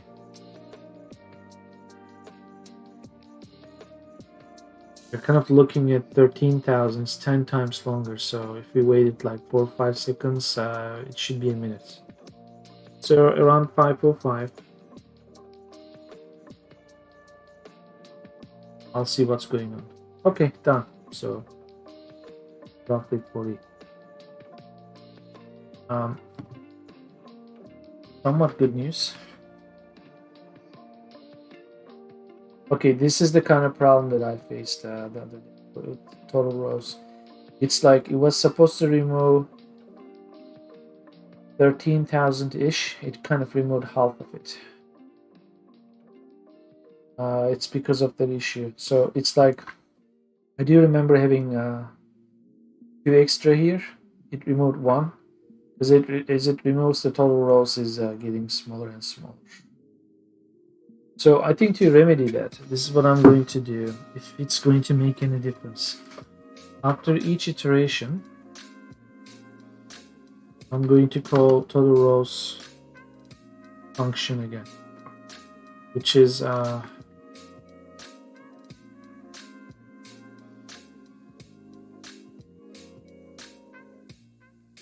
let's just do it at the end.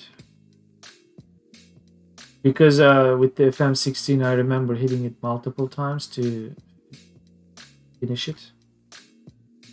This was also surprisingly faster than I hit. So, oh.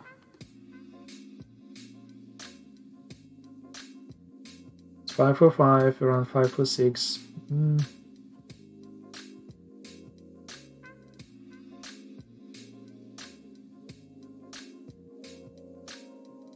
listen to music.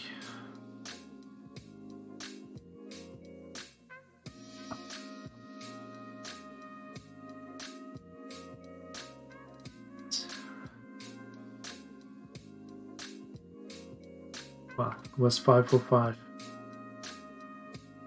Somewhere in the middle of 5:05. I was just thinking somewhere around this time it should finish. We do have some results.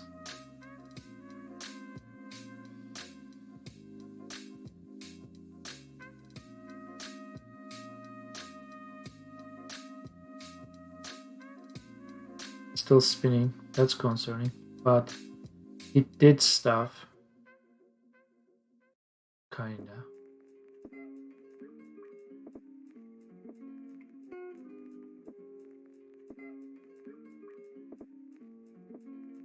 Kinda did.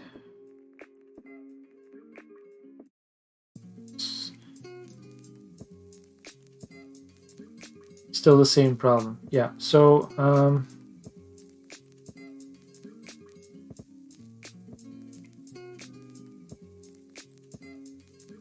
I have to run this backward then, fortunately.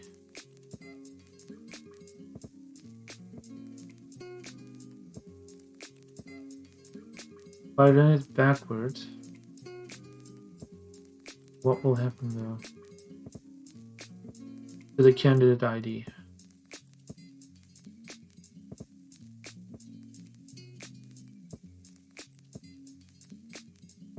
It's gonna find 23. Going to find this. It's going to ignore this. It's going to consider this. It's going to find this 22. This might work. It's going to find this and say this is the truth.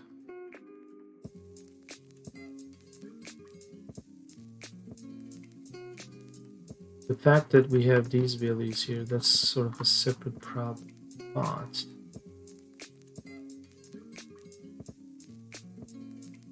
here's a problem actually. I'm going to find this first.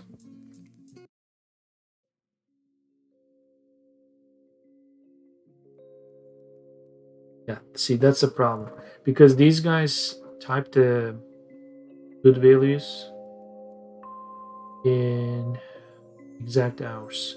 So when we come across 350, if we consider that as the real 3, we are going to lose the good value here. Ideally, I want to get rid of enough rows, then I start cleaning here too, because the other way around is I end up cleaning this only to remove this 2 rows anyway. And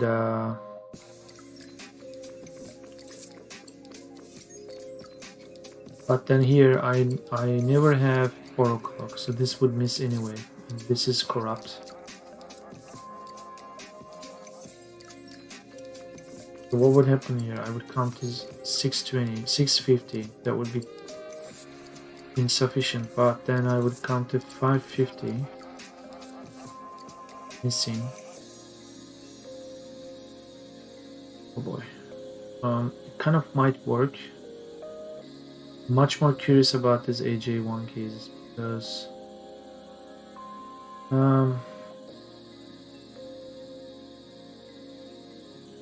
let's investigate this in Kiev. Let's close 3.3 this one. I think it'll be here.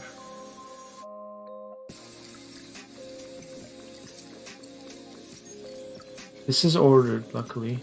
Well, this one. So it's going to take this one. Is that a good thing?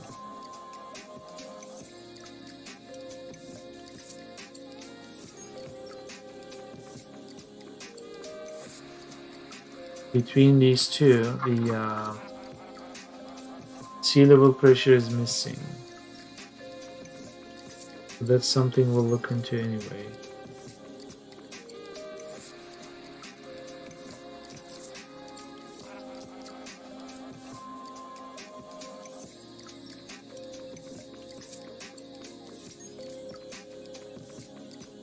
And that sea level pressure is sometimes here, MA1, so we could recover that. So let's try this. Sort of weird, but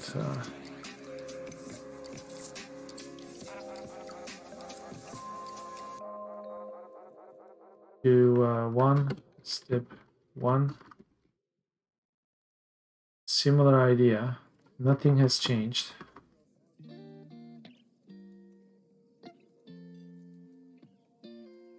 Ish. Let's run it on this. For sanity's sake, the last value is 2330. 223 values. We have two, no, not two, one. Okay, we should keep this one and this one and this one. Okay, fine. Oh, how many records? 16,000. It's going to be slightly better. But...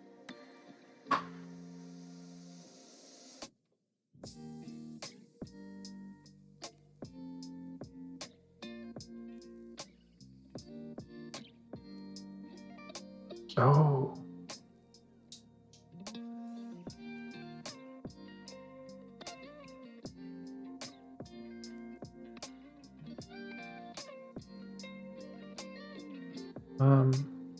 Kind of making a mistake here.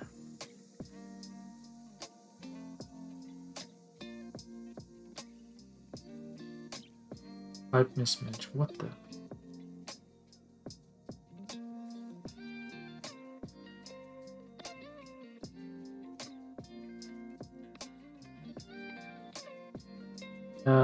This has to go to.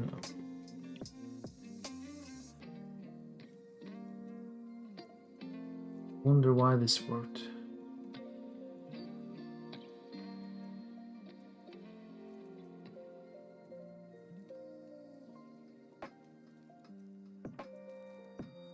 It worked because the first one is never FM16. So. But the rest is going to work. It's going to fail here and stuff, but the rest will be done. So here we have kosher values. This is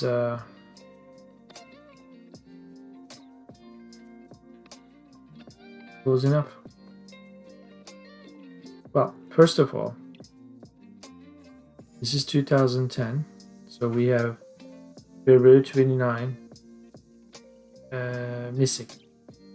Okay? So it's like one day. One day is missing. It's like this. Right?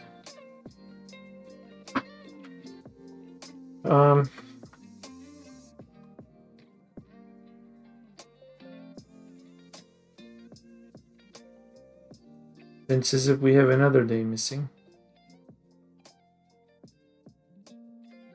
365. Well, it makes sense because normally,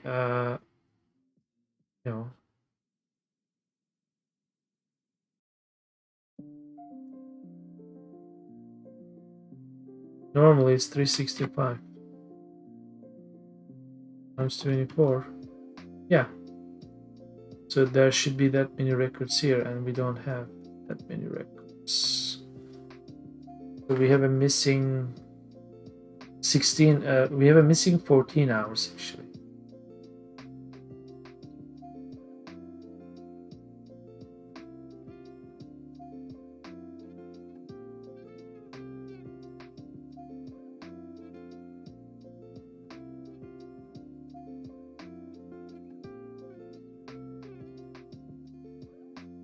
So this is good news.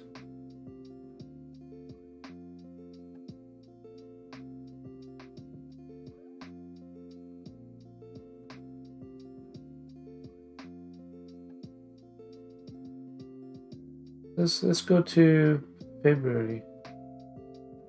Late February. Get this trend. Oh, missing. Gotcha. February 1st, the first 2 hours are missing. We already accounted for Oh, we have some missing parts, and I wonder if that's the same case. No. Oh, whoa, whoa, whoa, whoa. No, no, March, okay.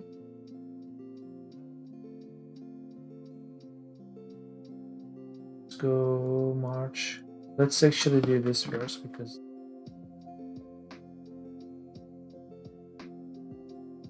month. So let's go to April 23, last day of March. Yeah, we clearly have a few days missing in February.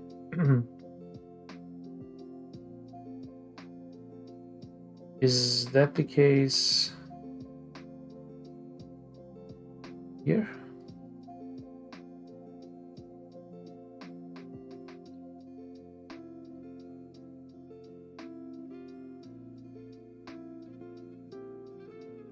$31 T midnight.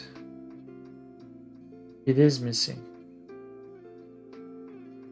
Well, that's why we do this.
Okay, as far as this system is concerned, this is working.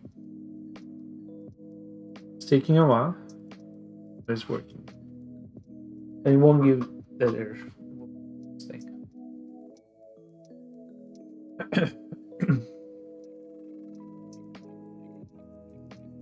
And once it's finished, it's going to tidy this one up too. Still doing it.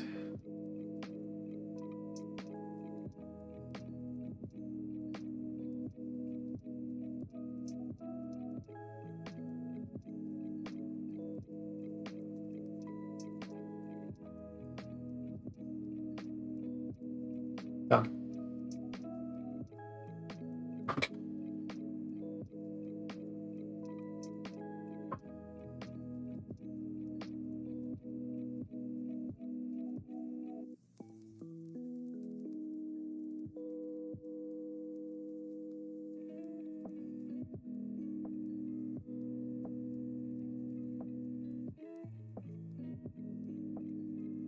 This is a bit of a mistake, but easy to recover.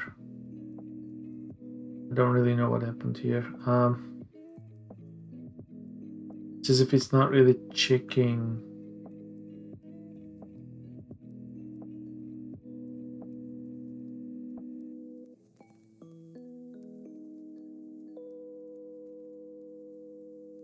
It's as if it should have removed this one, like, because it always keeps the 31s ish.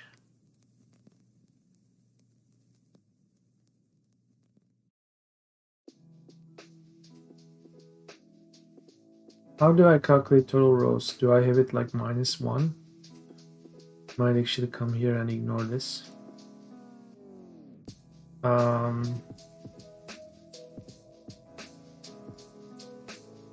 Typical. This is done because the first row is header. I'm actually counting all the rows -1 because this is actually total sort of relevant rows. In here, cleaners kind of want it this way. I think it's a similar problem with when I'm doing this, go away. This is gonna go away. RH, do this. This is a bit similar problem. Calculate RH, which is humidity. Here, total rows from 2. So you gotta do this. And similar problem in, after this I calculated snow, which is this. This is also total number of rows. Because when I do snow based on, split this to bits, this is actually not based on that. Yep. Bug. C column, find shite. That's expected because I haven't actually split this. You're right, you're right. Did you split the AJ1?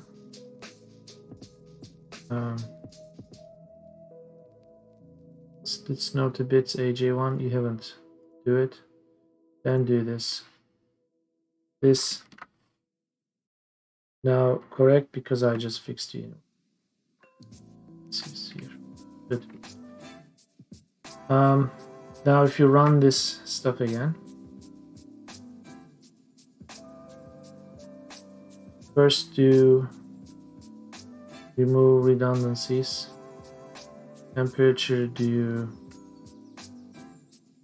clean, do this, do this, do this. So now please, snow probability and RH should have their last row filled. Good. Then we do clean rows and we will have, or we won't have, this one. Whereas before there was, that record was kept, now we'll keep this one. Good.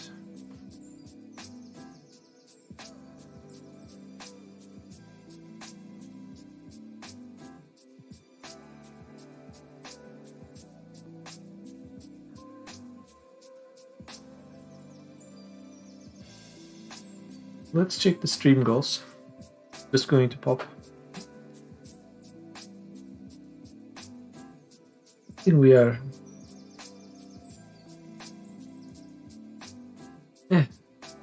kind of dealt with rowlessness. These will go away. Come on. Work hard.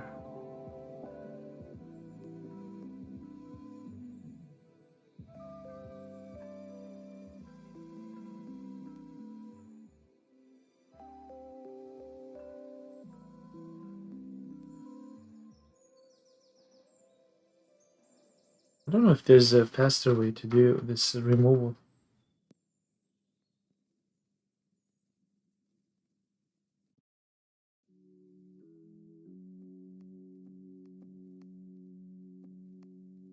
Took less time last time. It's as if it's stuck somewhere. Stuck somewhere? Macro interface is not coming up either. Are you stuck?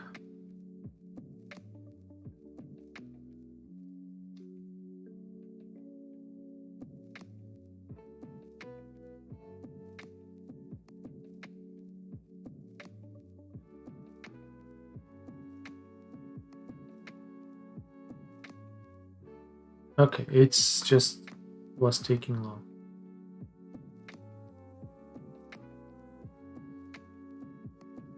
This is what I was expecting. Bingo. This should be 9, 15 to 23 minus 1, 9 records. And this is going to be 23 records because 0 is missing, now 24. Down to 24. So yeah, we discovered that this was missing. One thing we can do, one more thing we can do. We do have the ID system, right? To the left of here, we could write the candidate or the ID. Same thing.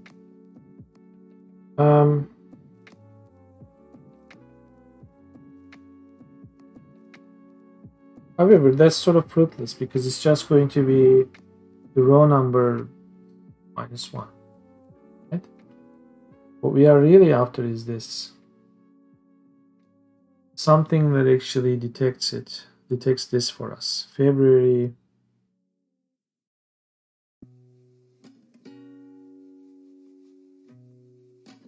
What's happening here? Why are we missing 0, 1, 2 hours, 3 hours, the first day of February? And how many hours are we missing? 14 hours. We detected that. Well, we calculated. We are not detecting the missing hours.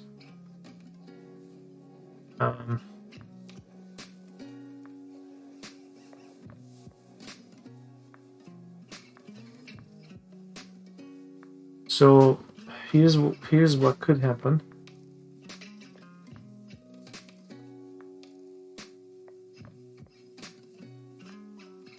So starting from the beginning, this value -1 plus this. So when we come here, we have 30 times 24, 720 plus 23, right? That's the ID. We registered it, 743, which is basically +1, right? Then you come here.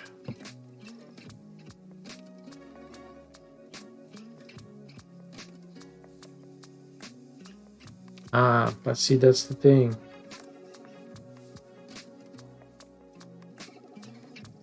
We are able to detect duplicates because we were worried about having multiple 3s or 4s. But when you get to 3, you don't know if 2 is there. If it was there, it will check against the other 2s. But 2 is not going to be checked against 3. Like, in other words, 3 is not going to know if after 3 is going to go down to 2 or 23.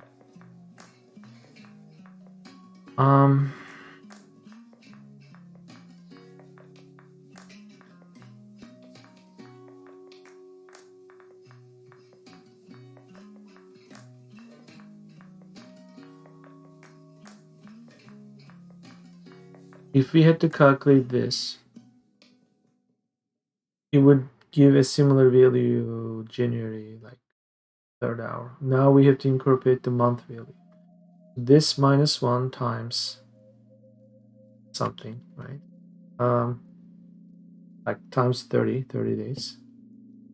So this is like 0 days plus this many number of hours, days worth number of hours plus real hour. It's sort of the hour value as ID here somewhere. Then here, ideally we should have had 2 minus 1 times 30, okay, plus 1, which is also going to be 0, plus 0.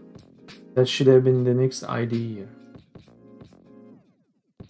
And it's not going to be because it's missing.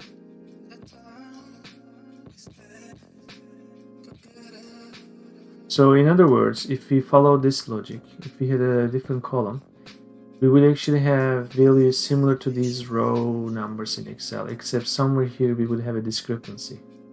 We would be jumping to 745 for this one, or even 746.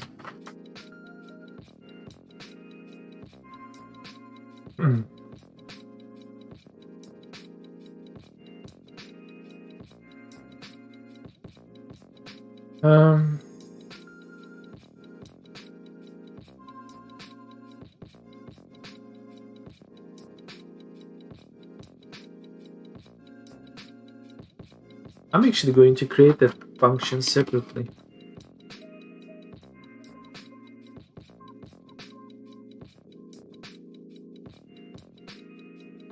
Either way, I kind of see that I'm going to run this multiple times. So I want to write that as carefully as possible. Cleaners. Is this a cleaner? It is sort of cleaner. Sort of quality check. Which I call this quality control. Quality control is kind of cleaners. Okay. So you do something like sub to identify. And I think for this one, we could go from row 2 to total rows plus 1. That part is not that important, right? Next row. So we, very similar idea. Not in there, not in there. Relax, hold your horses. We want to find day, no, month, day, hour. Month, day, hour.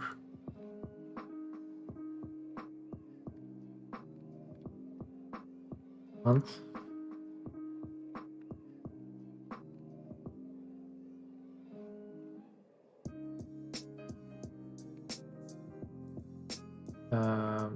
Good.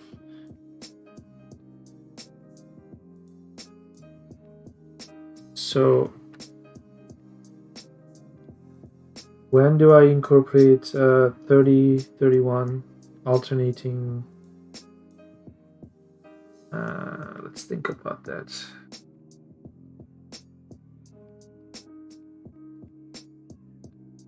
If I don't incorporate that, what is going to happen here? It's going to come in January. It's going to do 0, 72, 720 plus this, which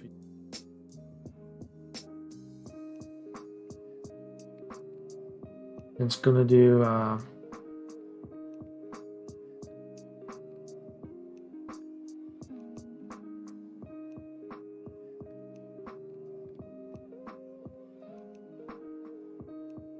I'm kind of confusing myself. What okay, 0, 31, yeah, okay.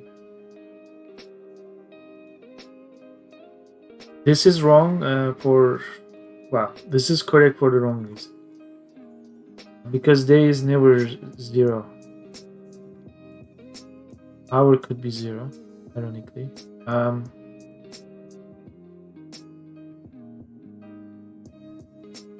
However, index-wise, no, this is correct because this 31 is going to be 30 times.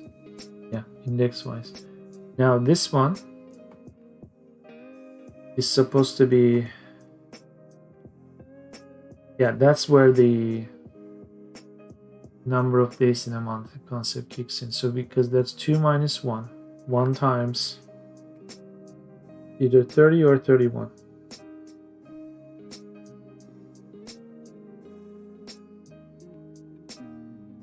It should be 30 because I am calculating this as 30. So from here to here, there should be only 1 hour of difference, which is ironic because from 23 to 0, there's going to be no let's see.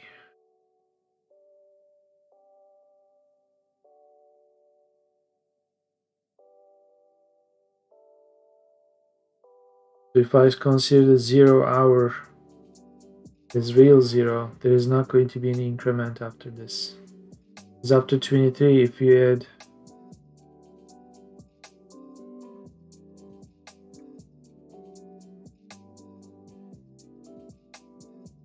okay. Imagine this column is some calculation for us. We have something like this. This times minus 1. Good. Times what exactly? We did 24 hours, right? Plus D2. D something. D 738. Are you doing it? Why are you not doing it?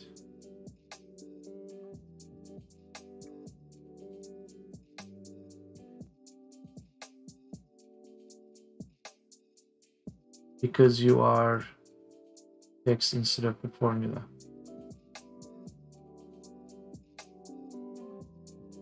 There.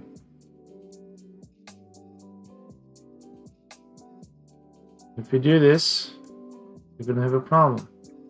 You come here. So I haven't incorporated the month notion yet. So that's like this. -1. Jesus. Okay. Enough Jesus business. So times 30 days. Enough days times this.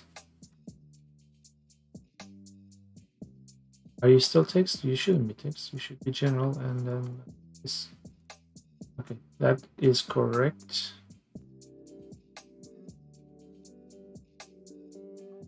This is exactly what I was afraid of. This is good, good, good. This is exactly what we calculated. Suddenly we dropped 20 hours. That's not because of this. Even if this was 0, I could actually type this 0. It's not gonna make. It's just going to be that much difference, but this is dropping 23 hours, as you can see between these two. Drops exactly as much as this difference. The reason for that is because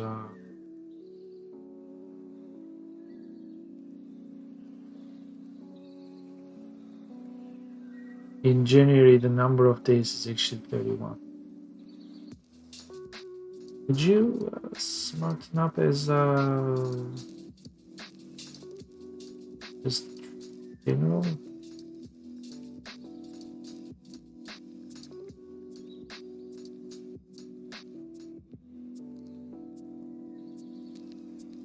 Yeah. Now this makes sense because there's 0, 1, 2, 3. So that's 4 difference. So if this was 0, then it would be continuous. So this makes sense. And in fact, if this is 1, you'll see it. So this should be 31. So, but we cannot really do this either. Like arbitrary. Well, it's arbitrary enough, but it has to follow the rule.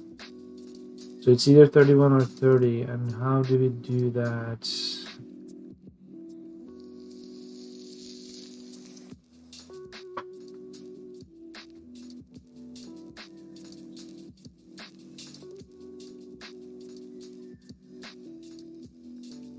And here's what I'm going to do in the end. Because my data is turning into a continuous thing, right?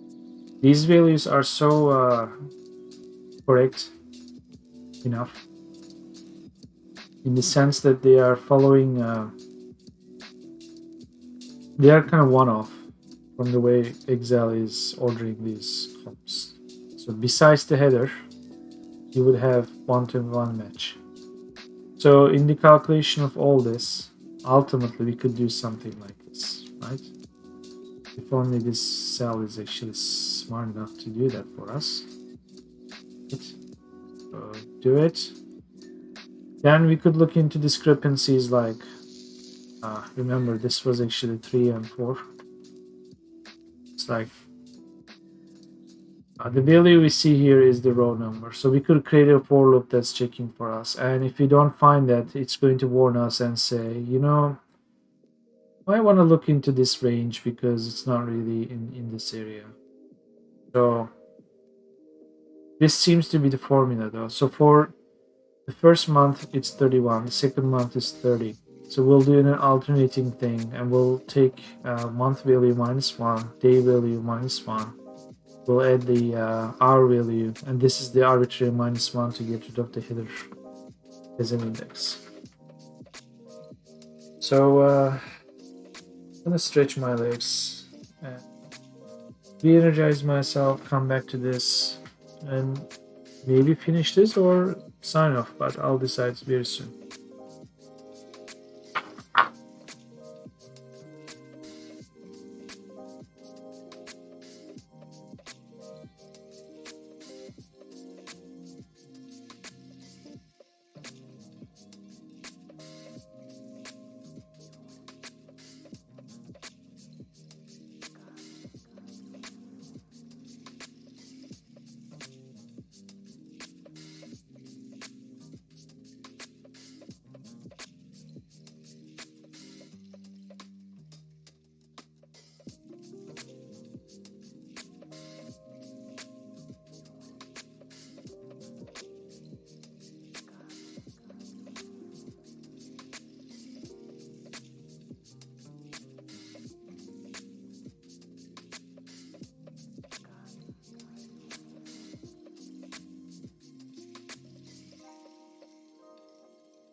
So, in the meantime, I am thinking that maybe we could actually do this while we are traversing from the end to the beginning. Now that we have the formula, I just lost it, didn't I?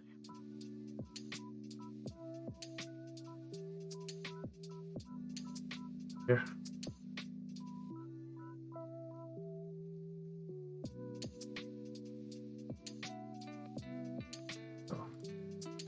This is the generic formula. The first one is basically the month, active column, that kind of thing.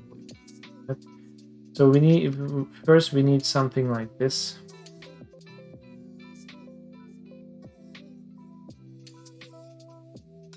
Oh, I think it's yeah.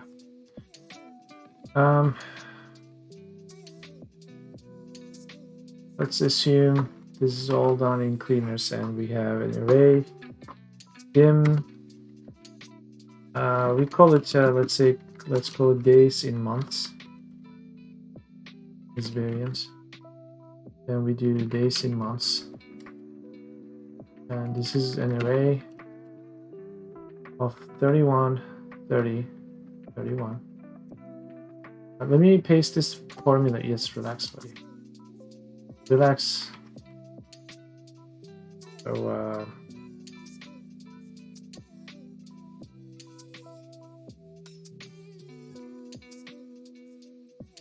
it's 4, 6.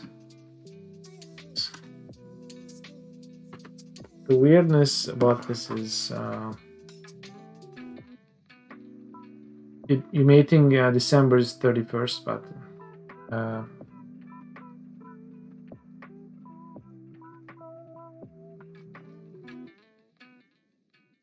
we don't really show the dates. We show a number of dates. So this is for technical reasons. So cut this.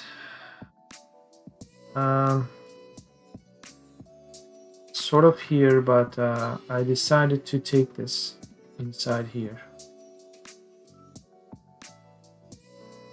So,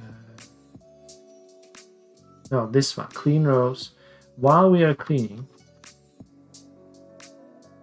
could do better. So when we go from the last row to the beginning row, like first row, or I mean second row, you get what I'm saying. The first row is the header. First meaningful row. For this to happen, we need to create a column. So when we I don't think I have a utils to create a new column. I kind of do that in functions sometimes. Let's still do that. Say when we find month, we do that, right? Fine. There is year. So to the left of year, we could create a new. Yeah, because this is going to split it to places. So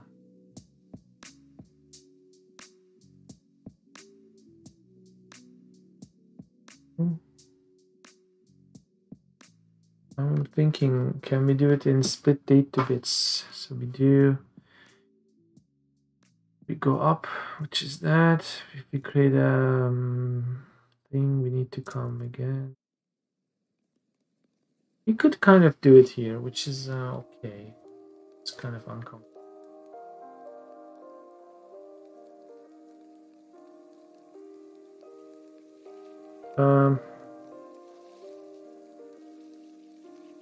I do have a date value here, or date, I mean day column, but I will call it sort of ID as if it's sort of in-game day value, right? Sort of day ID. And you do this here, say here. This is taking us to the top row. We put year. Then we could do something like this. Actually, if we are already there, we could do something like this. Insert.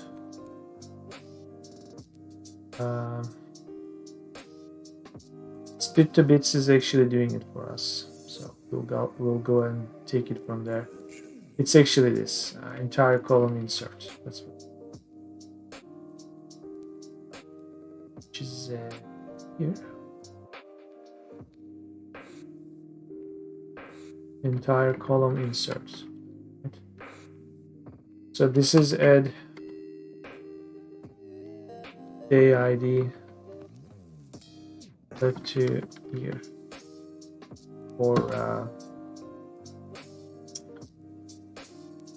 integrity later.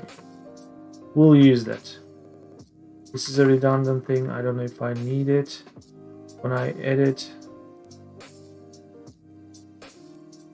yes. When I insert it, I'm already in there, so I can actually do this. This is going to be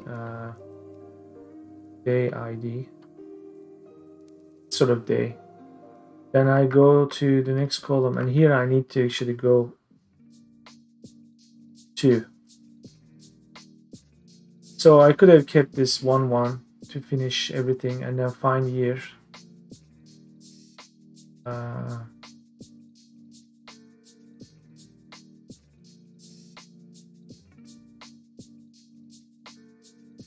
Let's see if this is actually going to be okay.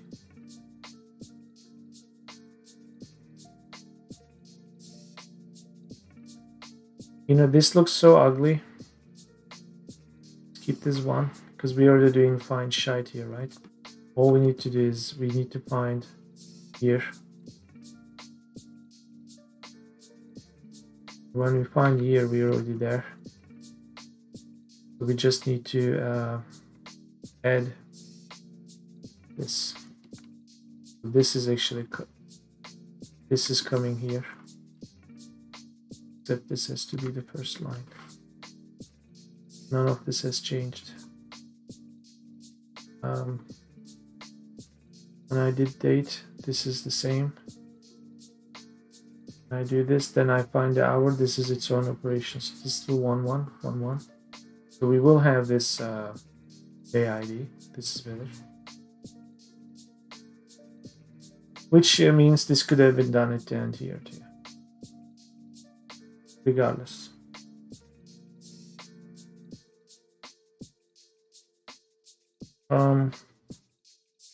The identify is not really important right now. We have the formula. We will most likely run this formula inside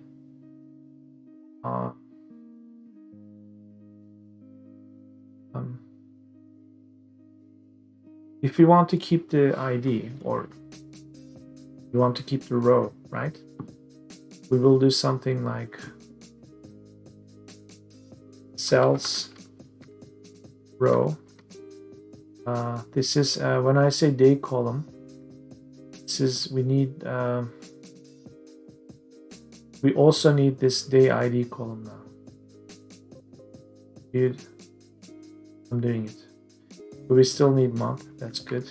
We also need day ID.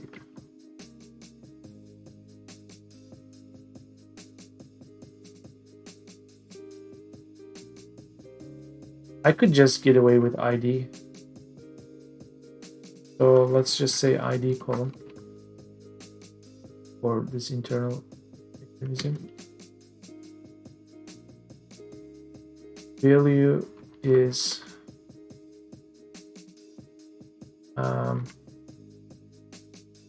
this is a separate, no, this is the formula actually, which is this.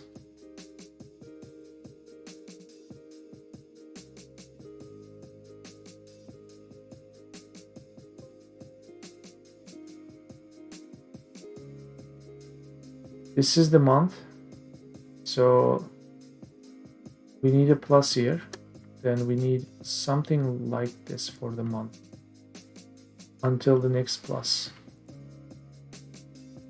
So in this case, this 31 is going to be coming from the array.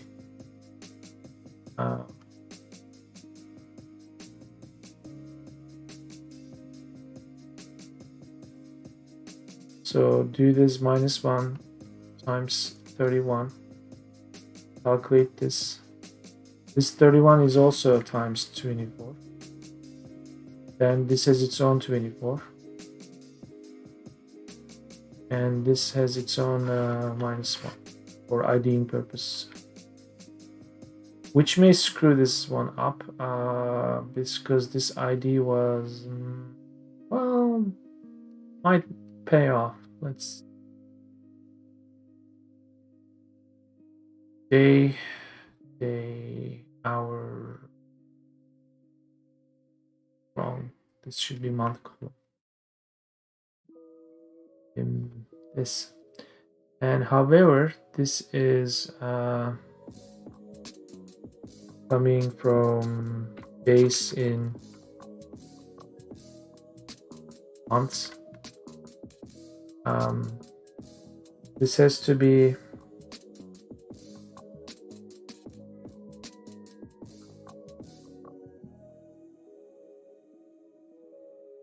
exactly what we see in month value, which is this.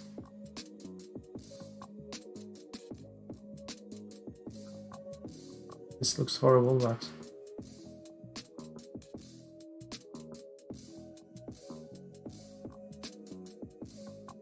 it might work. Here we go. So nothing here is dependent on this. Let's run it. The macro may not be available in this workbook. How is that possible? Clean rows.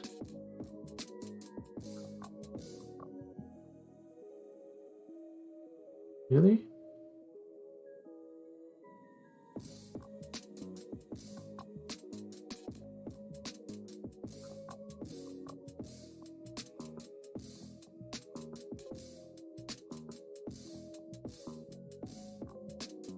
Okay, when you see things like this,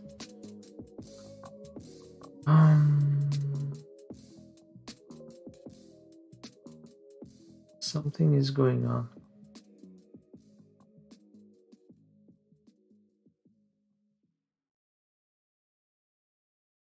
This is something we might need later. So what I'm going to do is I'll put that in utils as a function. function days in month as array as variant is fine.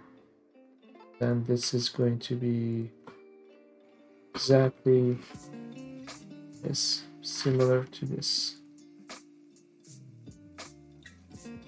Okay, days and months.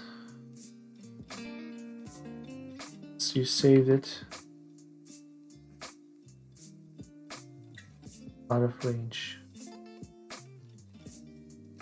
Okay. What is exactly out of range?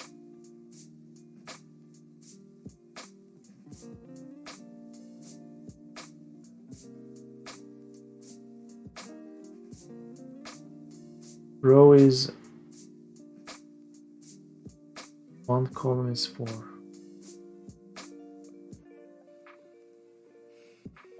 But what's the value? I wish it would give me the value. It would probably say 12 right now, right?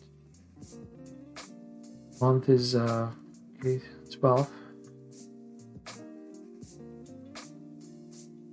Like an idiot, I'm not doing -1 here. No, I do. -1.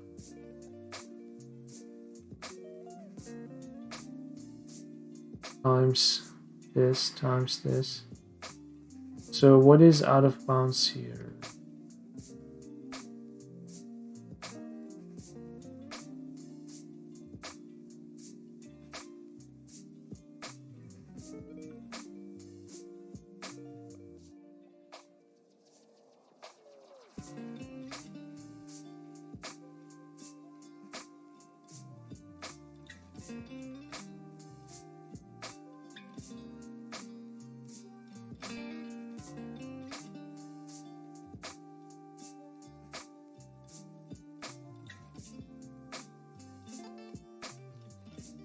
I think I know what. Why. Or maybe not.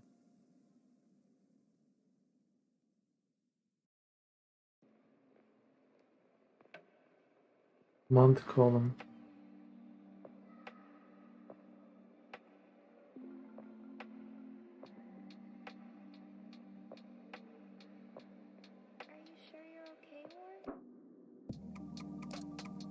So we do where is the debug thing here? So you do step over. So watch.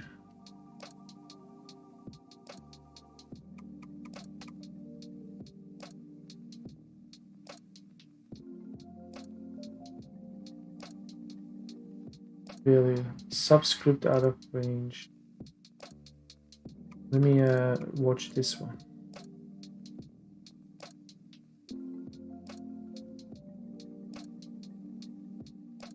Let me watch this one.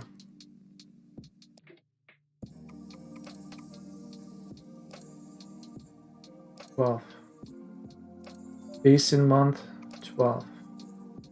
That's actually not. So this should have been -1 too.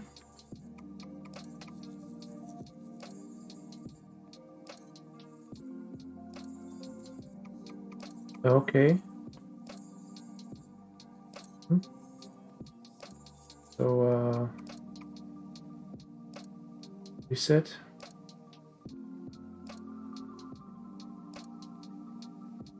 So unfortunately I have to restart it.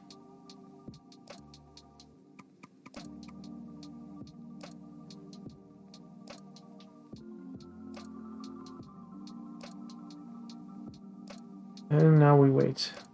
But I see day ID there. And the columns are shifting in their right places.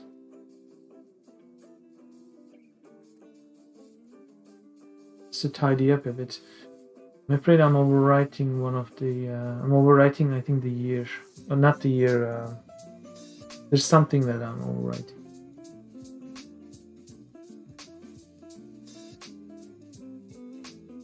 Which would be a silly mistake, but... What happened? Okay, it kind of did. This is good. So month, day, this. This is not good news, but let's go.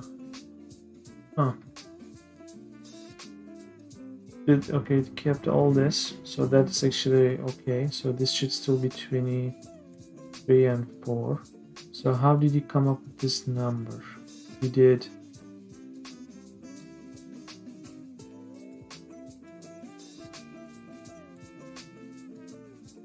Ooh.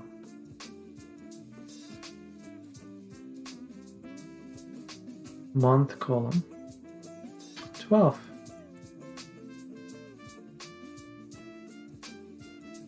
Minus 1, 11. 11 times 30. 330 times 24.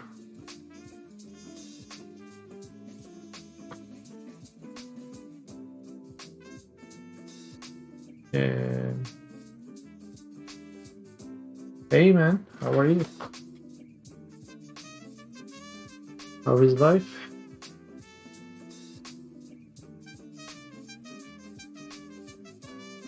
Just going nuts with Excel.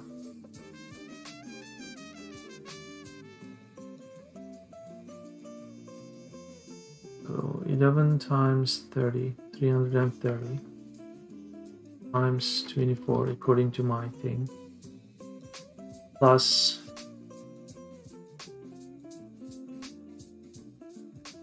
day is 23, which is minus 4 plus this. Then I should be adding the hour, which I did it wrong, so I should have done 30 here. 720 plus 7 this, plus hour this. So it did this all wrong anyway. We'll look into that. Let's see, it's stuff. So the new version of janky game pushed the itch. Let's see. Clips to which long enthusiastic soybean rule. Whoa, okay, that's looking nice. This is playable now.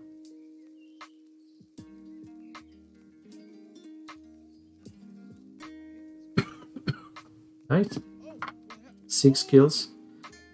Killed by mob. Best way to be killed.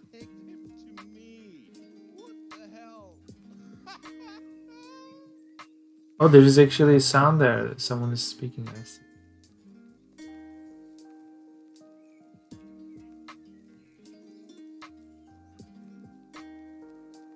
The numbers are treating me much better. I found better ways to deal with it.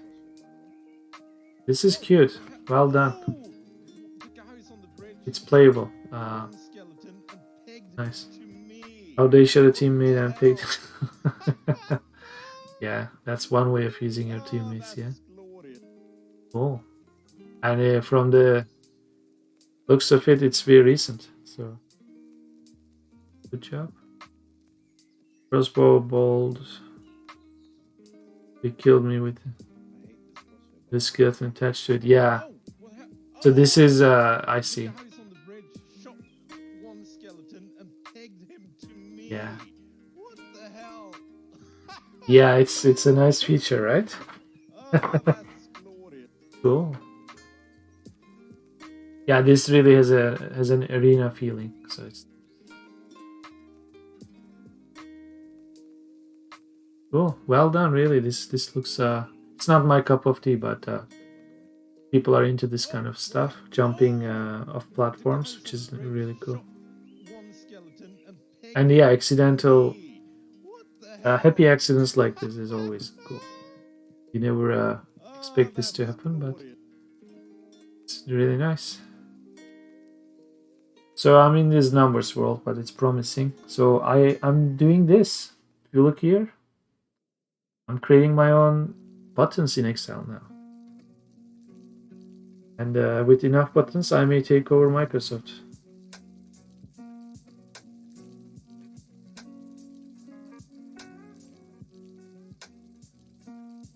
Will only appeal to those that, yeah, the shooter. type.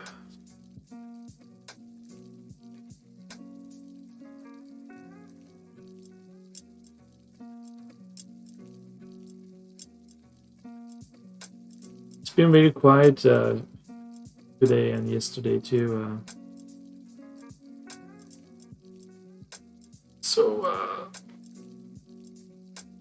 So many numbers, yeah. But it's okay. I'm clicking buttons. It's cleaning stuff. It just did. I'm able to separate this. Get rid of it. Things like that. Now I'm into more advanced stuff. I think I finally figured out that snow stuff. But for that to happen, for me to write the right values, I need to know which rows I have to remove. So I'm writing a row cleaner. So that's where I am. Which is going well. It actually is cleaning rows. I just need to figure this number out correctly so it resembles this. So it may be one off, I can fix that, but when it's almost 800, yeah, there's 800 difference. That's a big yeah.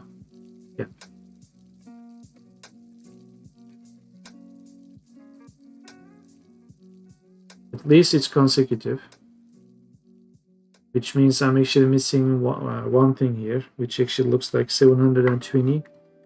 And what happens if I add just an arbitrary 720 on top of this? It's this. Close enough. What's the significance of 720? Is the fact that it's 24 hours times 30 days.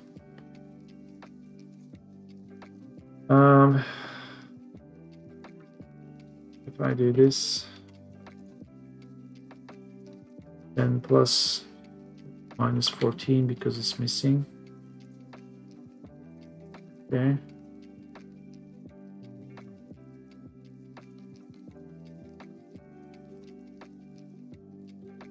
So Excel is tricking me sometimes. So I thought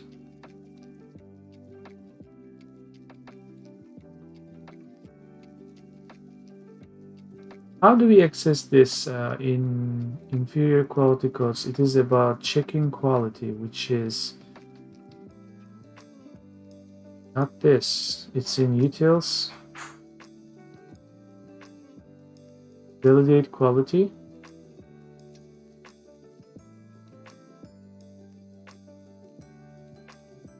If it's an array, cell.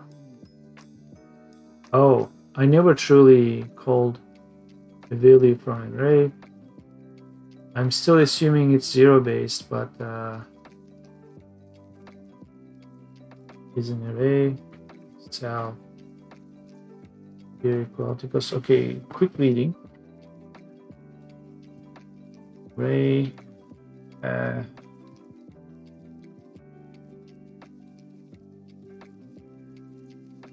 Let's do this. Base.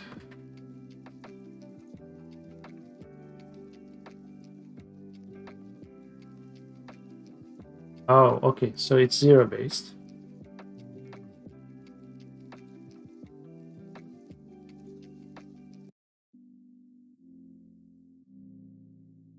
Which means this is actually looking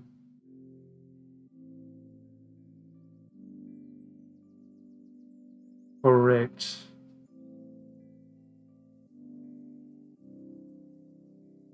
Except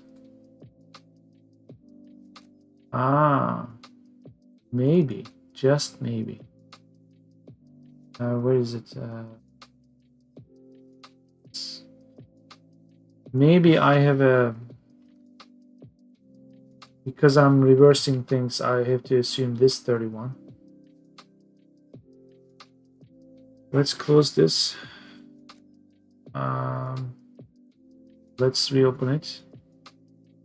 And let's just hit this button. It's doing it. It's processing thousands of rows, right? So see what happens.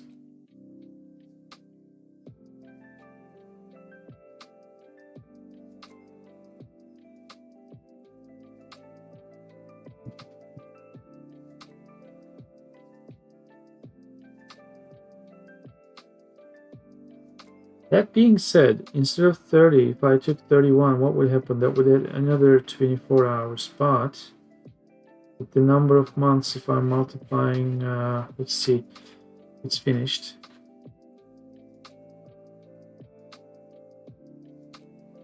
This is still wrong, but this is looking better. So now we have to figure out how the hell it got to this number using these values. This is insignificant. This is not important. In fact, delete it. Should remove redundancies. Done. This is not used.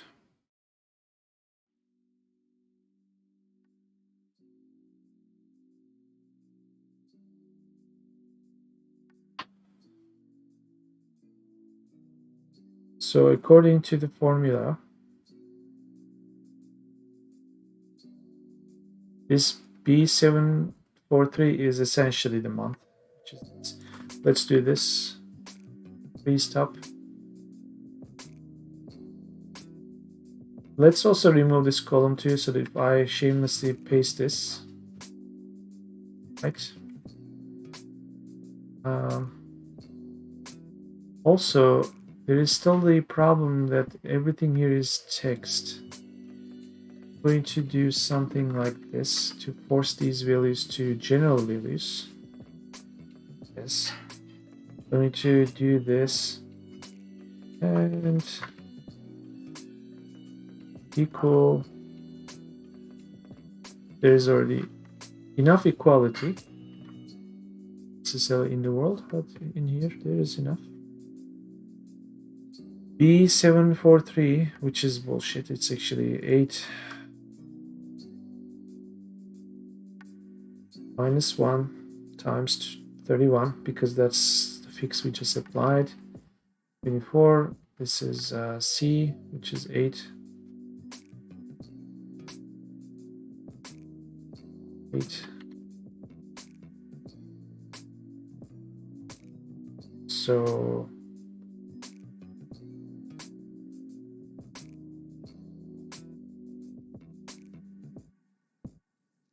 this is wrong as well.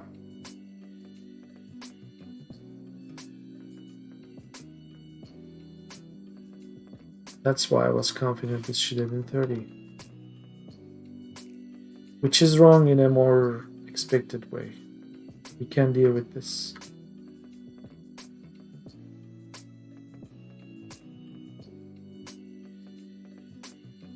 What's happening here?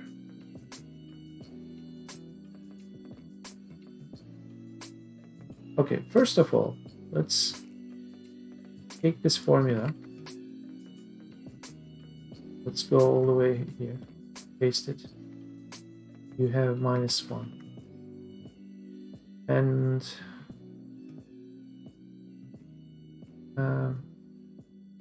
maybe we'll fix this.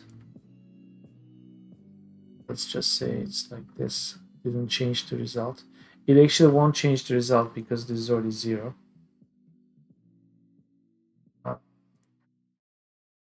But now we can correct our formula here. So this will contribute 0 days because it hasn't been full month yet. Right? It's minus 1. So this is actually 0. Then hasn't been a full day yet, so it's just this. Then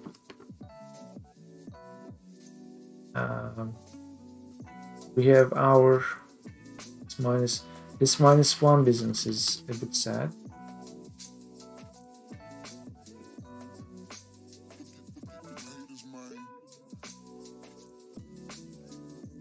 Okay.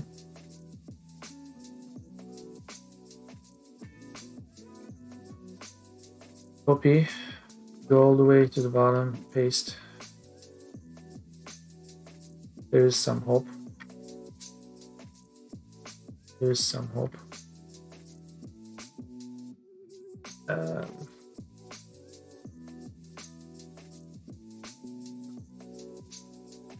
In fact, I think instead of -1, I should have done +1 to match the row number. That's the next check, but this is correct. Keep at it.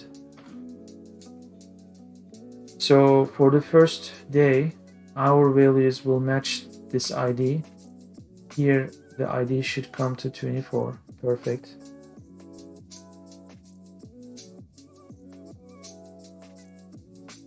Which is something that's not happening here. It's sort of looping and resetting. So far, so good. Let's go to January 31st. This is good news. 720. Because it's been 30 days, 24 hours.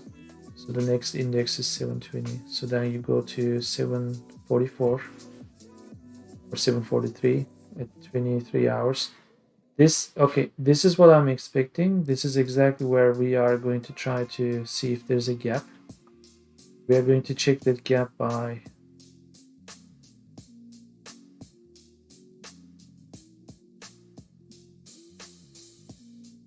oh, something is already working.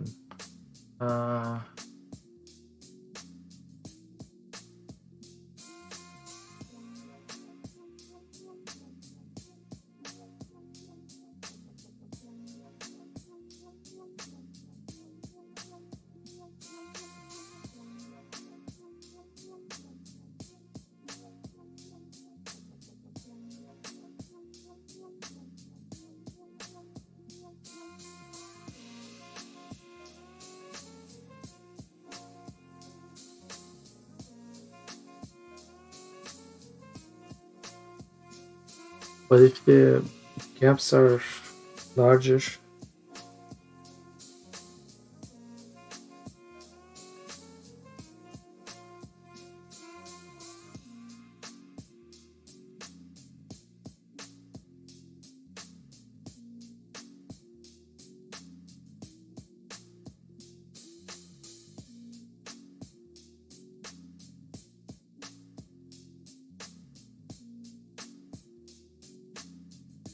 it says if I should be adding +2 here to match this. That's a separate thing. By the same token, 700 and something. Where is it?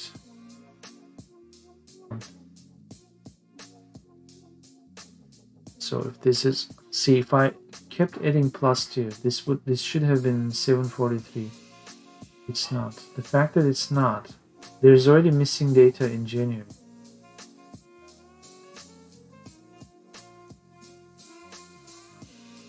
Which is interesting, which is something I want to detect anyway, but I didn't expect it to be missing.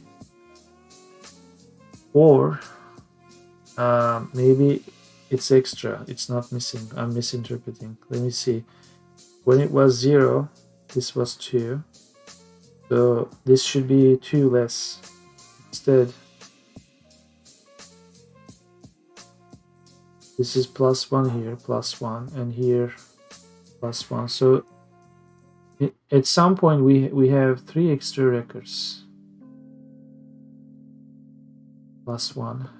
Let's do a spot check. And here it's -2. So this is actually good. -2, -2. Somewhere here something screwed up. -2. There you go. -2. See, even in January, we have 22 o'clock, 23 o'clock, and midnight, 3 hours missing.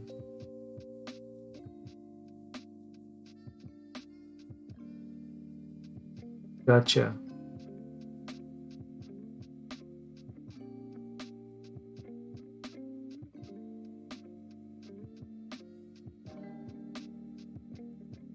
So when 3 hours are missing, so you go 3 over, so from -2 you go to over 1. Okay. Either way,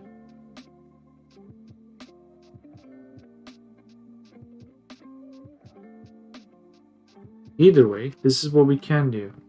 Assuming we are going to set this equal to 2 for the row.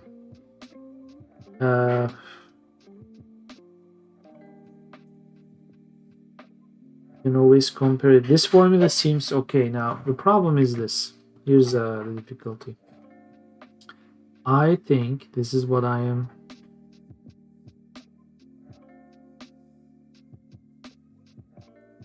putting here, except I don't.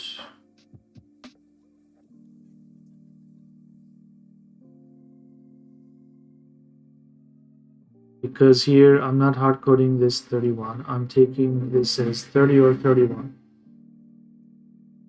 Alternating.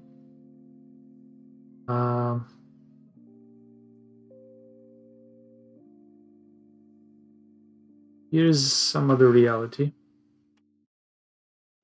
In the end, this is the number of records we should have.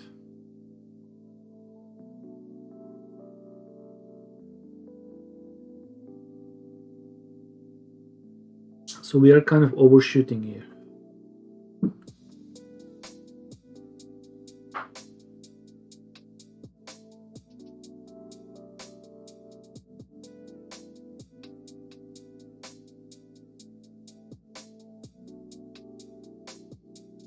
So if I do 30, are they going to resemble this?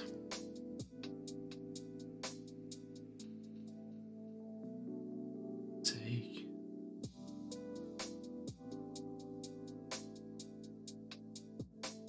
Inconsistent formula.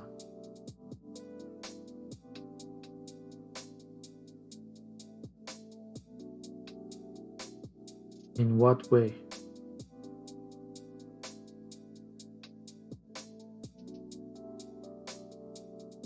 Yeah, I get it. Okay, fine. Yeah, I'm making it inconsistent specifically for this reason.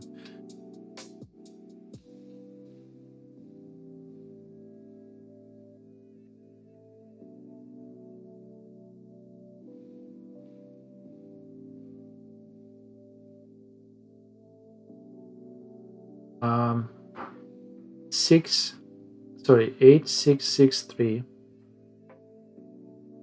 We have. Was it really 2 days missing in February? Month?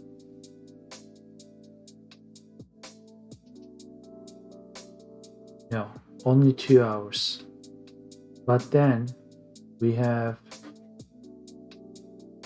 2 days missing in here. That's 48. Then we have some hours missing anyway.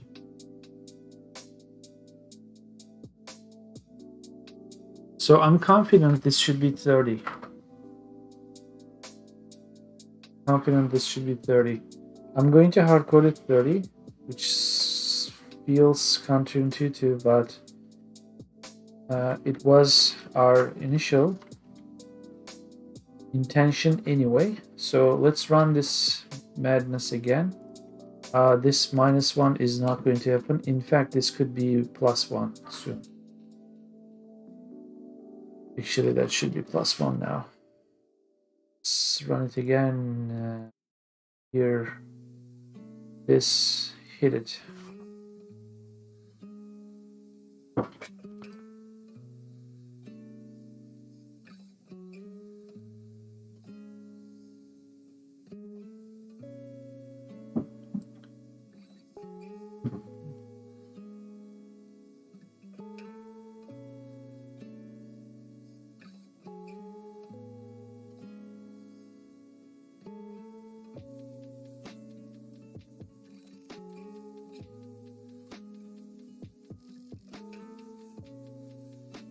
Should be finished around now.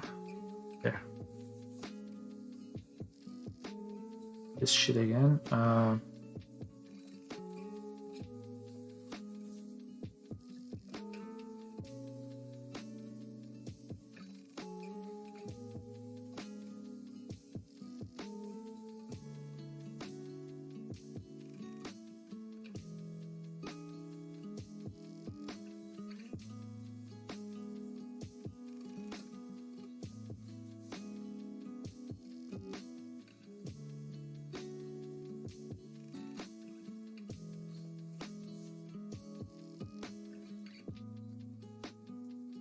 How is it that when I type the formula,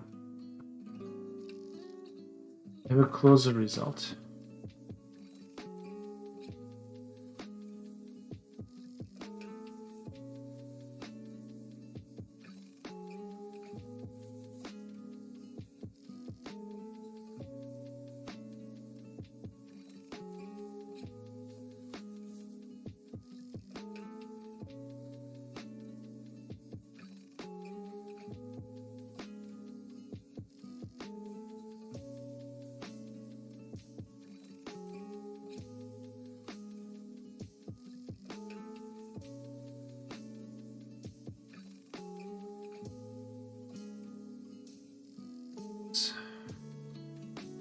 The BCD is correct. Could use whoa. BCD. Where's E?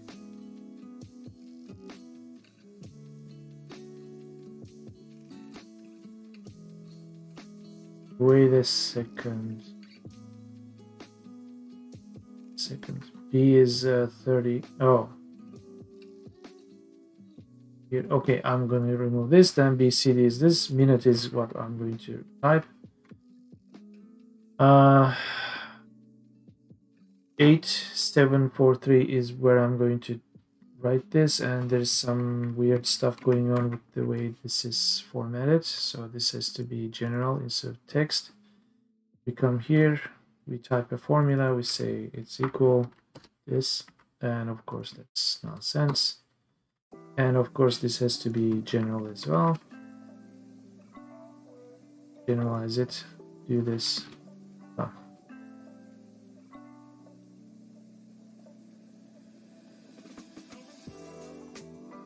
Did I accidentally type 31? It's 30. Cells, row, month, column, value -1. Which is this? So 11 times 30.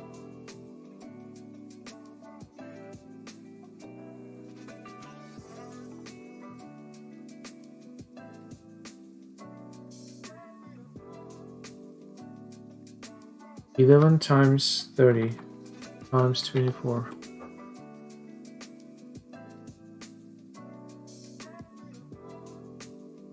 It's already not taking into account like all stuff.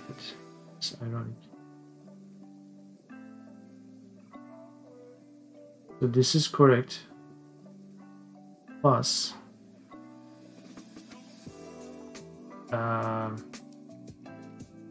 31, but you consider it's 30 plus 4 times 24, like this is plus this, plus the value of cell in the hour plus 1. So which is 23. In this case it's 21, so we do 22. We come to this result. I mean, this is correct. This is not correct, and how do we get to that result? Get to this result by doing this, unless I'm doing some other monkey business here. No, candidate ID is that.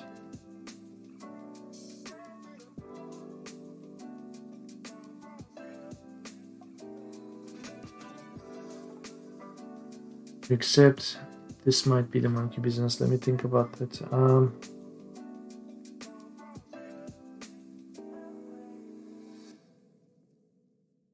But since I'm running this backwards, there was 223 here. One was 2300, the other one was 2330. Either way, these two numbers are the same. So I do what, unless I'm doing it wrong here, month, day, hour. I find month, which is this column. Let's go and freeze the row. Okay. So whatever that value is, -1.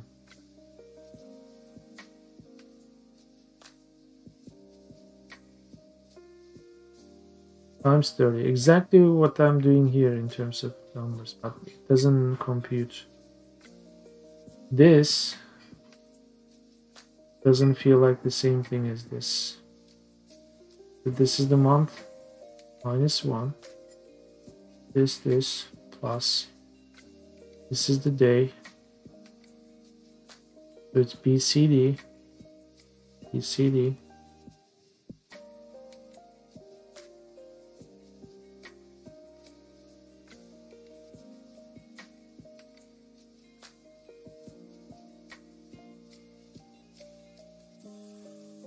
I have the weird suspicion that when I am done with the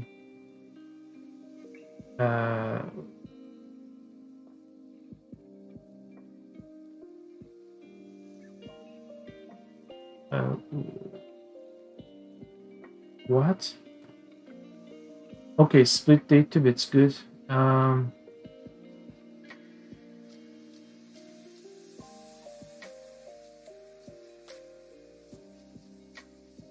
This business is a bit awkward. So,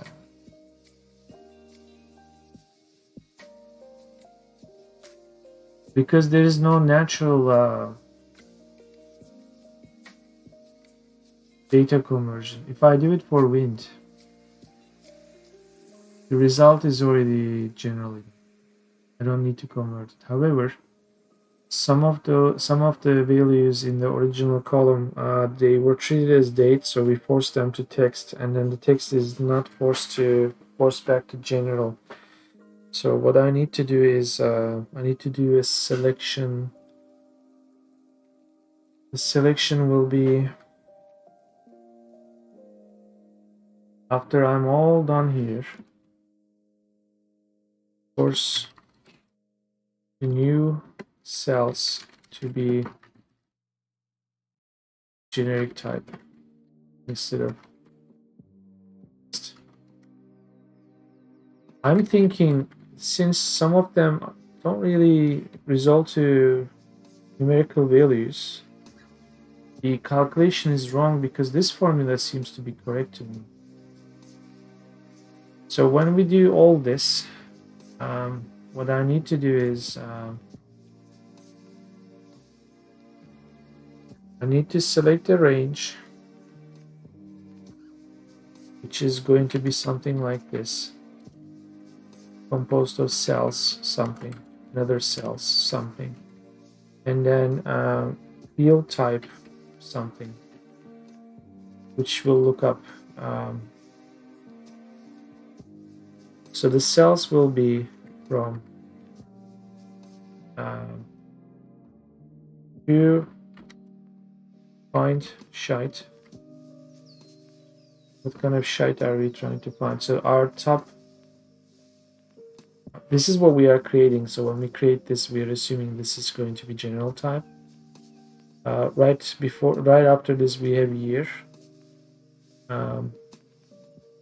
Year will be deleted in the end, but for argument's sake, let's say that's part of the process. When you find this,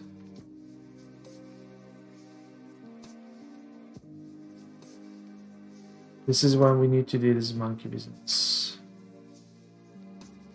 Something like this. Yes, sir.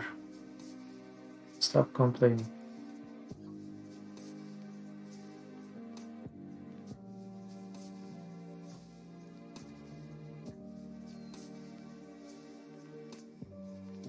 Year column is when you find it. So year, then we have minute, even though we are going to delete it. So we do date is eventually broken down to year, month, day. The ID is an interesting case, but this is the first, and this is the last. And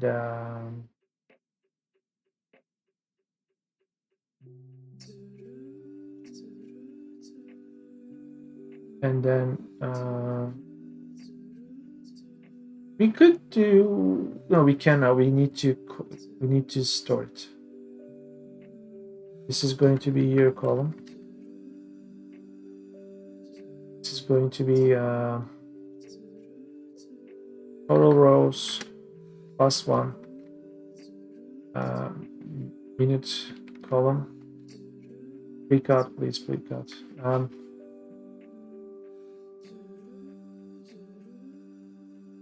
In here, not this, we had we had something like column data type. That's what it is. Column data type, column cell data type, data type to text. Now here's what I'm trying to do, the equivalent of this. Imagine I only want to make this general and then some other text. Should be able to do this, for example, is text. This is general, this is text. So there is a way to select cells and do this. What's this name?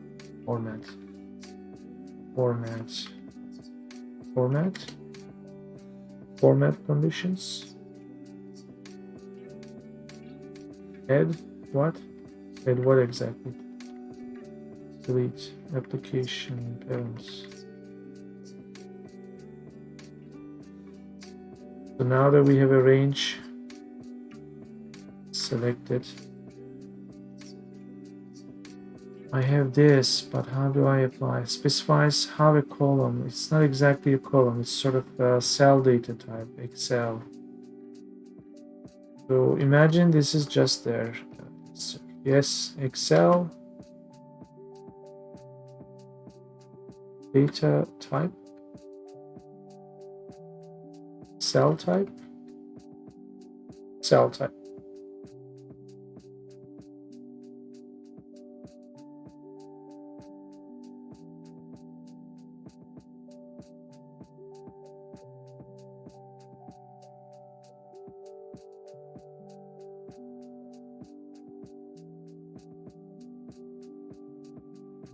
So let's do a little search VBA, cell type, text or check. How to change format of a cell to text using number format. What is this?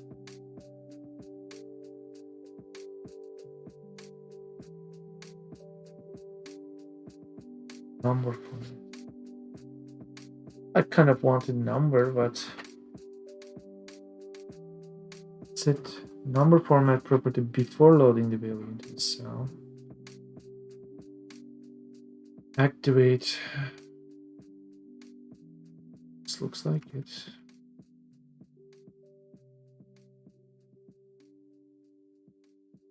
Number format. This, really? What a weird notation. I don't see any error.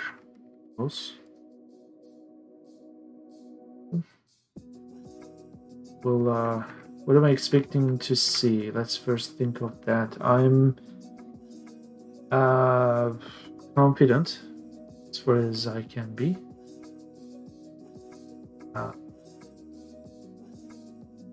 That this is indeed the same formula that I keep writing, but it's going to work with values because I'm actually doing proper data conversion.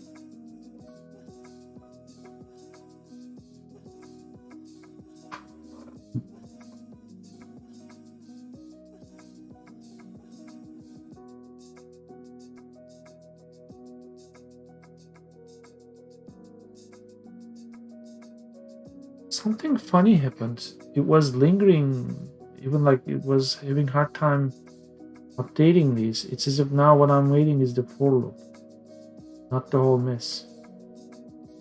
That is indeed interesting.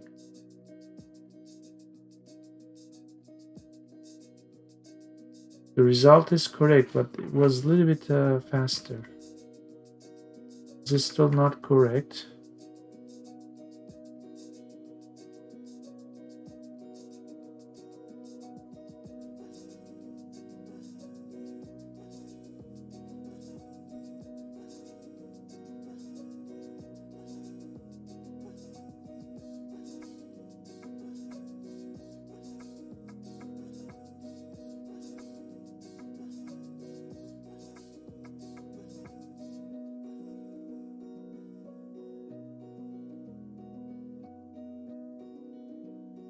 So this is running slower than this part, which makes sense in my mind. Fine.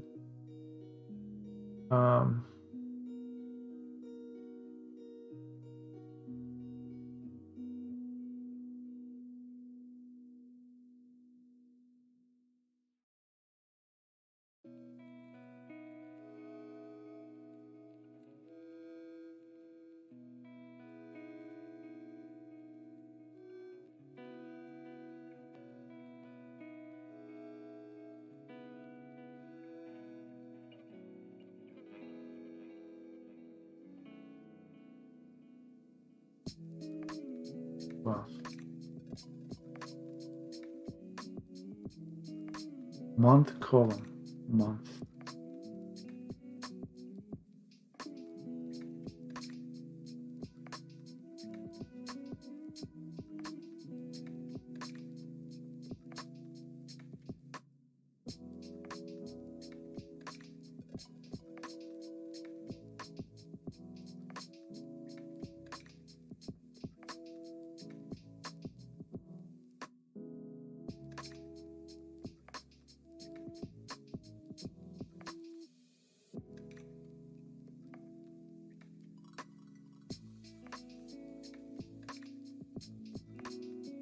Still going to paste that formula. Hopefully this time the value system is working. Check. It's still text.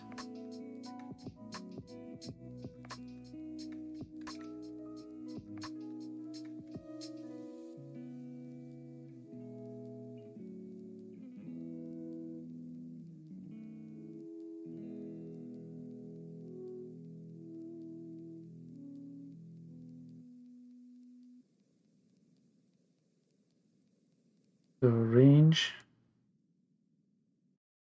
year column to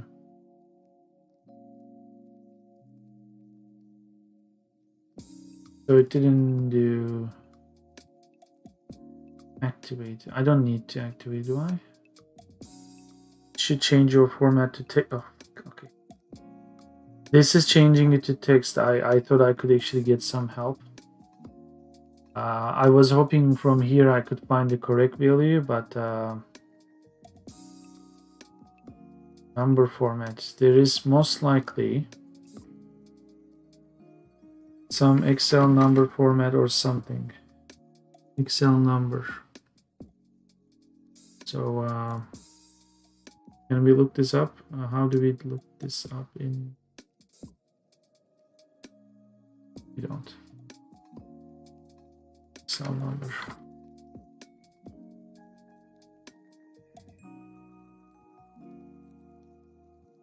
Special cells value, Excel numbers.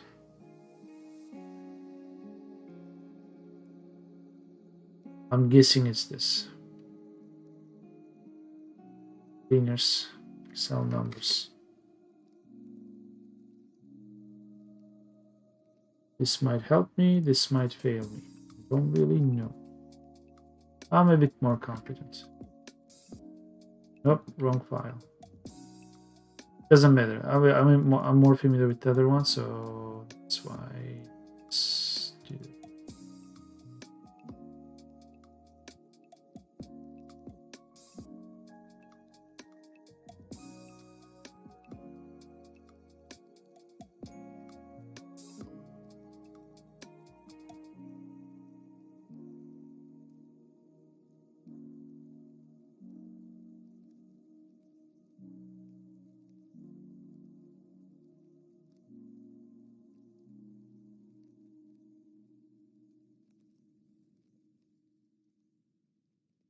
might sign off in 10 minutes for taking a break before dinner, because dinner is going to interrupt me anyway.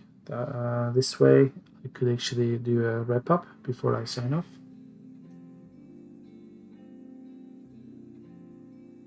Come on. Finish it, come on.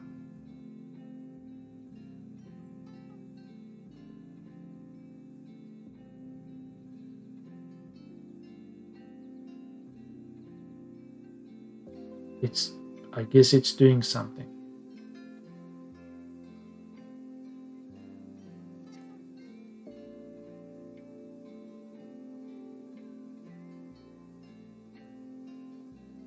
Maybe this is happening very quickly for me when I do it in the application.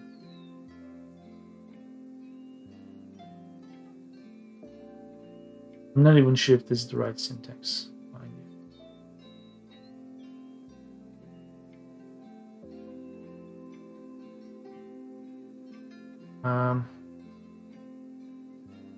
Formatting a range text to the text cell type general. VBA change cell type to general. VBA format cells to general. This would have been a much better question. So I guess you literally type general like this. So active sheet cells number format. So close it. Good. Close it. On. Close.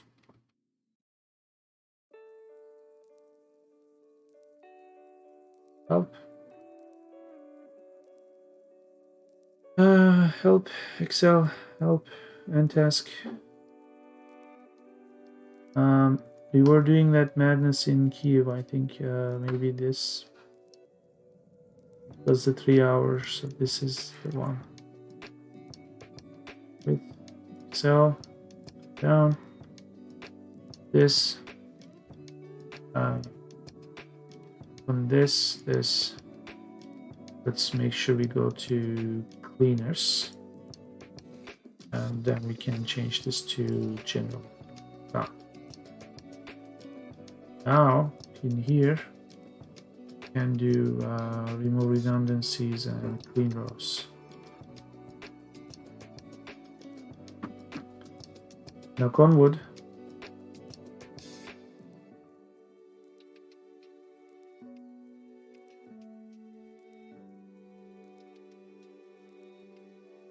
Now it's removing stuff. The day ID is there. Hasn't been calculated yet.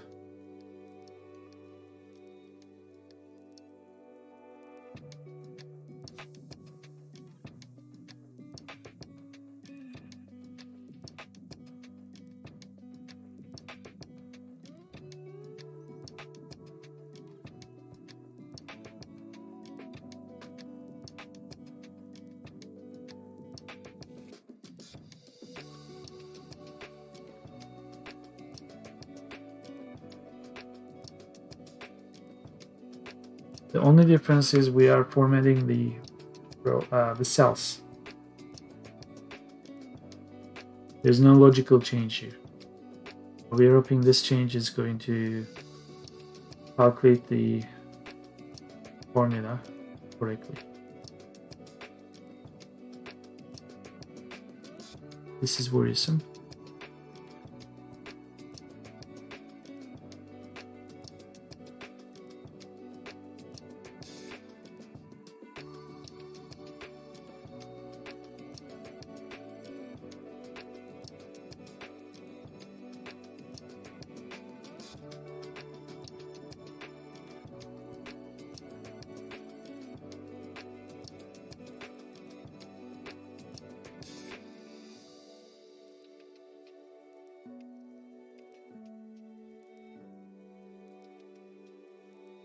I don't really know what's going on. That's the problem. So before this, everything was working fine.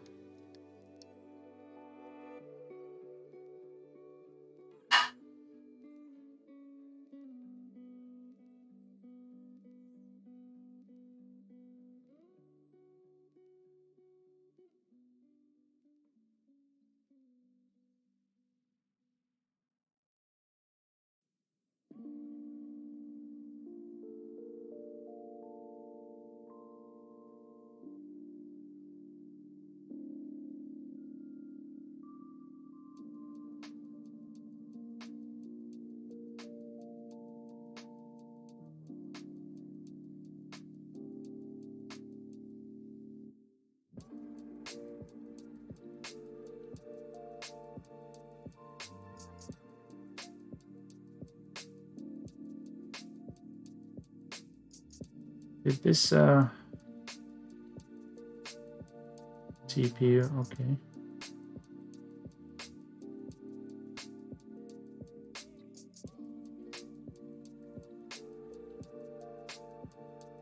I think it's safe to assume that this is stuck. Let's run it again. Let's this, do that. This bad boy will do cleaners. Only thing I'll do is I'll comment this one out. This is just registering some variables. It should not have any impact. We should still have wrong results. So instead, this is what I'm going to do. Instead of putting everything in here, so like splitting this, right? I'm going to first split, then manually change the cell types to generic. Then I'm going to run this without this. So this should just run by itself, split date to bits, right? So clean rows is going to be clicked separately. In between, I'm going to do some stuff. Now, that will happen in here. Split day, date to bits is going to be part of this. I'm going to put it somewhere here so it's more noticeable. Even leave it like that. So split date to bits, do it. Super fast, done it. The removing stuff is the problem. Now here, we do this, and this is now going to be generic. General. Did I type general or generic? General. So it's done. Okay. So now we have to paste some stuff here, formula or some calculation.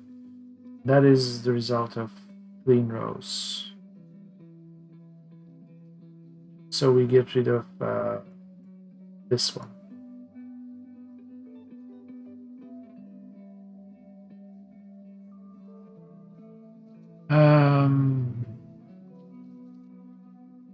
If it gets stuck there, then I guess I messed up something big and somewhere else.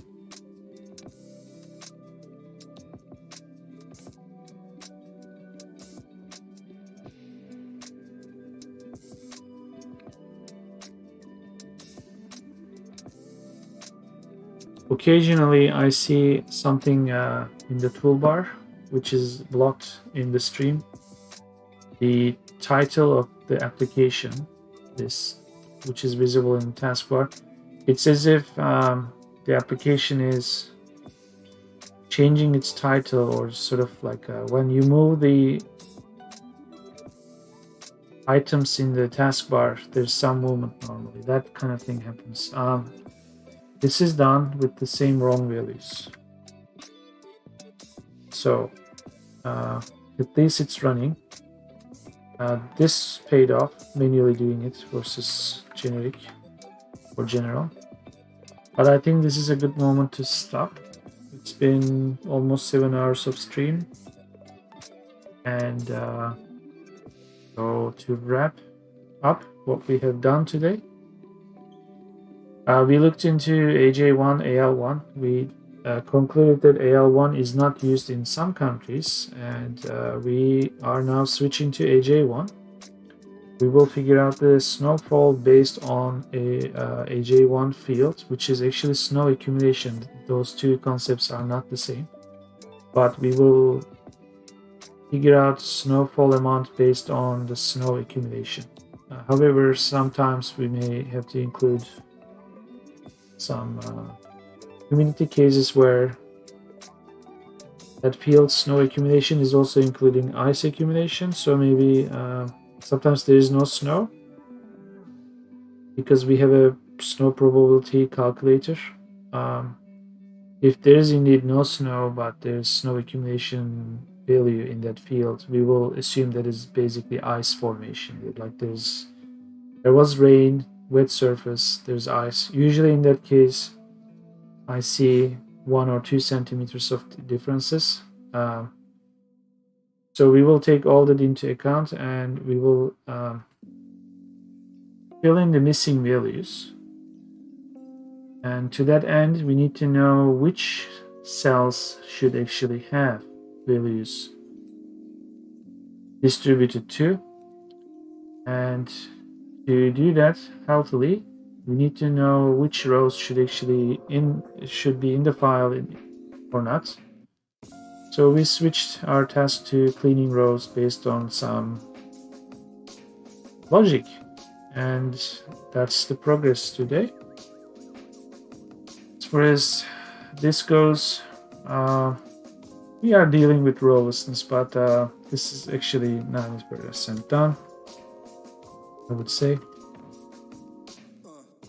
So we'll see in the next days when I stream more. Maybe in the meantime I will have time without doing a stream.